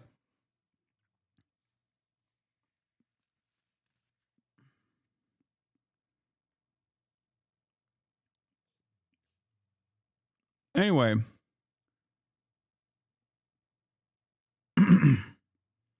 it's just funny to me that like we act as though it's impossible to figure out what things are like over there, and it's much better to just consistently fantasize about the imminent demise of China instead, and watch a million different YouTube videos about like the collapse of China.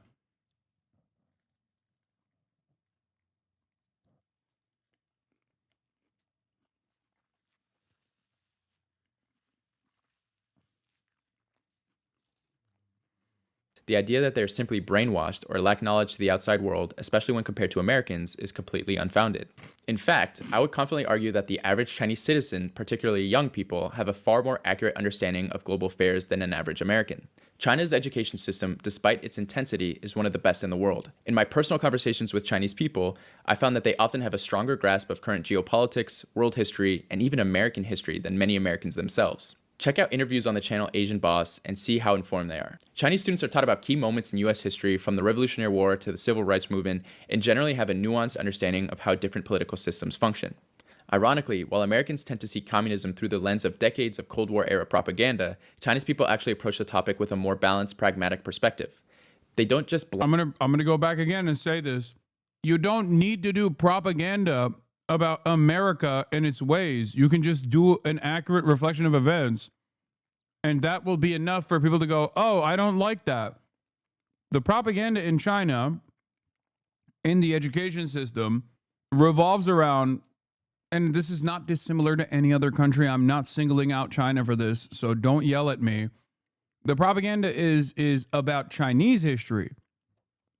Just like we do the same thing here in the United States of America, an inaccurate reflection of events, or at least some omissions that I would say are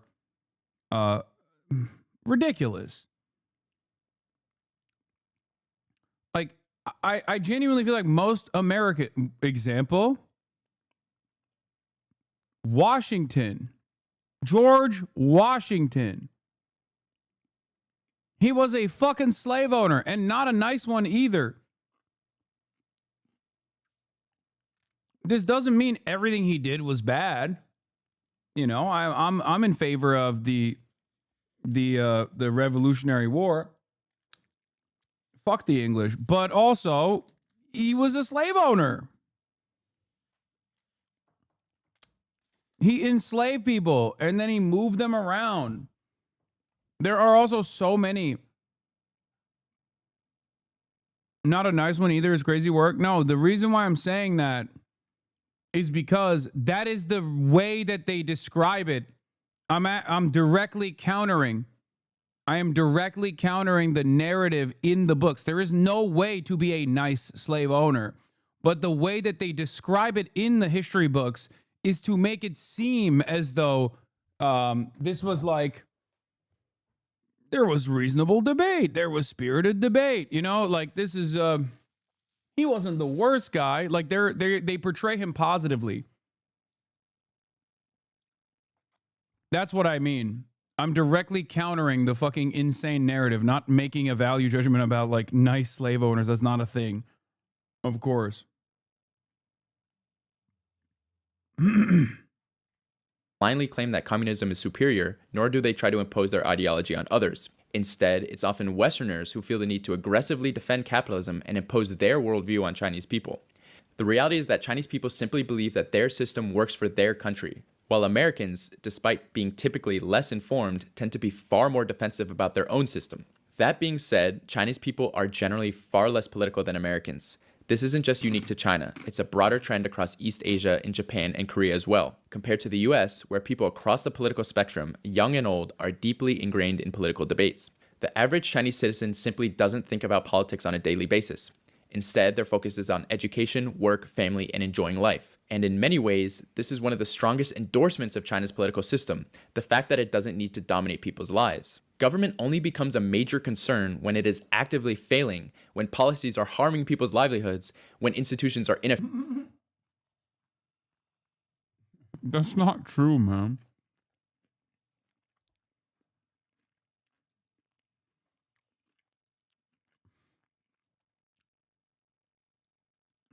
Because they can't participate in politics is just not true. I mean, he's glazing too.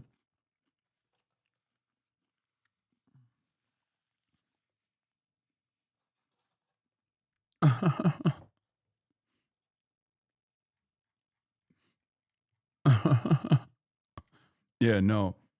It's just a government assignment that they came up with on their own. Xi Jinping personally handpicks every single person in the country that is going to be a part of the part of the CCP's power structure.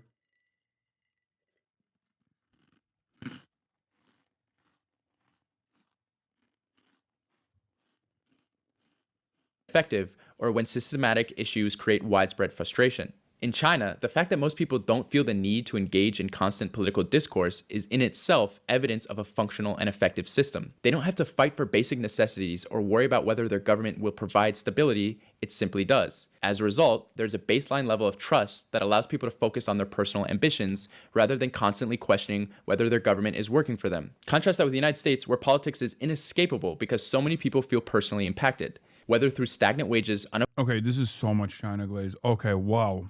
Wow, that's not true. That's objectively not true. Chinese people are very much aware that they're under an umbrella of broad surveillance down to the fucking random civilian aunties and uncles. But you know what else Chinese people are very much aware of?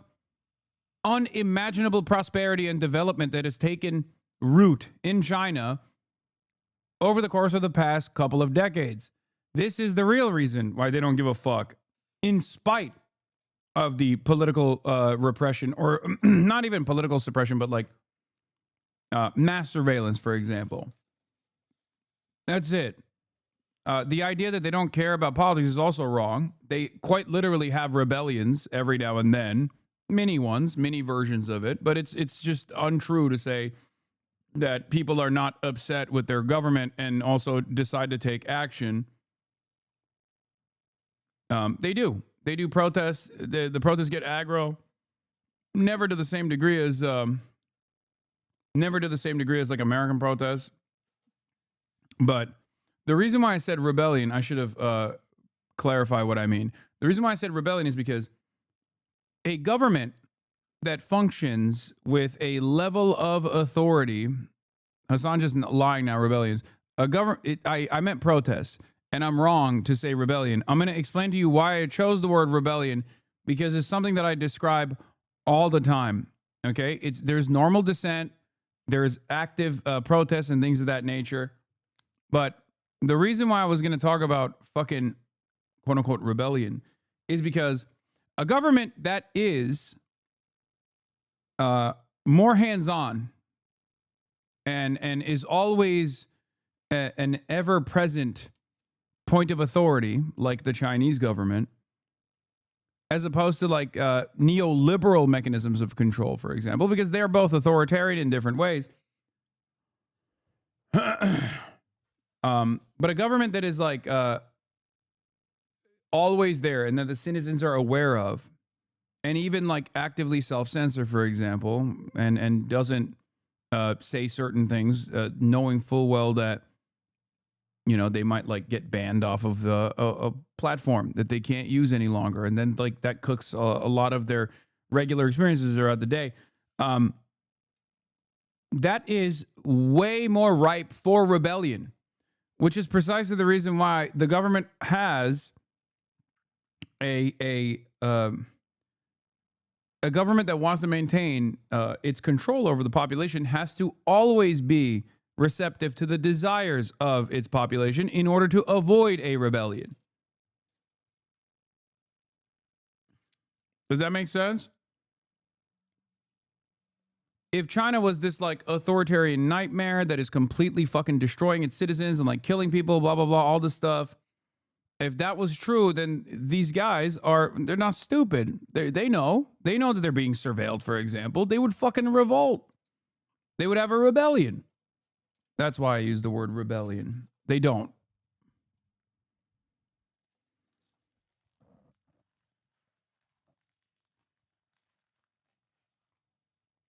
Affordable healthcare, rising cost of living, or a political system that often seems more focused on culture wars than solving real problems. Do you really think Americans would be this obsessed with elections or hyperfixated on every new political controversy if they actually trusted their government to function properly? Of course not. The intensity of political engagement in the US isn't a sign of a healthy democracy. It's a symptom of a system that repeatedly fails its people.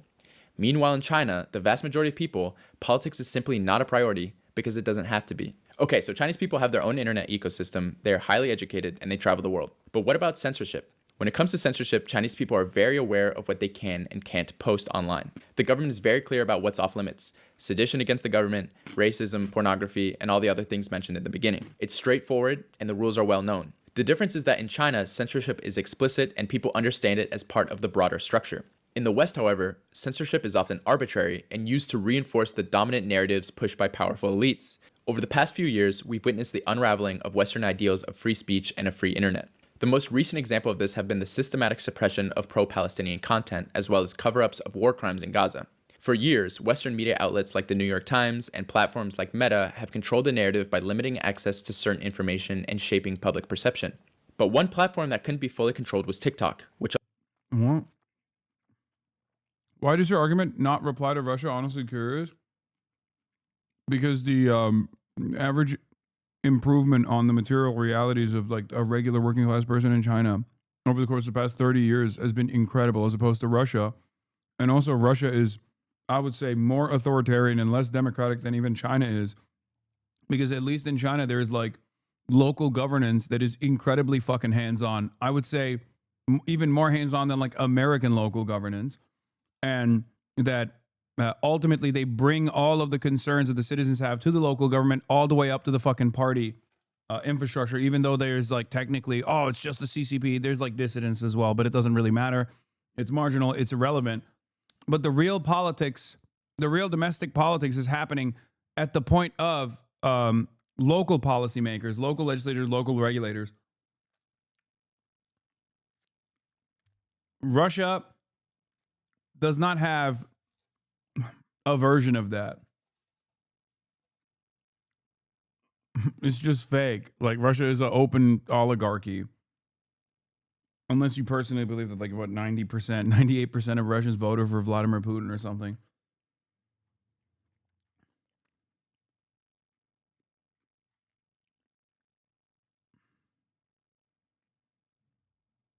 What is this? This could have applied to the USSR in the 50s, not anymore.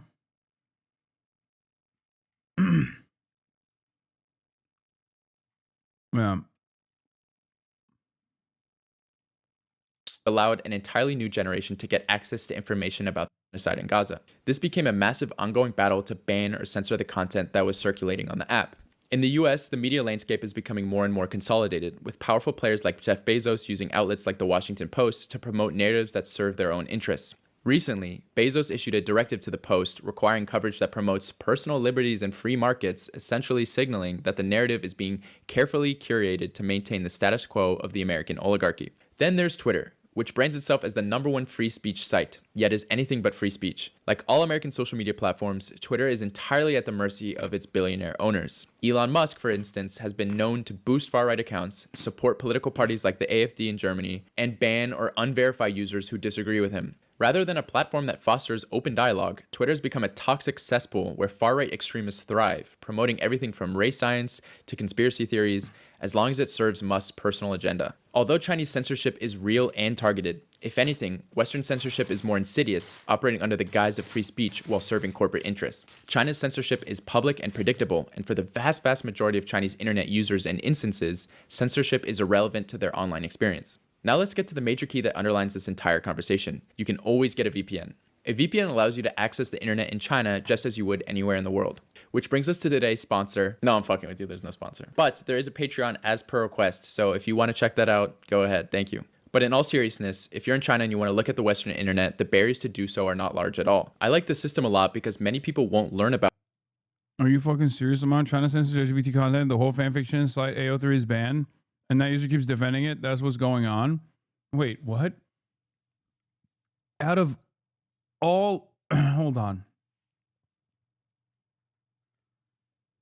Out of all of the things that you could fucking criticize the Chinese government's censorship over, specifically as it pertains to LGBT, depictions of like LGBT people or whatever, which would be a lie. You can be openly fucking gay on Chinese applications and whatnot.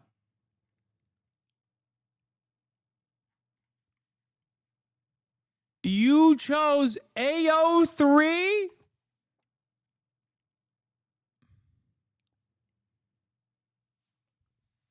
You chose China banning AO3. China would not let me go on Wattpad and write about Yowie, Donald Trump Yowie. This is unacceptable.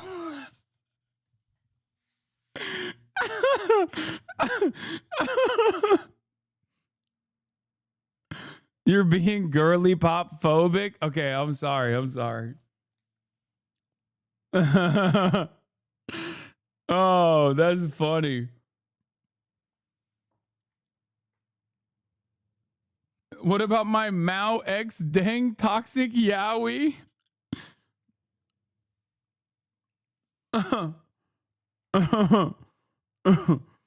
Oh, man.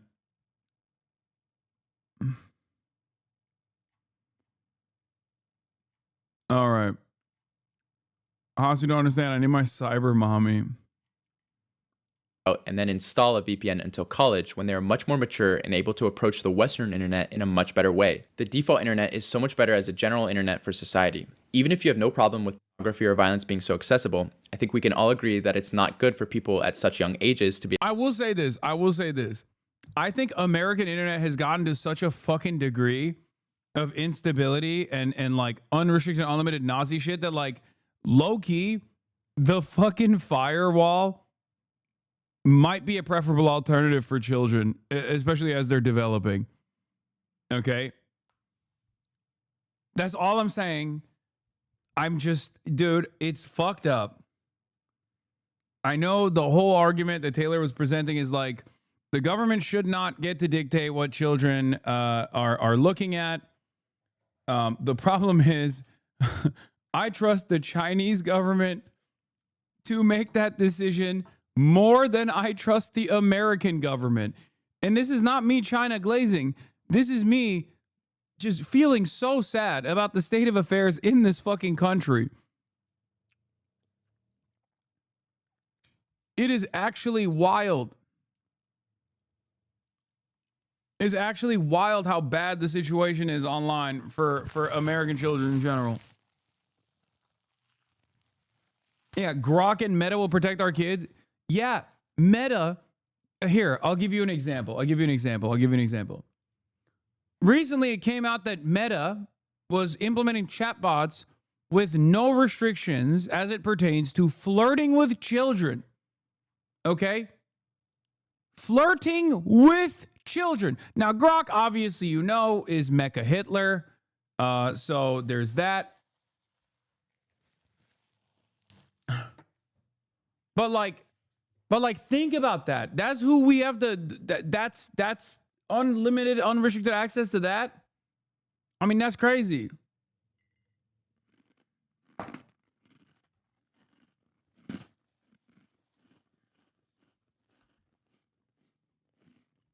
Every time I get mad,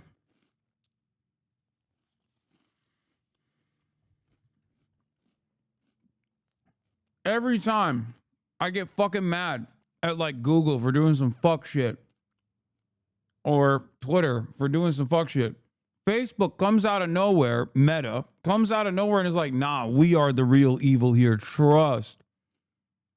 It's like they're on an active, they're in an active competition with one another on who gets to be the bigger Nazi pedophile platform. It doesn't make any sense.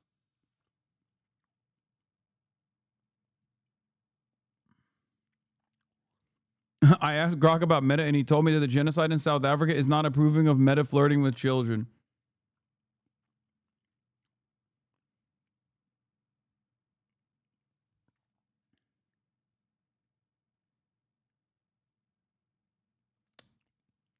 Yeah, their ethics officers signed off on their rules. Their whole job is ethics. We're cooked.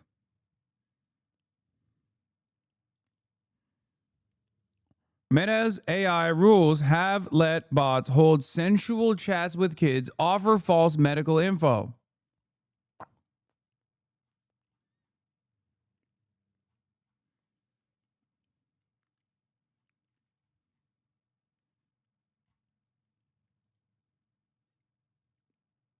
I mean, seriously, like, I don't think the Chinese methods are the best. Okay, I don't. This is an active disagreement that I have. This is something that I actually criticize the Chinese government on all the time, which is like, you know, there are certain forms of repression that the Chinese government engages in, especially censorship, especially mass surveillance, that I don't think is good. But like, is it better than this? I don't know. It might be better than this. Like, can we not have this? I don't want the other thing either, but this I definitely don't want. You know? I don't want this. I don't want this at all. So please, let's stop this.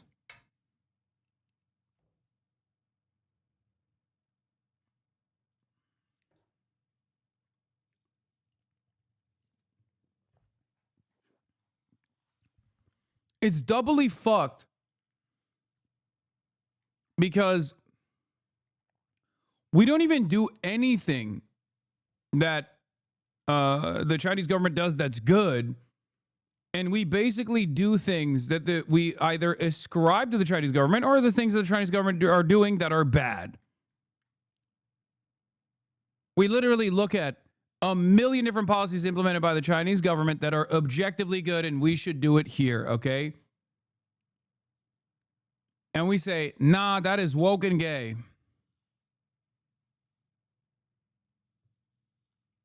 Defending one of the worst parts of the Chinese government is crazy.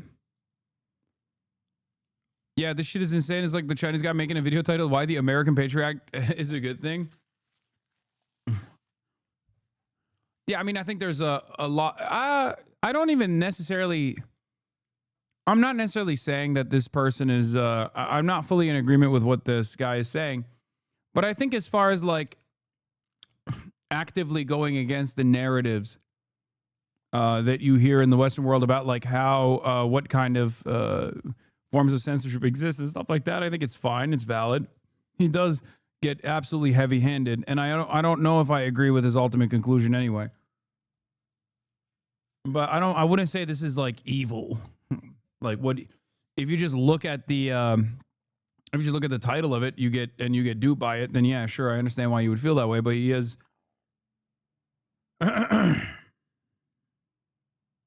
he's definitely going through and detailing like what people get wrong. Accessing that type of content. I know that I certainly would have benefited from not seeing pornography and executions from literally the age of 7 years old. The VPN is always accessible for those who want to use the Western internet, but I think it's great that the default internet is the way that it is. Now for the question I know you've all been thinking. Like some kind of restriction for minors online, I think is good. I don't even think it's like fucked up or evil. I think it's good. Okay? I don't even think it's like gray area shit. It's just that I don't think that the appropriate mechanisms is to literally make sure that everyone has an ID on them at all times. And then the ID is like stored somewhere. You know what I mean? Like, that is crazy.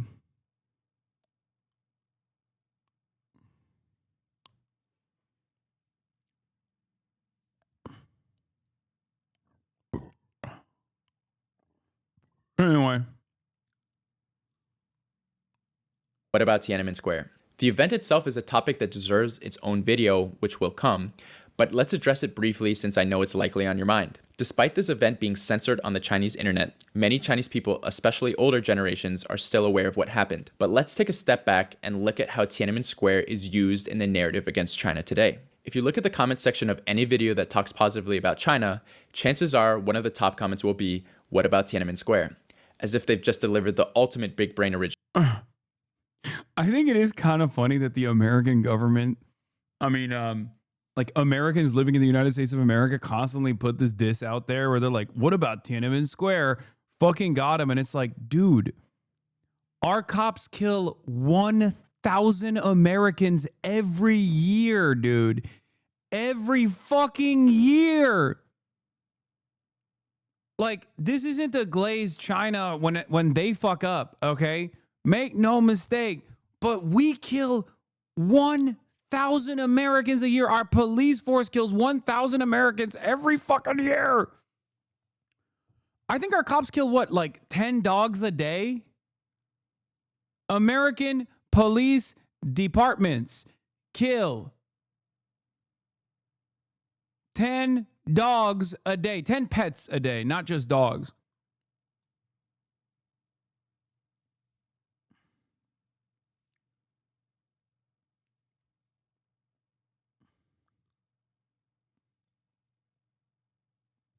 Anyway,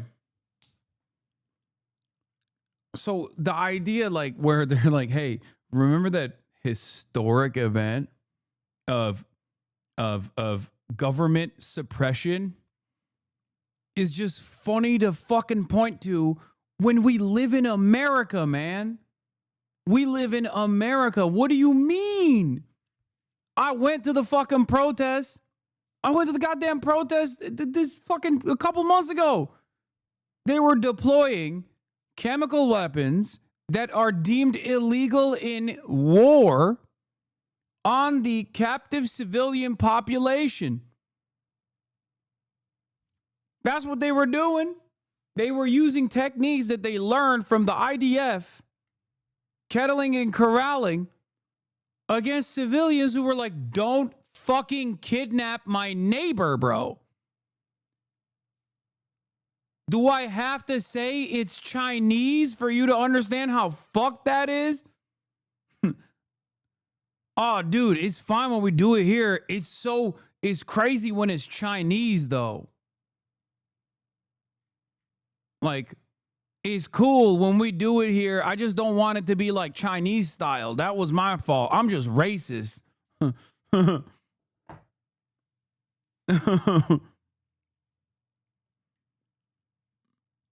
Take. Yeah, we got the literal fucking military.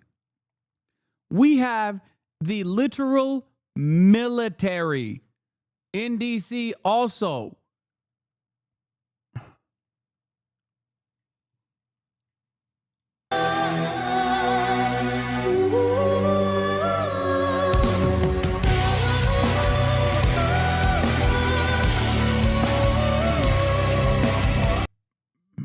This is my favorite quote.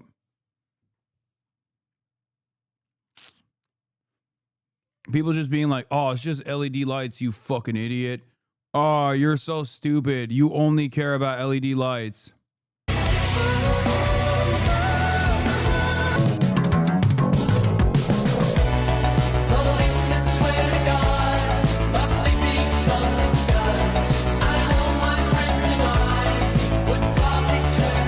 Although it was a tragedy, let's be real. This single event, which took place nearly 40 years ago, is used to discredit every Chinese achievement, bolster the narrative of Western superiority. Yeah. It's funny. Yeah, we did the move bombing, bro. Look at us.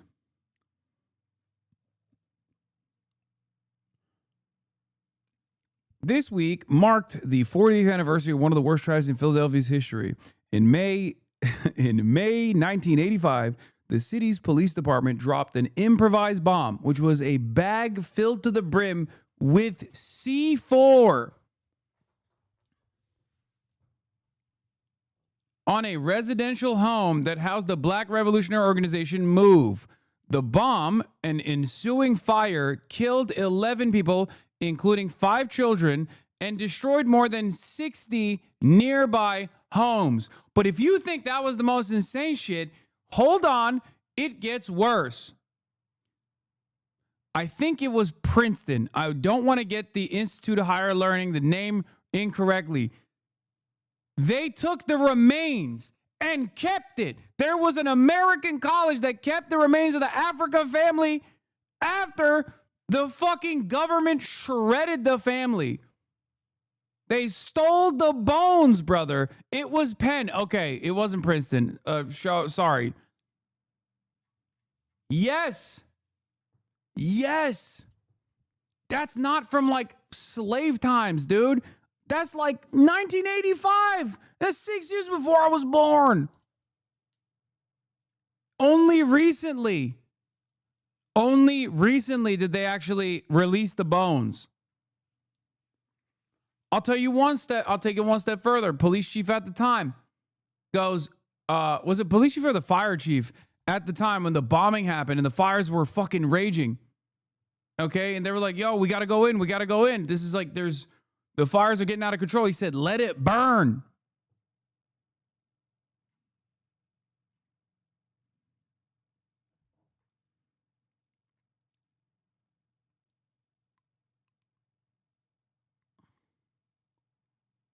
Oh, it was the Penn Museum and Princeton University, just to be clear. Hey, there we go. I wasn't wrong. Okay.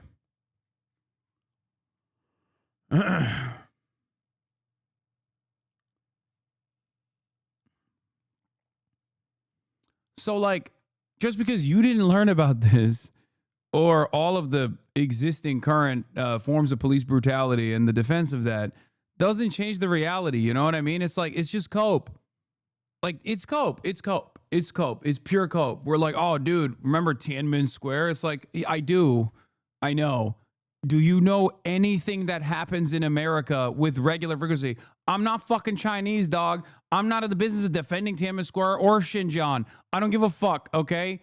As an American citizen, I'm telling you about America, like homegrown, whole-ass American versions of what you are ascribing to China. Okay, what you're saying China is doing, we're fucking doing here, and you're in the process of telling me it's okay because China's doing the same shit, apparently.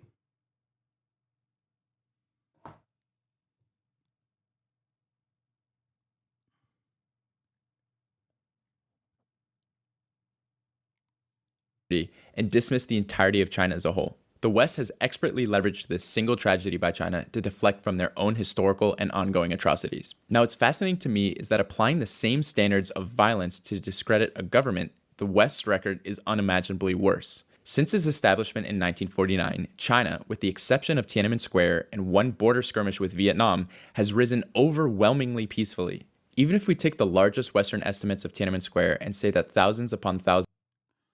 Can you describe how the leaders at Tiananmen Square protests ended up in the United States? You'd assume they were disappeared or killed, right? I can. It's called, well, I was just about to say Ashley Babbitt, but then I remembered Donald Trump released everyone that went to prison for January 6th. For a second, I was going to say, yeah, I mean, a similar thing happened in America. Like, you know, you could point to like January 6th. And then I realized, oh shit, those guys actually literally were released from prison. I don't mean this as a positive, okay? I'm not saying that this is a positive thing. I just mean that like similar incidents have taken place in the United States of America. And the one time when violence was totally permissible, they didn't do it. And not only did they not do it, but they became fucking prison abolitionists out of nowhere.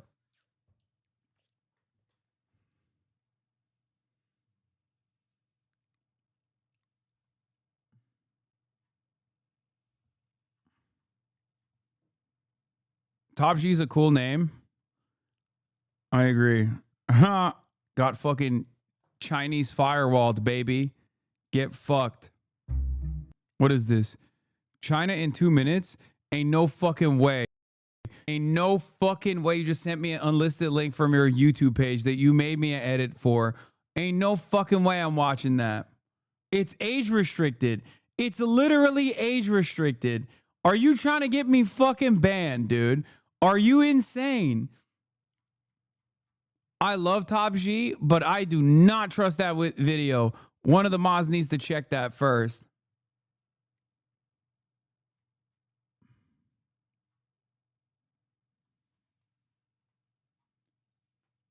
Died.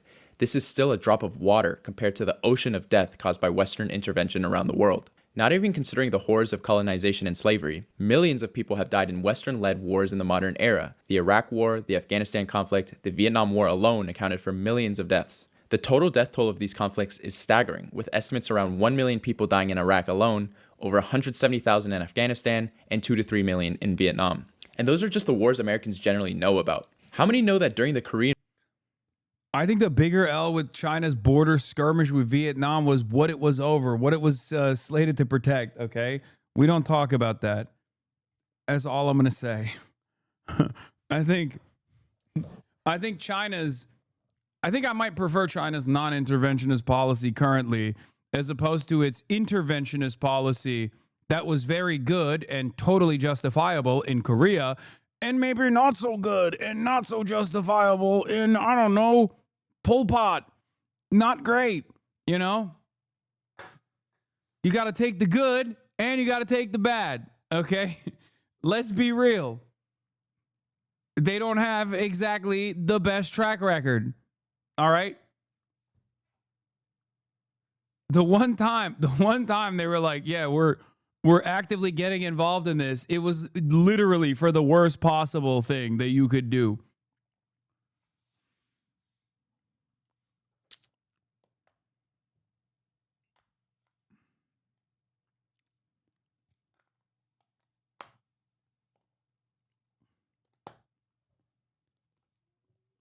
Chatter's vid is a timeline of China. 3D design is my passion edit, but nice. Wait, really? Is this the same Top G that always shits on me? Did he actually low-key made like a passion passion project and he's being nice? It has gore in it? Oh, you son of a bitch.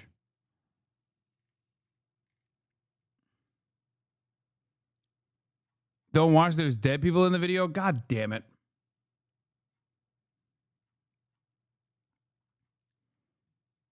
God damn it, Top G. Of course.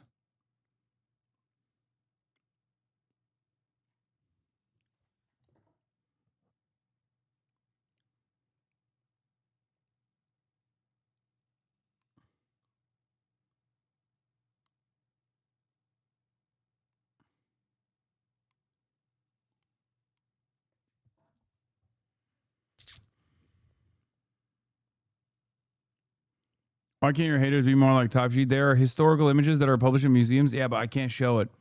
Or some of it, I don't think. Anyway, I'll look at it. I'll check it. I'll watch it afterwards. War, the US dropped more bombs and napalm on Korea than were used in the entire Pacific theater of World War II. In fact, 75% of North Korean towns... What about Winnie the Pooh stuff? Genuine question. I mean, you can say Winnie the Pooh in China if that's what you're asking. I'm pretty sure there was definitely they were just using that as a way to shit on Big G for a little bit. But yeah, if you go to Shanghai Disney, they like literally sell Winnie the Pooh stuff. No, I think that person is not being mean. I think that person is like actually asking.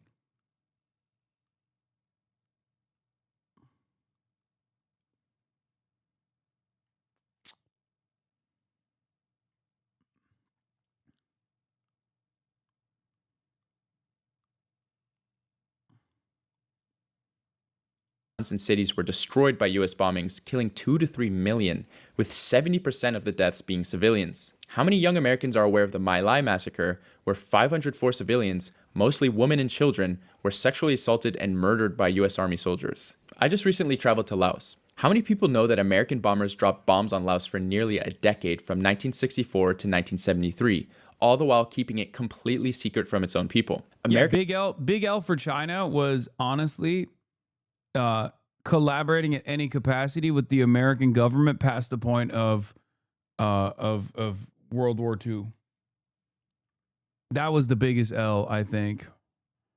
They should have just kept out of all of that. Non-interventionists, if you want to be. I just popped in with this video. Feels like silly whataboutism. Of course, the U.S. government has no ground to stand on talking about Chinese abuses, but random people like you and me aren't. The U.S. government can be consistent in opposing human rights abuses and crimes against other countries, no matter who was committing it. What matters is being consistent and not singling out China or downplaying U.S. crimes for imperialist purposes. Cloud District Enjoyer is going back to his fucking old ways, okay? He's been so good for so long. He's going back to his old ways. Let me tell you why, okay? So, first of all, ironically enough, the people that say whataboutism are the ones who are usually engaging in whataboutism. And yes, while people can be morally consistent, I think Americans use the shit that the Chinese government has done, like mechanisms of oppression, forms of oppression, or even like outright violence that the Chinese government has engaged in, as a way to shelter Americans from the responsibility of bearing witness to our crimes, which are, and this is objectively true, magnitudes worse, right? I don't think anyone in this community, regardless of how much I shit on China or regardless of how much you shit on China, would ever fucking turn around and say America's crimes around the globe are not magnitudes worse than what China has done throughout its history. Like orders of magnitude, I would say. It's not even a question. Like there's no... Nah, our violence is patriotic. I mean, there's no country that comes close. Maybe England, actually. England is, I mean, the British Empire was pretty fucking bad. I would even go so far as to say the British Empire is low-key kind of, it brought about America. It's almost like a continuation of the British Empire.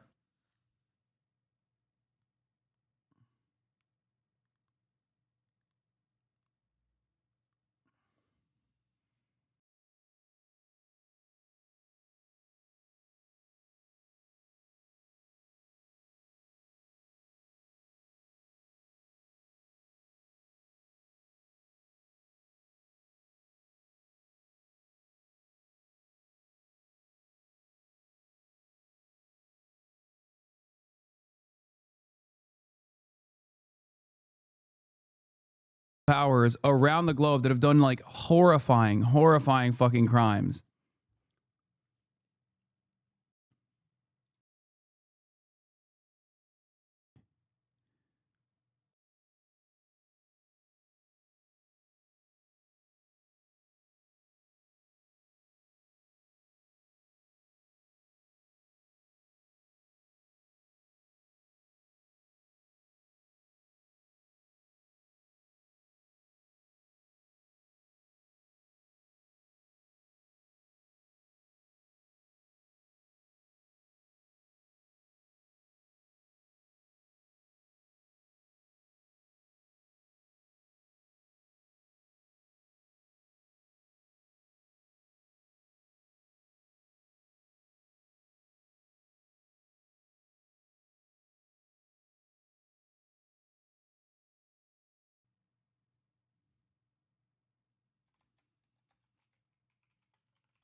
Hello?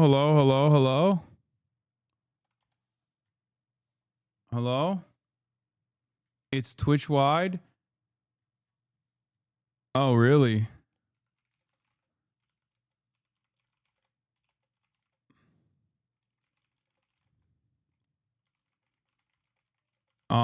Wait, what the fuck was that? Can you hear me? Hello? Type 3.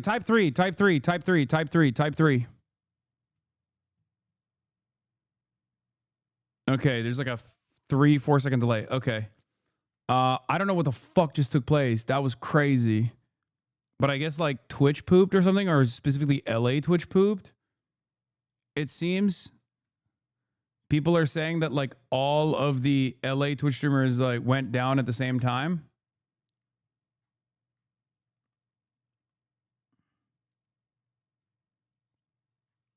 Ludwig was down too.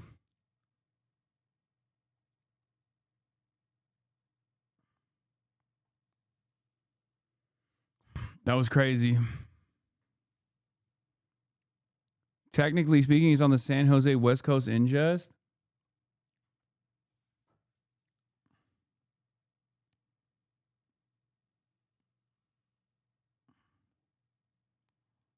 Yeah. I've been replaced by a clone.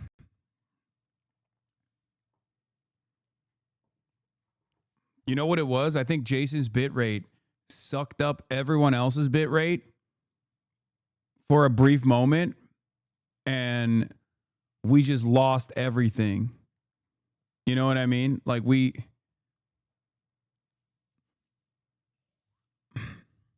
Nephew had too much bitrate that it took over the entirety of the LA infrastructure.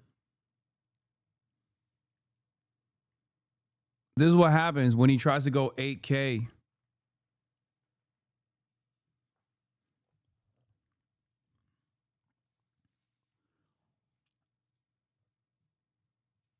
Anyway, the point I was making before I got fucking interrupted by the EMP bomb that exploded, the point I was trying to make was, it's kind of like when we talk about the Houthis, okay?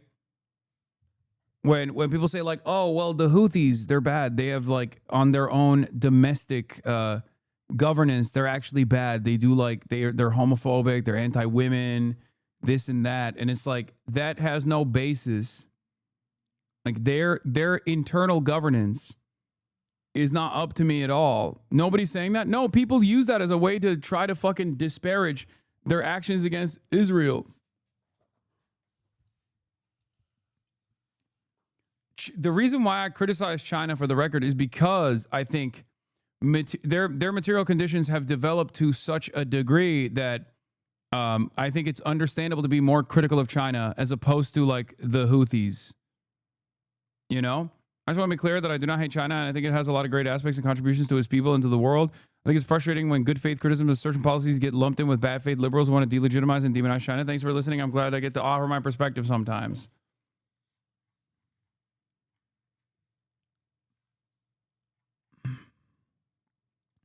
It dropped a plane full of bombs on the country every 8 minutes, 24 hours a day for 9 years. During this campaign on Laos, which is only an area the size of Oregon, villages of innocent villagers who had no involvement in the Vietnam War lived in misery for a decade. Bombers were simply ordered to go out and bomb without even having targets. As a result, Laos is the most bombed country per capita in history.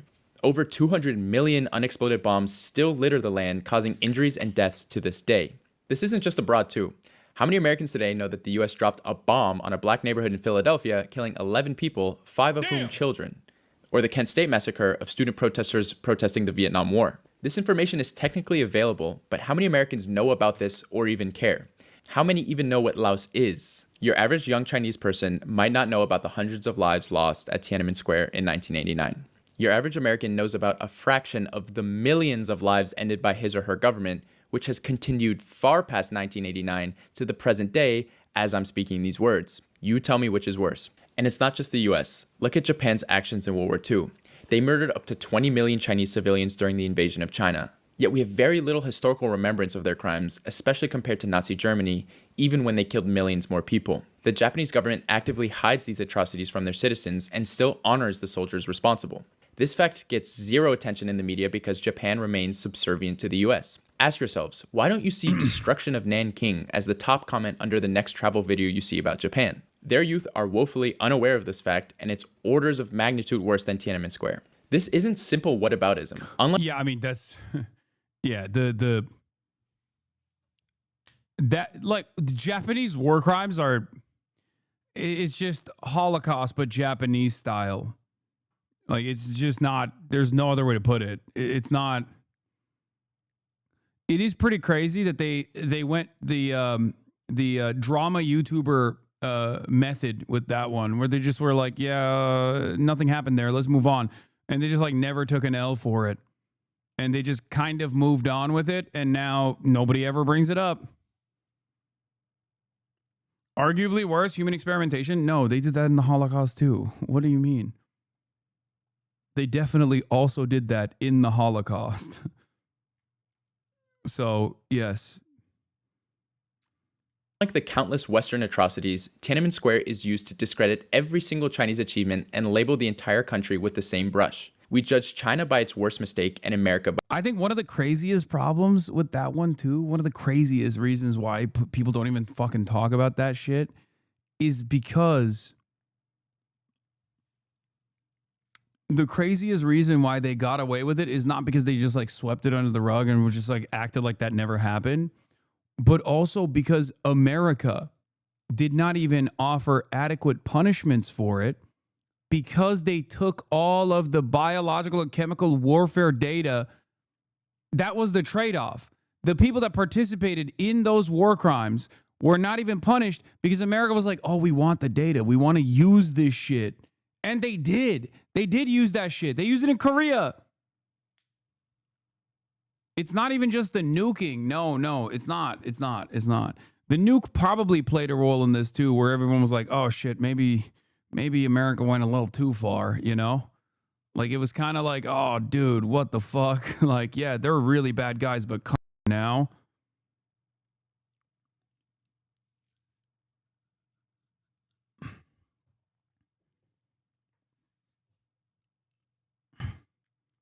Well, this just happened, a shrine celebrating it.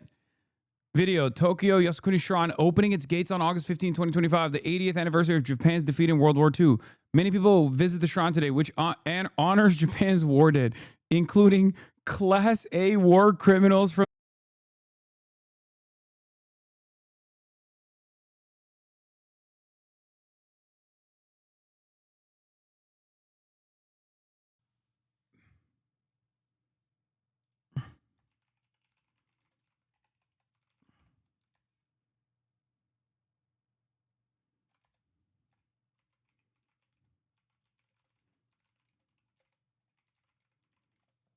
Is it back?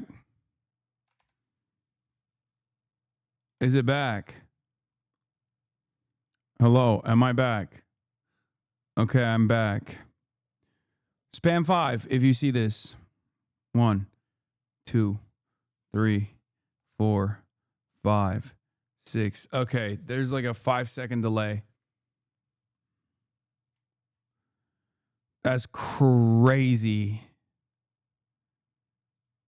Dude, I feel bad. I feel real fucking bad for Ludwig. That's gotta fucking suck when you put together this like massive event. That is ass, dude.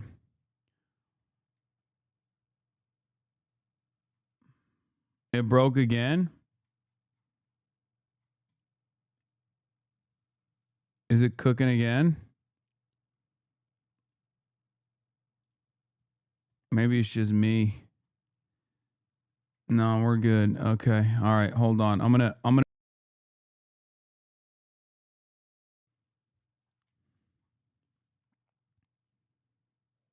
We good?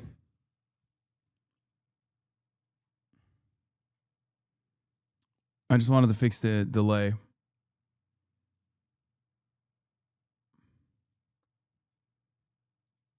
All right, let's continue with this video. By its latest. You could use the same logic in commenting Hiroshima and Nagasaki under any positive video of America. We hold utopian standards for China simply because it has a different economic system. The relatively much fewer mistakes that they have made in the past is used to discredit its governance system, never the other way around. Now let's debunk misconception number 2, that Chinese people have no ability to voice concerns, critique the government, or push for change. A major critique of China's firewall is that it removes the right to criticize the government. In the US, freedom of speech is a core belief. People can say whatever they want about their leaders. But does this actually lead to change? Or are people just screaming into the void? If you're complaining about the government online, the assumption is that you want those issues addressed. Otherwise, you're just venting into empty space. And in the US, that's exactly what happens. Professors Martin Gillens from Princeton University and Benjamin... I think that is a mechanism of control. That like fake freedom that Americans feel they have plays a formative role in assuming that you have these freedoms. That's it. It's the treat economy. It's that. That's it. Ultimately, in America, capital controls the government. In China, the government controls capital. Okay? All initiatives that the government engages in is at the behest of profits over people. That's it. The Chinese government might be at odds with the people at times, and that's certainly a reality, right? But by and large, the direction that they take is always improving, is always focused on improving the material conditions of Chinese citizens. I find it strange that Americans care so much about our freedom of speech, but want to surround our country with military bases and cripple our development. Yeah, I mean, it's all fucking bullshit. The American government's attitude towards China is just entirely hypocritical. Page from Northwestern University analyzed over 20 years of data on federal policy decisions to answer... No government can control capital. Well, they're doing it pretty good in China, okay? A simple question. Does the U.S. government represent its people? The answer was a resounding no. Their research showed that affluent Americans, corporations, and special interest groups have far more influence over policy than ordinary citizens. Even when 70% of Americans support a policy change, it only has about a 40% chance of being implemented. In short, the US functions much more like an oligarchy, not a democracy. In the US, you can post all day about government failures, crumbling infrastructure, unaffordable healthcare, stagnant wages, endless wars, but none of it will make a difference. You are yelling into the void.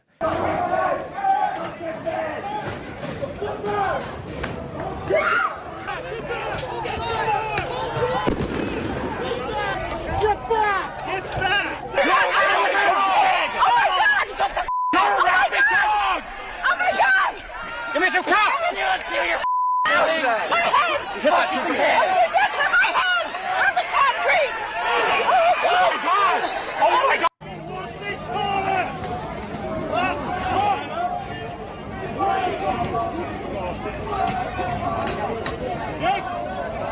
Okay, let's go, folks. Press back. Let's go.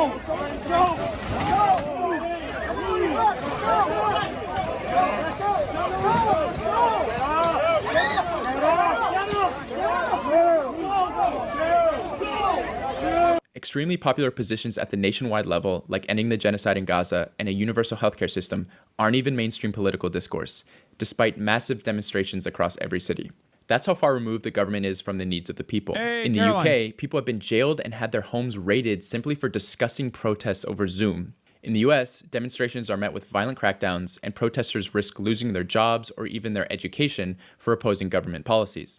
Germany has outright banned certain forms of protest altogether. So while Westerners pride themselves... Yeah, as awful as the situation was in Hong Kong, and even though there was a lot of police brutality, it's remarkable that the Hong Kong police never actually kill someone despite being shot at with bows and arrows and rocks thrown. That was one of the funniest aspects of like the Hong Kong protests, which is that like at the end of the day, they're fucking like in America, the BLM protests had more kills. Like the BLM protests in America had far more people die in the process than in Hong Kong. And it's like everybody fucking talks about the Hong Kong protests. Everybody. It's crazy. America is so violent. We are so goddamn violent that like it wasn't even just the cops killing motherfuckers. It was motherfuckers killing other motherfuckers too. Like... We have people being like, it's not enough that we are under the oppressive thumb of a brutal police state.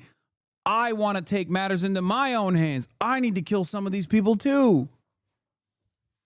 I am going to deputize myself. On freedom of speech, the reality is that speech without power is meaningless. It would be one thing if my argument was simply that neither America nor Chinese public sentiment affects policy, making it a wash. But that's not the case. Chinese governance is far more responsive to public needs than its Western counterparts. What many Chinese have problem with Western media is the stereotypes about China. If you are content with stereotypes, you miss so many things. If BBC broadcasts something, they are happy to always mention this communist dictatorship, this autocracy. No, actually, with this kind of label, you cannot understand this China as it is. But if you watch BBC or CNN or read Economist and try to understand China, it will be a failure. It's impossible. Multiple parties fight for political power. And I will say that is one of the biggest problems, I think, even from the perspective of no, I don't say I think that's a major issue.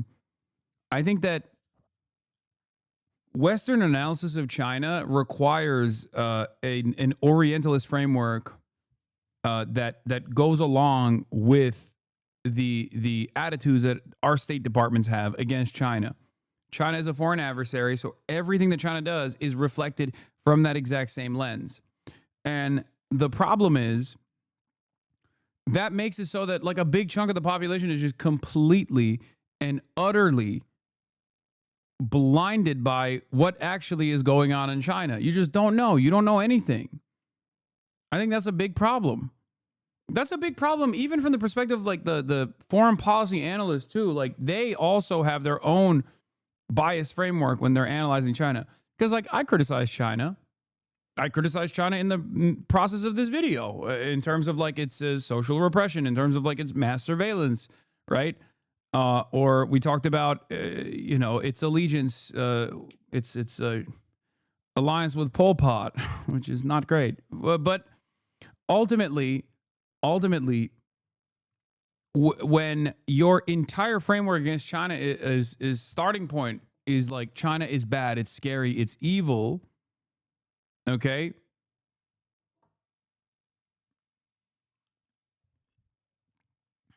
It's scary, it's bad, it's oppressive, it's evil, and everything that they're doing is to maximize on that evil. Socialism with Chinese characteristics is when the Chinese government is doing scary, evil things. And the more scary, evil things they do, the more developed their socialism gets. And the more developed their Chinese characteristics gets. And you just end up not understanding what the fuck they're doing. And I think that also plays a role in America taking L's on its own foreign policy. You've willingly blinded yourself instead of being somewhat intellectually honest and intellectually curious about what their attempts are. Taking some of the things that they're saying at face value instead of always constantly trying to approach it from a negative framework. I'll give you a drama-focused, baby-brained approach. It's as if I'm China and my hater slop tubers are America in this process, and everything that they analyze, they look through the worst possible angle. And sometimes when you are purposely contrarian because you want to take the opposing viewpoint of everything that I'm fucking engaging in, then you end up defending genocide unconditionally and vociferously for 22 fucking months of said genocide. And you tarnish what remains of your reputation. You look like a fool. That's what happens with American analysts as well. That's the reason why so many people who are always oh, dude, China is this secretive, monolithic, scary fucking country, will find themselves making the wrong policy decisions or the wrong analysis in general, ghost cities. Ghost cities are the best example because a lot of brilliant Western foreign policy thinkers looked to Chinese development in ghost cities and said, look at these fucking idiots. They're just building fake cities made out of tofu dreg. These cities are going to collapse any moment now, right? 10 years ago, there were articles written extensively about these ghost cities and how stupid it was that China was doing this. Look where we're at now. Now we look at those ghost cities that are occupied by tens of millions of people as marvels, right? Well, it turns out that is because of the bias framework we approach the subject matter on. Because in the Western world, you don't... Oh my God, is it fucking up again? Jesus Christ. Ay, ay, ay, ay, ay. Is it back?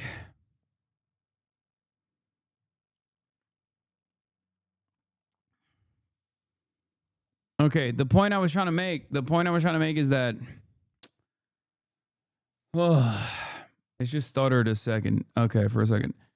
The point I was trying to make is that if you look at Chinese central planning with American or with Western capitalist frameworks, you look at it and you're like, why the fuck are they building? Why are they building these cities? Homes are built for speculation as a speculative asset. They're not built for shelter. They're not built for like grand nation building and like city planning ahead of time. They're not built for like urbanization, rapid urbanization, and even development with like a future goal in mind. And that's how you find yourself duped. That's a perfect fucking example of Western capitalist biases playing a major role. This is like a 2018 HasanAbi take. I mean, it's true. Well, I was saying it in 2018 and I'm still saying it now because it's correct.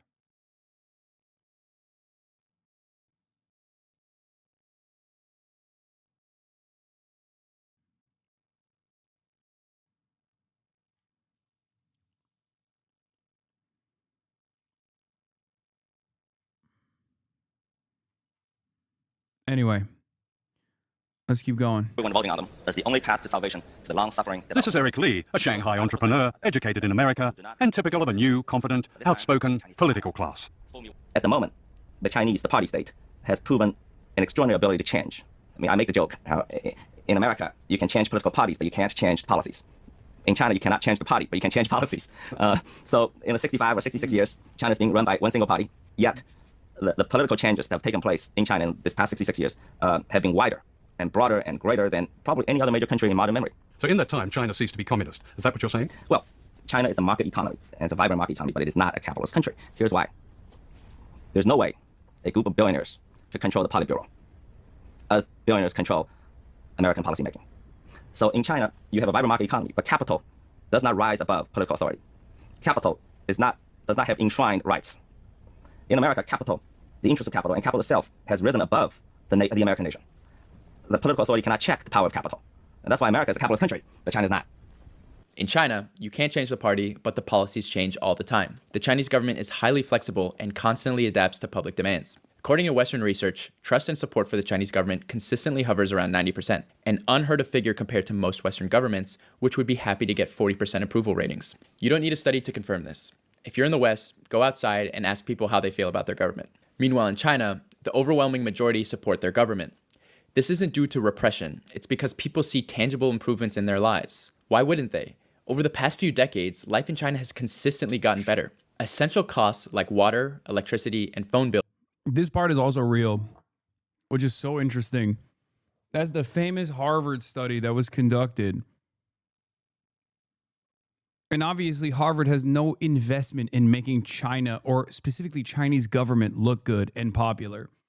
They went in to confirm whether or not Chinese citizens were actually happy about their about the way that the Chinese government was ruling over them. And they straight up could not believe the results. Like CCP is more popular in China than any fucking Western country is in their own respective nations. Western government is in their own respective nations. Housing is primarily for living, not speculative investment. Universal healthcare is guaranteed. Public transportation is extensive, efficient, and cheap. The fundamentals of daily life, things that people in the West constantly struggle with, are treated as human rights, not profit opportunities. The funny thing is, if you told an American that, you would not be able to convince them it's not out of fear. We're so cucked. No, I know. It's cope. It's cope.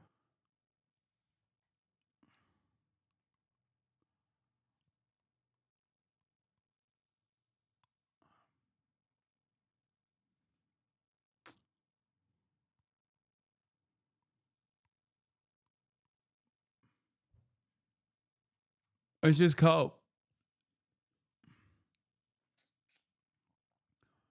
And the worst aspect of it is that, as I repeat over and over again, we don't do any of the good shit and we only adopt the bad. Where Americans scream into the void with no results, the Chinese government actively seeks opinion and implements changes based on real concerns. The government conducts extensive polling across provinces to identify key issues, and a rigorous civil service system ensures that only the most capable officials are promoted. Performance matters. If an official fails to deliver on poverty... China, ironically enough, is the most abundance-pilled country on the fucking planet. And they literally are beholden to KPIs in their civil service structure more than any other country I've ever fucking seen. Your local minister that's like tasked with fucking fixing a pothole didn't immediately fix a pothole after a bunch of citizens went in and complained about it. You're gone.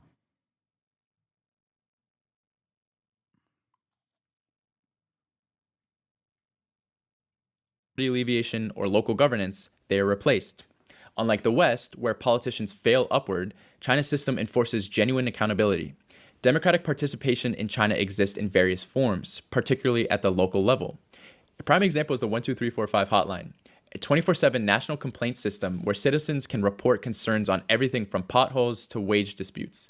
Every year, the system processes hundreds of millions of calls. It has a 96 resolution rate. The system ensures that problems are addressed swiftly, something unimaginable in most Western cities. In addition to elections at the local level, it's also common for local officials to give out their personal WeChat or phone numbers, allowing direct communication between citizens and government representatives. All of this results in a system that in practice is far more susceptible to the will of the majority than the illusion of democracy in the West. It's simply a different model of governance, one that prioritizes accountability and tangible results over empty rhetoric.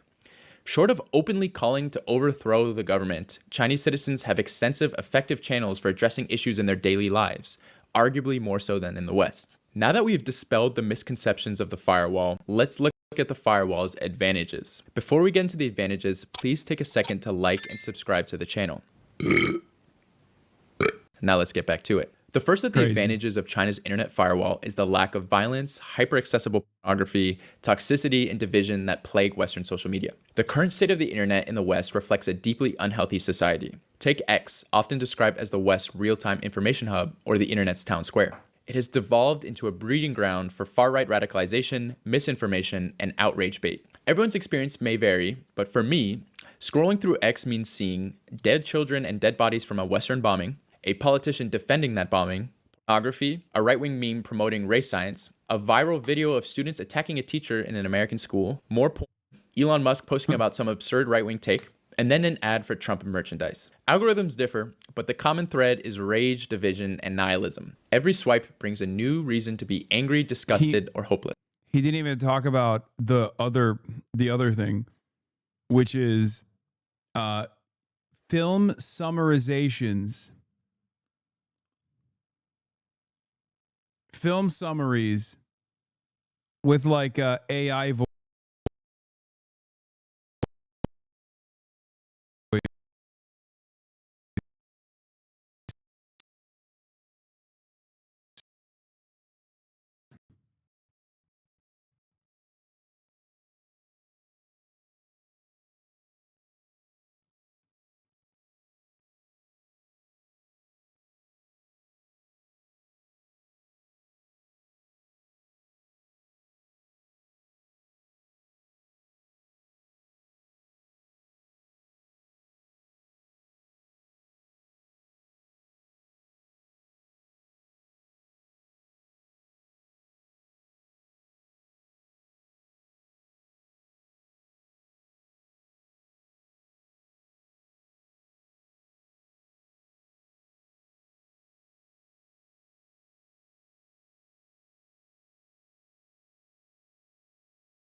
What is going on?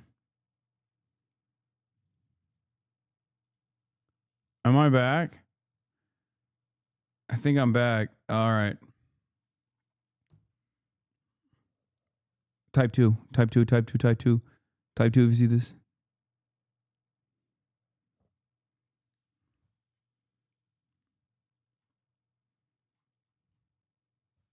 Okay. Good. I forgot the point I was making. I totally forgot the point I was fucking making.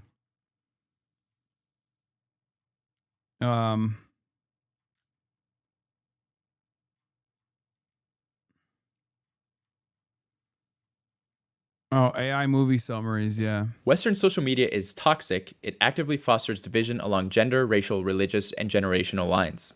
The endless stream of violence, gambling, and disinformation is a symptom of a dysfunctional society.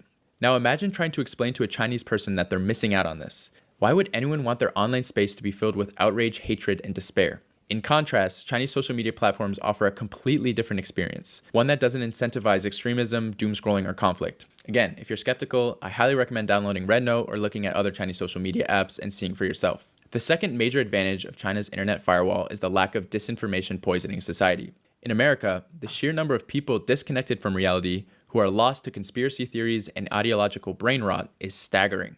It's honestly really depressing. It feels like every time I take an Uber or talk to someone above the age of 55, there's about a 50% chance that they'll start ranting about some ancient secret societies controlling the government or some other bizarre conspiracy. Kobe Bryant was assassinated by the Clintons. Which is why did the framework created by QAnon and Trump propaganda cause an innumerable amount of people to jump headfirst down the rabbit hole, endangering their safety, lives, and freedom. We will not accept socialism as our economic and political system. Communism is communism. We will not accept communism. Australia has returned to becoming a prison island all over again. It's now a new penal colony as a prison. There was no racism in the United States. There was no racism. There was none. These guys are so bored, man. Oh my God, we gotta fix white boredom. I've realized that's a big part of this puzzle.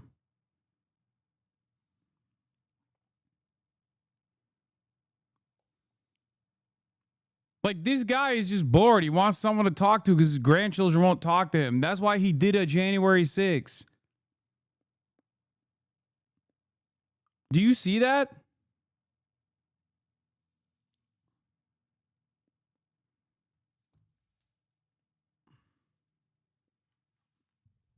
It's fucking nutty.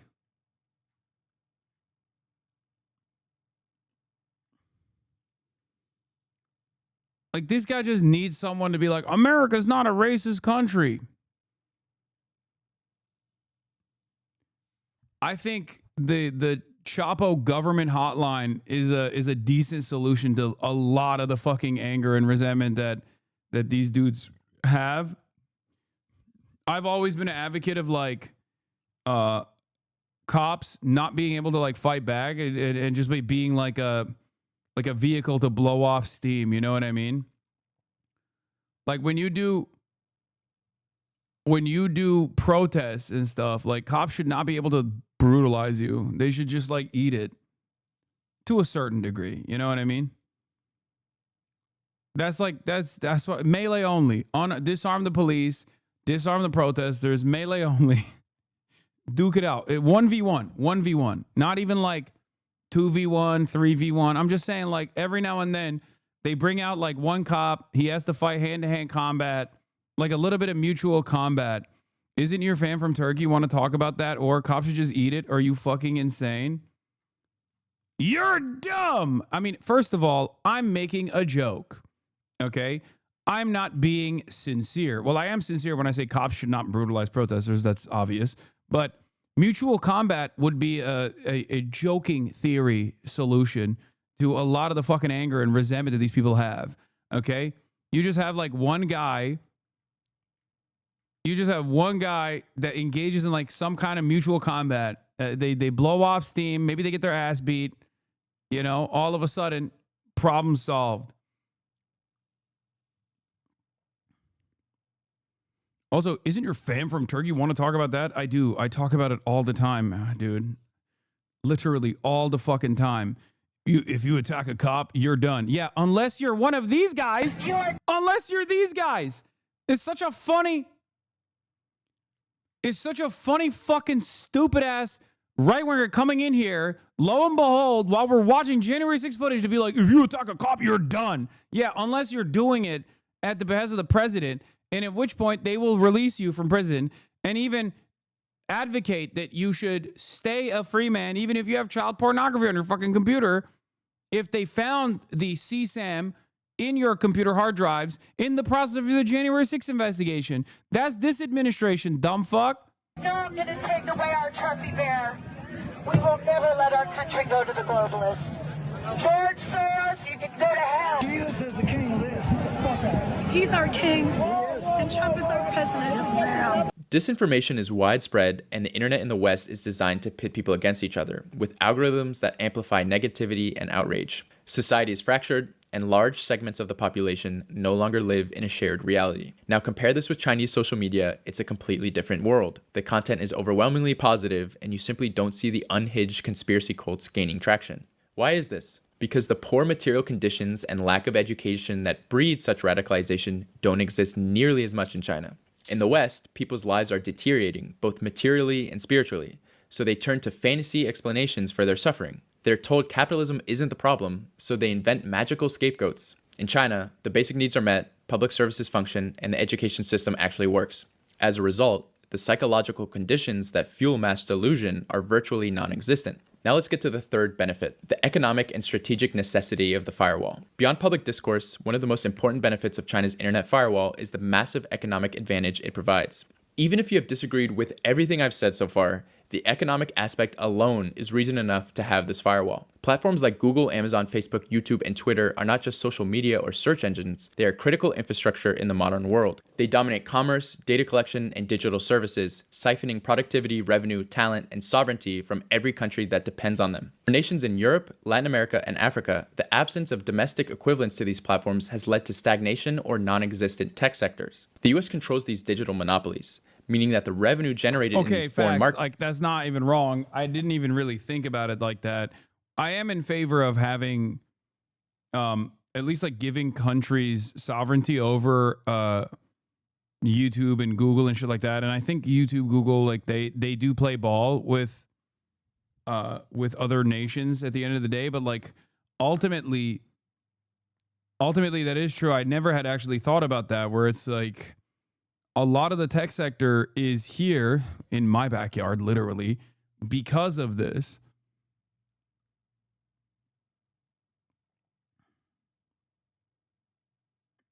Should have let him cook. Yeah, techno-feudalism is funneled back to America instead of being reinvested locally. The impact of this cannot be overstated. These platforms act like digital tax collectors, skimming off a percentage of every transaction, collecting data on every user and ensuring that major technological developments benefits America first. Take Europe as an example. Outside of Spotify, the continent has no global tech giants that can compete with the US or China. If Europe had its own Amazon, Google, and Uber, companies tailored to serve the European market, there would be stronger innovation hubs, higher wages, and a greater ability to retain talent rather than losing them to Silicon Valley. Instead, European nations have become dependent on US corporations, which cripples their technological and economic sovereignty. China recognized this early on and refused to become another American digital colony. By restricting US platforms, China ensured that domestic alternatives like Baidu, WeChat, Alibaba, and Douyin could thrive, keeping billions of dollars in profits inside China rather than handing them to US corporations. This decision allowed China to build a thriving tech sector, with major innovation hubs like Shenzhen and Hangzhou, rivaling Silicon Valley. It's not just about money, but also sovereignty. Just as roads, electricity, and water are essential utilities, today's digital infrastructure functions the same way, except that they're privately owned by US monopolies. If you want to communicate, work, or do business anywhere in the world, or even operate as a sovereign government, you're forced to rely on these monopolies for their services. Even official government agencies in foreign countries rely on Google, Microsoft, and Amazon Web Services, all US-based corporations with direct ties to American government. The United States actively weaponizes these platforms to advance its geopolitical interests. Billions of dollars are funneled into propaganda, regime change efforts, and surveillance, all facilitated through US-controlled social media and tech giants. The idea that these platforms are simply neutral tools is laughable. Facebook and Twitter have worked directly with US intelligence agencies to influence elections, shape political discourse, and suppress narratives that challenge American dominance. Without the firewall, China's economy, political stability, and digital sovereignty would be at the mercy of American corporations and the US government. Even if you still don't like China, you can still understand why it's an obvious choice for the government not to fuck themselves, right? Now that we've laid it all out, let's add it up. So overall, you have an internet that operates in the exact same capacity as the Western one, minus pornography, extreme violence, and gambling. There are select few topics where information is not readily available. Profits are kept in the country. The internet is not beholden to a foreign country. The Western internet is easily accessible by VPN if still desired. Society is not rampant with misinformation and division. And the internet is still an effective tool and net benefit to society. Even if you still aren't convinced of its benefits on a personal level. I mean, I'm too Ameri-brained. It's just, that's what it is. Maybe I'd have a different attitude if I grew up in China or something. But honestly, if I, because I grew up in Turkey and then, came to America, I can't get over the lack of, the speech controls and the mass surveillance. Even though one will say, Hasan, we have that here in America, and it's like, yeah, we do, and I actively fight back against that here. The reality of the matter is, even though my endless push to try and educate people and advocate for Palestinians, which is in direct odds with the American foreign policy apparatus, is falling on deaf ears for the most part. I still have the freedom to be able to do it. And I just would not be able to, have that freedom whatsoever in China. And I think that is your entire career is around online political speech. I want a stable society. Yeah, no, I mean, obviously there'd be a lot less things to fucking criticize. But in any case, we're losing that here too. So if getting death threats for doing it still counts as freedom, I mean, true. There is definitely that side of it as well.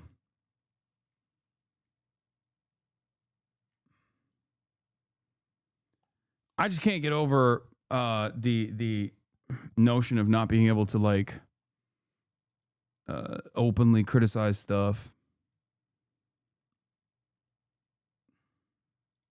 You must admit, at the very least, it is a positive for the country's perspective. The financial aspect alone is a no-brainer. China is arguably the only country in the world. Name one thing you'd be able to say in China. China's mass surveillance initiative against the Uyghur Muslims in Xinjiang under the auspices of combating Islamic radical terror and separatist movements was entirely unacceptable and a litany of human rights violations. It was the most it was the closest China has gotten to being like the United States of America. That is not a thing that I'd be able to say in China. It's not. You may want to talk to Uyghurs before making claims, brother. Come on.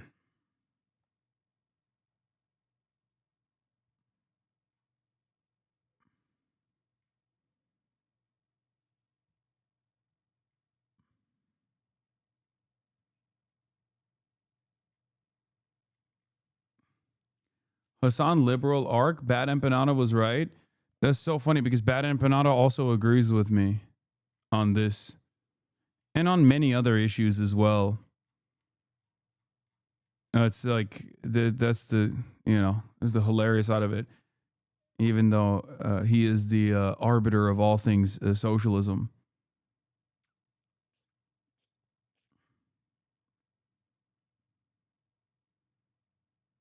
Every year, the bads about our Western system of internet freedom are getting worse and worse. I want to believe that material conditions will fix most of it, but the richest people in society are enabling more slop. I agree.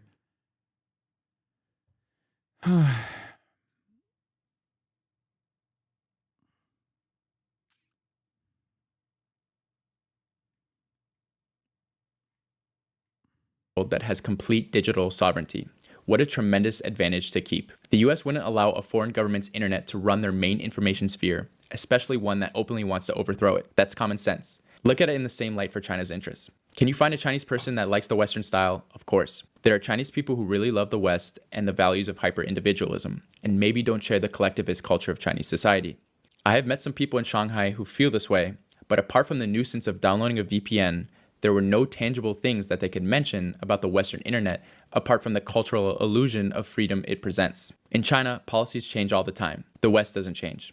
What good is the freedom to say anything unbarred all the time if nothing ever changes and your society is incredibly divided as a result? Believe it or not, people living in a country experiencing a golden age where everything is getting better and who will objectively run the 21st century don't feel the need to overthrow their government. Apart from NGO members in the West paid to think this way, 99% of Chinese people are chill working within the current system through the methods I mentioned to fix the Like, dude, this has got to be a bot, right? Like, it can't be real, right? This has to be a bot. Döner mi yiyorsun abi? Abi Türkiye'de inanamıyorum yani. Of. Like, I just addressed that, man. I just addressed it, and you're still fucking asking. Like, the camps also no longer exist. Holy fuck.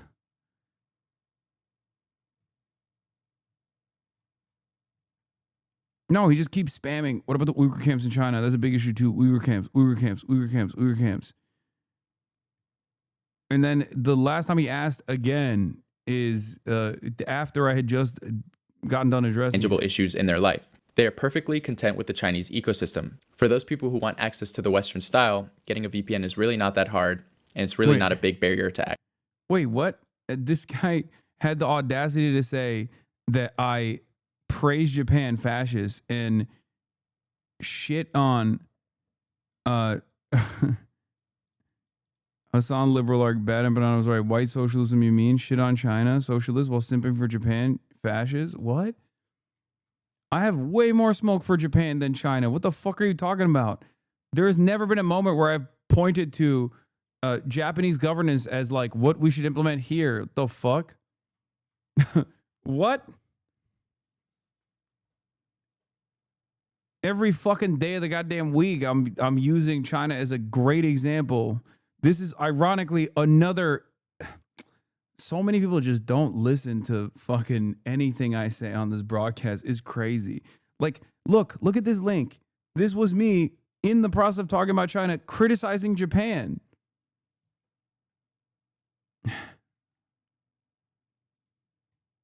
Access. All of the pros I just mentioned far outweigh the cons for the baseline internet that Chinese people access. There are also considerations amongst the Chinese government to allow an unrestricted internet in the future once the obvious threats.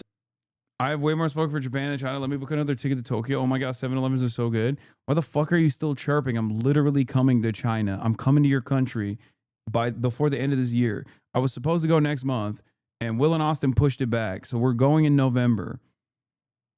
What the hell? What the fucking heliante? I'm just going to stay there.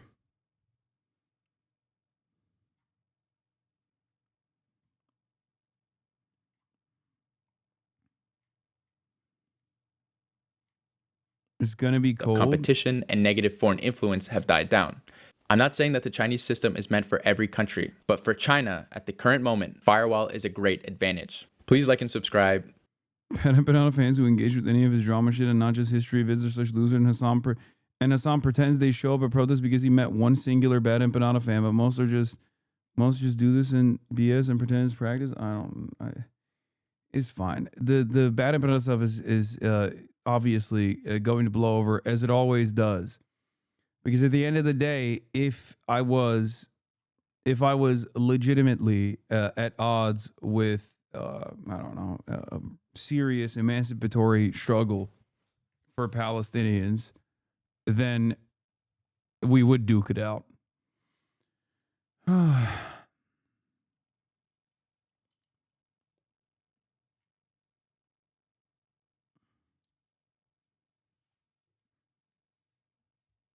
The Bad Emperor himself, he gave legitimate criticism. This isn't a drama. Yeah, I'm sure in his video there was more legitimate criticism, but it's not legitimate criticism to say I'm a Zionist and all my fans are a Zionist. I think we're like, I don't know what the extent of his argument is beyond Hasan had Matt Duss on his broadcast and did not sufficiently address. He didn't say that. Yes, he did. He did on Twitter. He did. And that's what his fans have been saying as well, that are my fans as well. So to act like that's not a thing that he came out of the gate swinging as is literally wrong. He did say that. Why are you guys acting like he didn't say that? He might have an actual fucking, he might have like a much better point of criticism overall. Okay? But, and I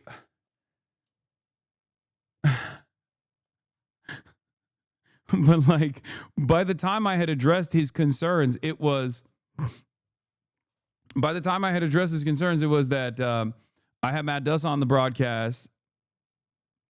Check the comments on your video you posted about it. No one is on your side, buddy. I don't care. Okay, sure. I don't know why. You guys just want to extend it. That's my point. And every time I even touch it, it's going to only further extend because the cycle will move on. It already has moved on. It moved into Hasan is defending Matt Duss or his positions, which is not true. Okay? Most people didn't even fucking watch the back and forth that took place. Or when they were listening to it, they just like checked out from some of the statements that were being made or whatever I was saying as a counter. Okay? The reason why I had this conversation, platformed, by the way, platformed a person that is directly that directly has the ears of politicians. It's ridiculous. He's not a fucking podcaster. He is a foreign policy person.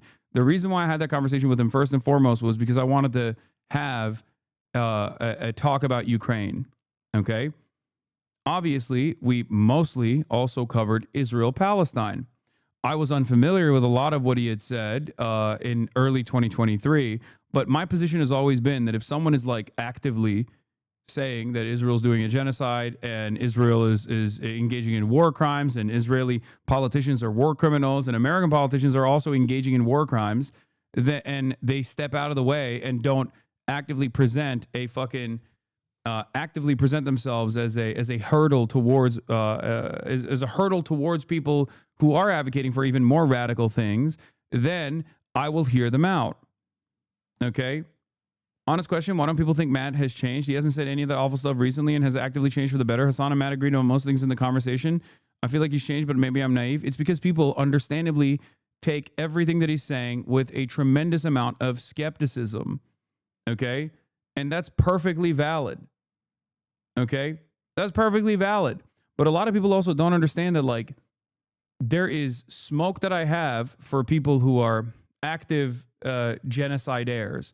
There's smoke that I have for people who have spent every waking moment actively attempting to deplatform people who are speaking out for Palestinians and Palestinian emancipation. I saw a lot of the stuff that he had said. Or a lot of the stuff that he reacted to. It's completely fucking unacceptable. Okay? I totally agree with that. And I did not know. And before people say, well, why didn't you do your due diligence?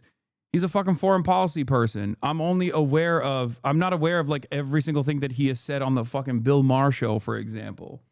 Okay? I'm aware of the things that he has said recently.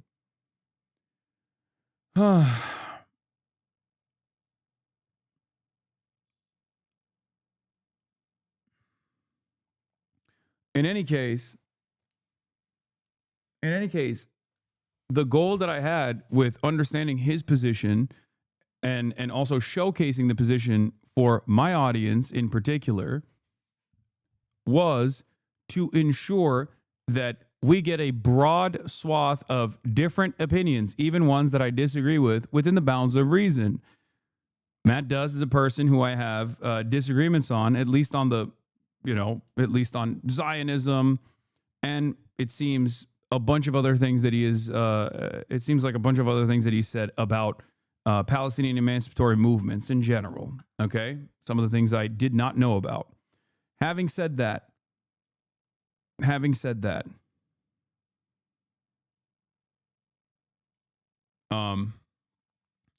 it is important for all of us in this community to also recognize what the most it's important for people to recognize is that that is the most fucking radical, quote unquote, position that someone who is firmly within the American foreign policy blob has. even if we understandably disagree, myself included. That is literally the most radical position.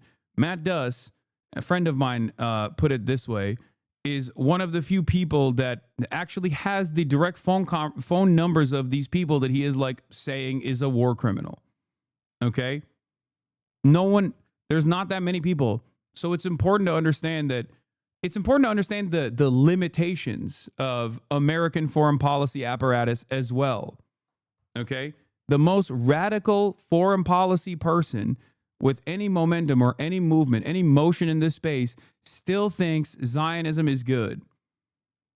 Okay?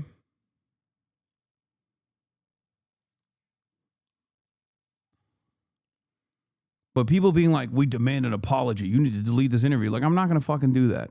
It's just, that's not a thing that I'm ever going to do. It literally feels, from my perspective, I'm being super honest with you, it feels like the exact same thing that happened with like, Hasan, you bought a house. Why don't you apologize for that? And the reason why I feel that way is because you're discarding every other thing that I've done in the process and not even remotely trusting the initiative I'm taking here. Is not the same. Yeah, it's not the same because you don't agree with it, but you agree with this other thing. Amy Goodman and fucking Sam Cedar have Matt Duss on and are not even remotely contentious with him at any point when they have them on. I don't see this level of fucking smoke for any of those people, and they shouldn't. They shouldn't receive smoke. And nobody's out here being like Sam Cedar and Amy Goodman are agents of Zionism. Maybe Bad Empanada is. But I haven't heard a single fucking take from any number of people in my community against those guys, and they shouldn't. They shouldn't either. It's just fucking parasocial. It's because I'm literally accessible. That's it.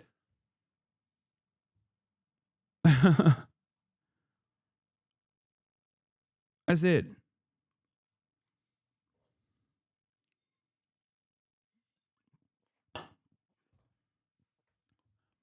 Any sort of additional cynical interpretation, beyond that like I'm doing this for some gain. I'm doing this because I was, his first complaint was you uploaded the Matt Convo, but not yours with him. Wait, what?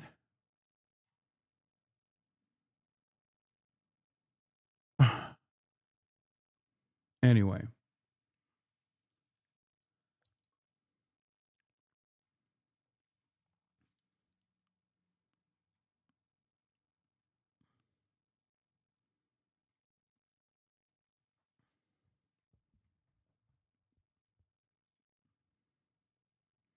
The chatters don't see Bad Empanada as a tool to genuinely make you seem less radical for the public. Chat is fine for the internet back and forth of it all.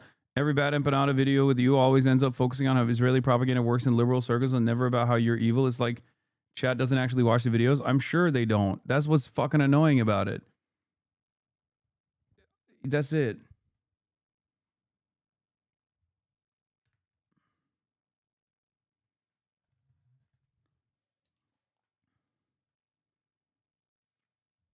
Anyway, that's all I got.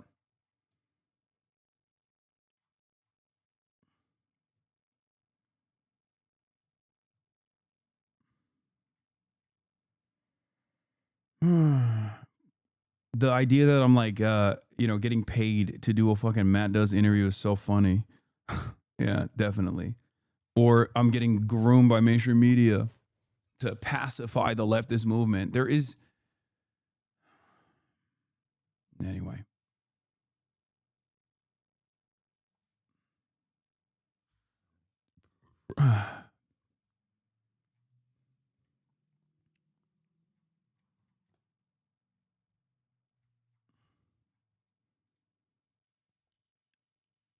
I made that clear too in the aftermath of the conversation.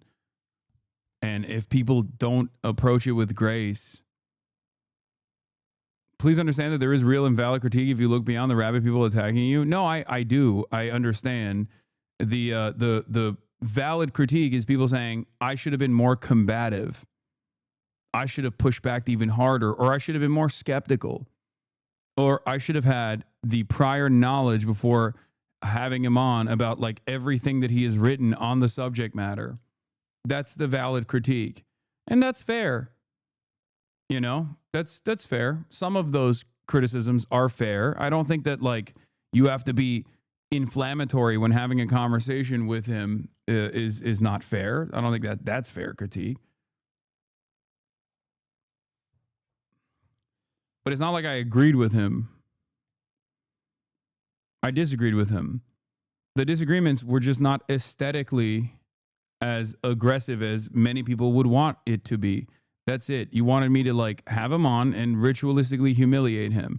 And I also even understand that as well. And to be fair, the most valid criticism is if you knew these tweets or if you knew the things that he had said and done in like 2023, I would have absolutely brought that up, especially because I was talking about like his own personal development of like when he decided that this was a genocide as opposed to before it was just war crimes. Do you know what I mean? Because I'm not here to like launder his reputation. I don't care to do that. I don't care to do that at all.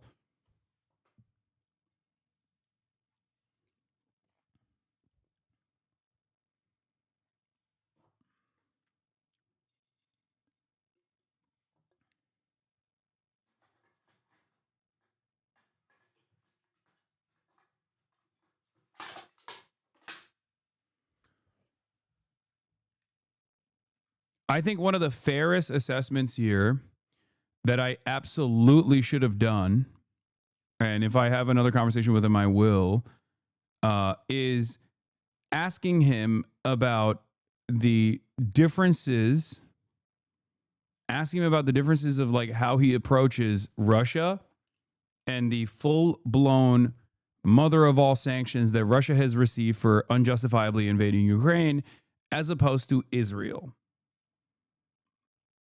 Okay?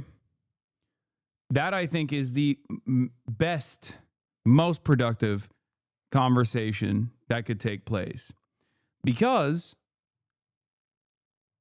that is something that he has advocated for and has been a champion of. It's just like full-blown sanctions to Russia. And that's not something, seemingly, he is an advocate for Israel. And the question is, why? You know what I mean? But also, this is the perfect depiction of why this kind of conversation turns ultimately into an unproductive, idiotic assessment. I missed out. Is he tripling down? I don't know, man. Why don't you fucking watch the VOD and then make up your own goddamn mind? Why do you wait for another fucking person? Watch the VOD. This is what I mean. You're horny for drama. You're horny. This is not a fucking question that you ask sincerely. This is a question that you ask when you are horny for drama. You're just horned up.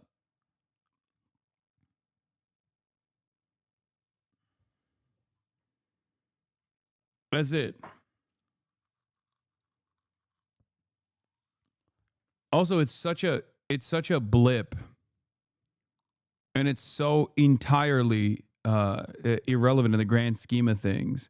This is such bad faith, man. I know, I'm just bad faith, brother. You going, I missed out. Is he tripling down? Salivating at the prospect of more conversations surrounding this issue when it is ultimately inconsequential and insignificant. No matter how big you think this is, okay? No matter how big you think this is, it's not. I promise you. You can think it's big. It's not.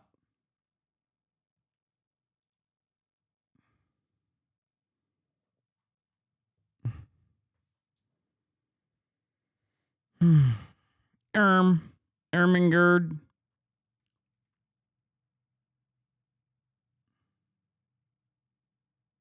Yeah. Like, when he said Zionism in its inception was not considered like a violent ideology or whatever, it was just Jewish self-determination. I countered that by talking about Einstein when he tried to make a distinction between, offensive and defensive weapons and defend AOC. I pushed back on that. I said, do you think that the Nazis would deserve anti-aircraft weapons? Do you think Russia deserves anti-aircraft defenses? We wouldn't even give them to Ukraine. Like, he conceded on that point. I don't know. I don't know what else to do in that situation. Should I just like fucking humiliate him and be like, I don't think you believe this? I didn't know enough about his background, and I have no reason to believe that he's being insincere. So yeah.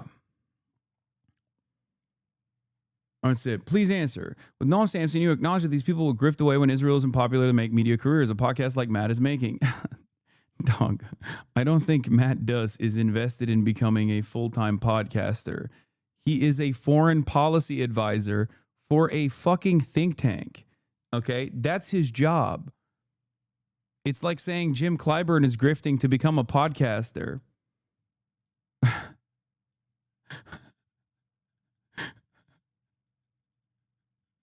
Anyway, and you even said that these people can only be redeemed if they whistleblow their funding. Just want to genuinely know, how does Matt qualify for that treatment? Matt is a foreign policy advisor, okay? And I didn't know to what extent he was defending Israel or attacking Hamas and Palestinian resistance. That's it.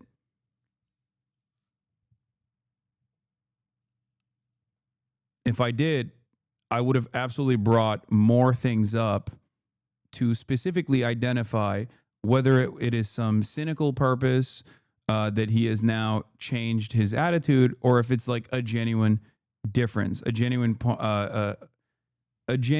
well thought out difference in opinion. But you should have known as a problem? No, I don't think it's ultimately that consequential. I mean, sure, it's fucked up. Here's Bad Empanada endorsing Bernie Sanders' foreign policy everyone. 5 years ago. Ruben. The rest of the world endorses Bernie Sanders for U.S. president.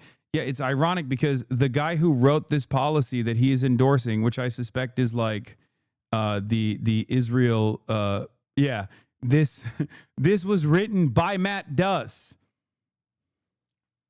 That was Matt Duss. He wrote that policy.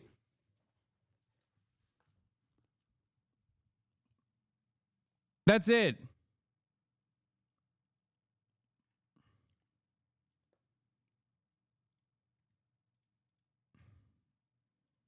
I think one of the, like, there's a difference. Some people, like myself, look to Bernie Sanders as a major disappointment on the issue of Israel because of all of the knowledge that he is supposed to have around this issue, considering that he was one of the lone voices in American politics that was actually the pioneer that played a formative role in advancing this conversation in the direction of justice with these kinds of attitudes, with this kind of push, partially with Matt Duss writing this policy for him. Okay? Understand? And therefore, the biggest frustration that I have is that he has just remained calcified in this liberal Zionist framework. Okay? That is frustrating. That is unacceptable. That is sad.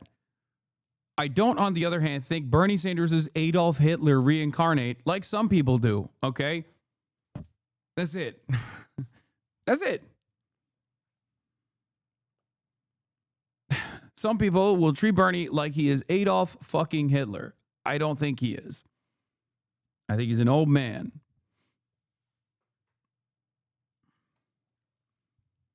It's disappointing. Anyway.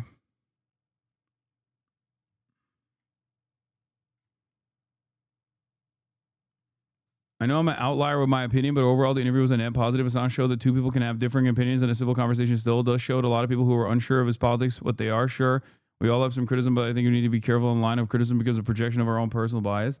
I mean, I don't even think that it's like inappropriate to criticize Matt Duss for like Matt Duss for his former opinions. I think that's valid.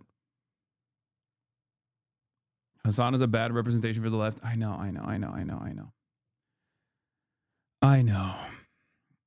Anyway.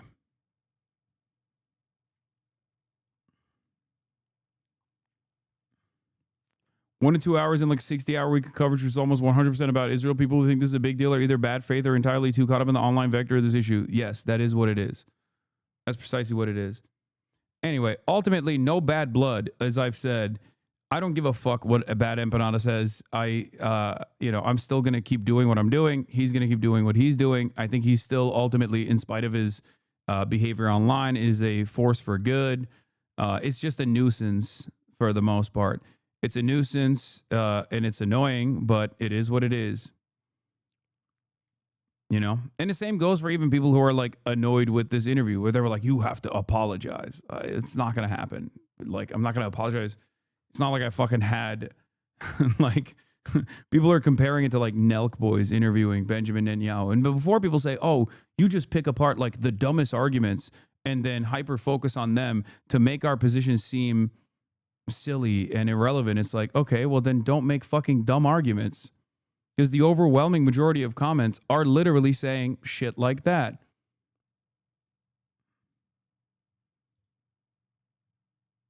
What is this? I swear to God, if Hasan doesn't ask me specifically for permission before talking to his next guest, someone with very bad opinions unearthed by who I only find out exists during this interview, but I'll pretend I knew beforehand. He's done for. He'll opine and complain, and I'll simply state, you didn't even ask that deep fried hot pocket that smokes cigarettes with cool sunglasses if you should be dead to me, man.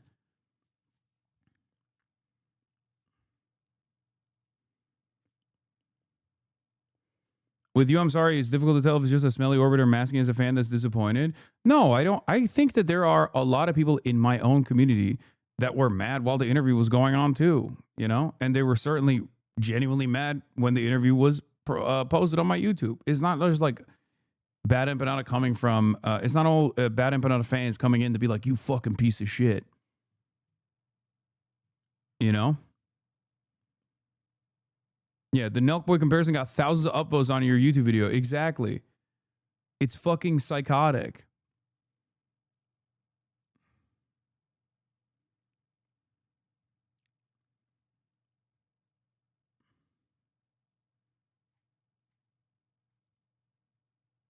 You fucking piece of shit. Anyway, I've betrayed the Palestinians, but I will of course continue to do my coverage as I always do, through thick and thin, no matter what. But if you think that like you know, I'm not allowed to interview this person or that person, you're fucking wrong. That's ridiculous.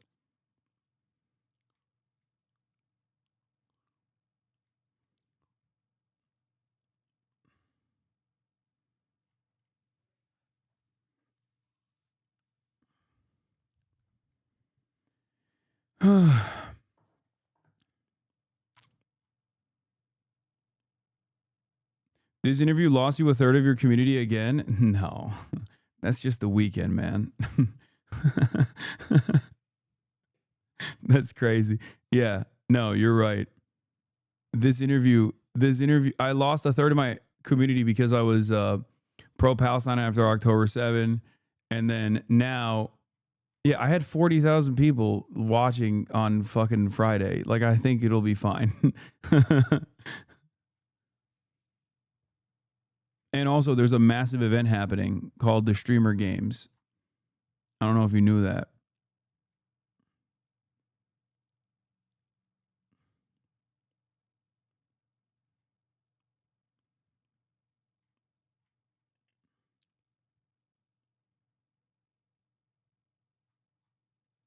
Also, people thought I was being sincere when I said I'm being canceled. If I say I'm canceled, I always say quote unquote canceled, number one. And number two, that's not a real thing. Okay? That's not. Maybe one day, if I actually do something that is like, you know, truly fucked up. But that's not how this works.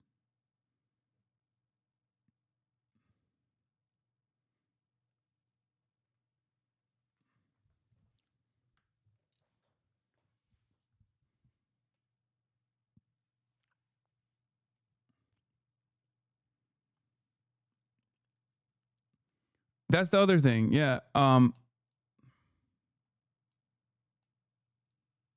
If the interview was as bad as people are making it, Bad Empanada would have put clips of the interview in his video instead of dwelling more on tweets from 2 years ago. Exactly.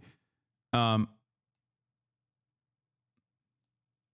number one. And number two, I think some people in the community would have liked you to be more like Crystal Ball was with Slotkin, but you didn't know the extent of his comments about Palestine. That's true. But also, Crystal Ball is not calling what Israel's doing a genocide. Crystal Ball is also, in that interview, said that she wouldn't even she wouldn't even vote for weapons transfers. So like Crystal Ball automatically, or not Crystal Ball, sorry, Slotkin automatically is in a way more contentious position, not Crystal Ball. Yeah, if Matt Does came on and was like, I don't think Israel's doing a genocide, and I would never use the term genocide when talking about Israel, or I don't think we should stop weapons to Israel. Yeah, do you think I would have the same like, oh, okay, this is a reasonable disagreement? No, of course not. This is not the same situation. Yeah, Crystal Ball interviewed Matt Does. I assume everyone has interviewed Matt Does. Let's see.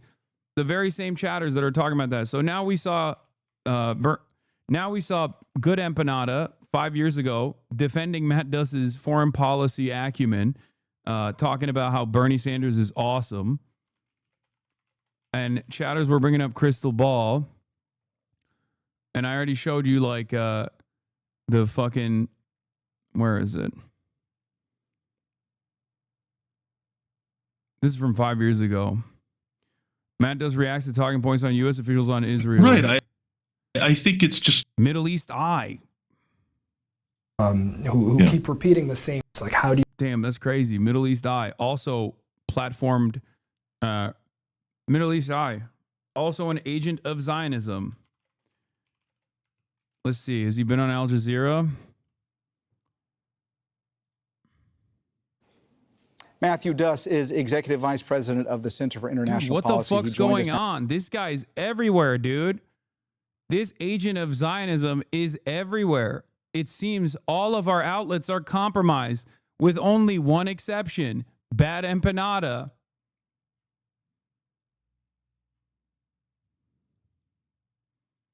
These entire fucking newsrooms, these entire fucking professional media productions that have groups of producers are offering a fucking platform, to fucking Matt Does.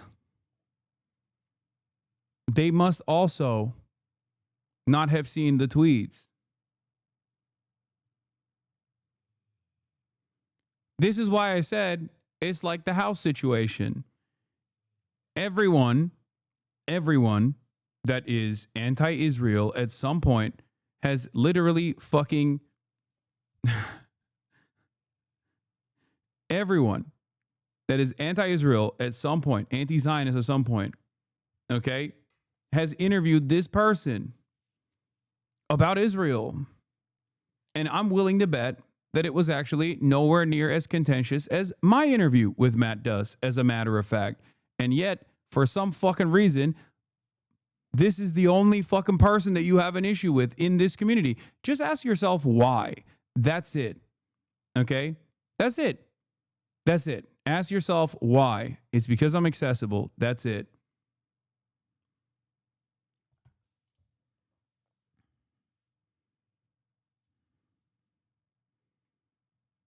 That's it.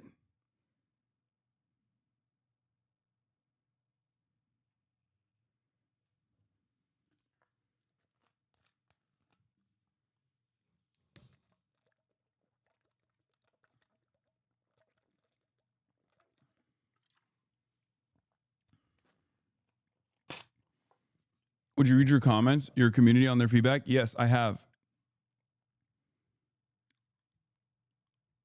People get tuned up and they lose charity. People get tuned up and they lose their charitability very quickly. And then they say incredibly, incredibly harsh words. I've seen some wild comments about you under that video, Lamau. I know. They say incredibly harsh things. It's okay. You know, I'm a leftist content creator. I'm a socialist, anti-imperialist content creator in the United States of America. I've been doing this for 10, 12 years at this point. I've heard it all. I mean, I'm getting death threats right now, like active death threats from a fucking cyber stalking cult that has been up my ass that's incredibly pro-genocide today. People are trying to deplatform me today because I said Palestinians have a right, a legal right, a responsibility, and a moral obligation to defend themselves against an occupying force that is illegally occupying them, conducting a night raid. It doesn't matter who is conducting that night raid in that time frame during that night raid. They have a legal right to defend themselves militarily. They have a right and a moral obligation to defend themselves if they choose to do so. Doesn't matter who is wearing the IDF gear. And now people are trying to say that I'm advocating to I'm doing death threats to content creators right now. That's not the case at all. It's not. They're doing that because they want me deplatformed.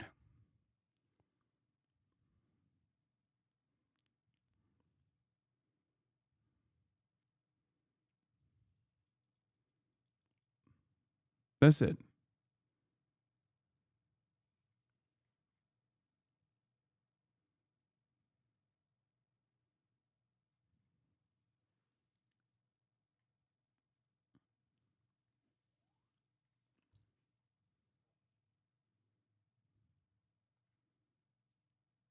Brother Habibi, listen, I don't blame you for having that motherfucker on. I actually ever heard. Just don't let this turn into a price offer situation. Take some accountability. Yeah. Oh my God.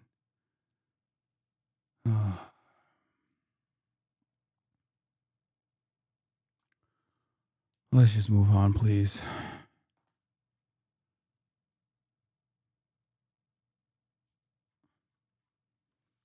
If you get deplatformed, will you keep streaming? Most likely. But we'll figure it out. Accountability is their favorite word. It's my favorite word too. It's really funny. It's a really funny thing to be like, you need to hold yourself accountable for interviewing an American foreign policy person and actually actively pushing back, but not pushing back sufficiently in the ways that I think you should have. In ways that no other platform that I actually consume the content of on a daily basis that I actually think is sufficiently Zionist, whether it be Al Jazeera or Middle Eastern Eye or Democracy Now! Or even Majority Report with Sam Cedar has. Push back harder than they did, but that's not enough. I can't actually yell at the people at Al Jazeera and they won't hear it. And also it doesn't really drive a lot of clicks if I say Al Jazeera is actually a Zionist outlet. What are you going to do? I'm not going to stop what I'm doing. I'm going to continue saying free Palestine. I'm going to continue advocating for the emancipation of Palestinians and the fall of Zionism in general. So, do with that information what you will. Good night, everybody. See you tomorrow. Peace.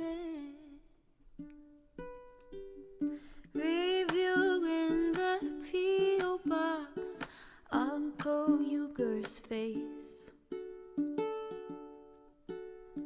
Sudden discord at your prop. Great names take embrace. Tiny Bernie Sanders, LGBTQ Air Force. The whole left at your fingertips. Ane at your door. H3 crowded debate, the Young Turks online show. 3 full fucking years of this, plenty more to go. 90-day fiance talks of champagne bourgeoisie. A Trump rally live reaction on mass riot at DC. There he is again, Hasan is streaming.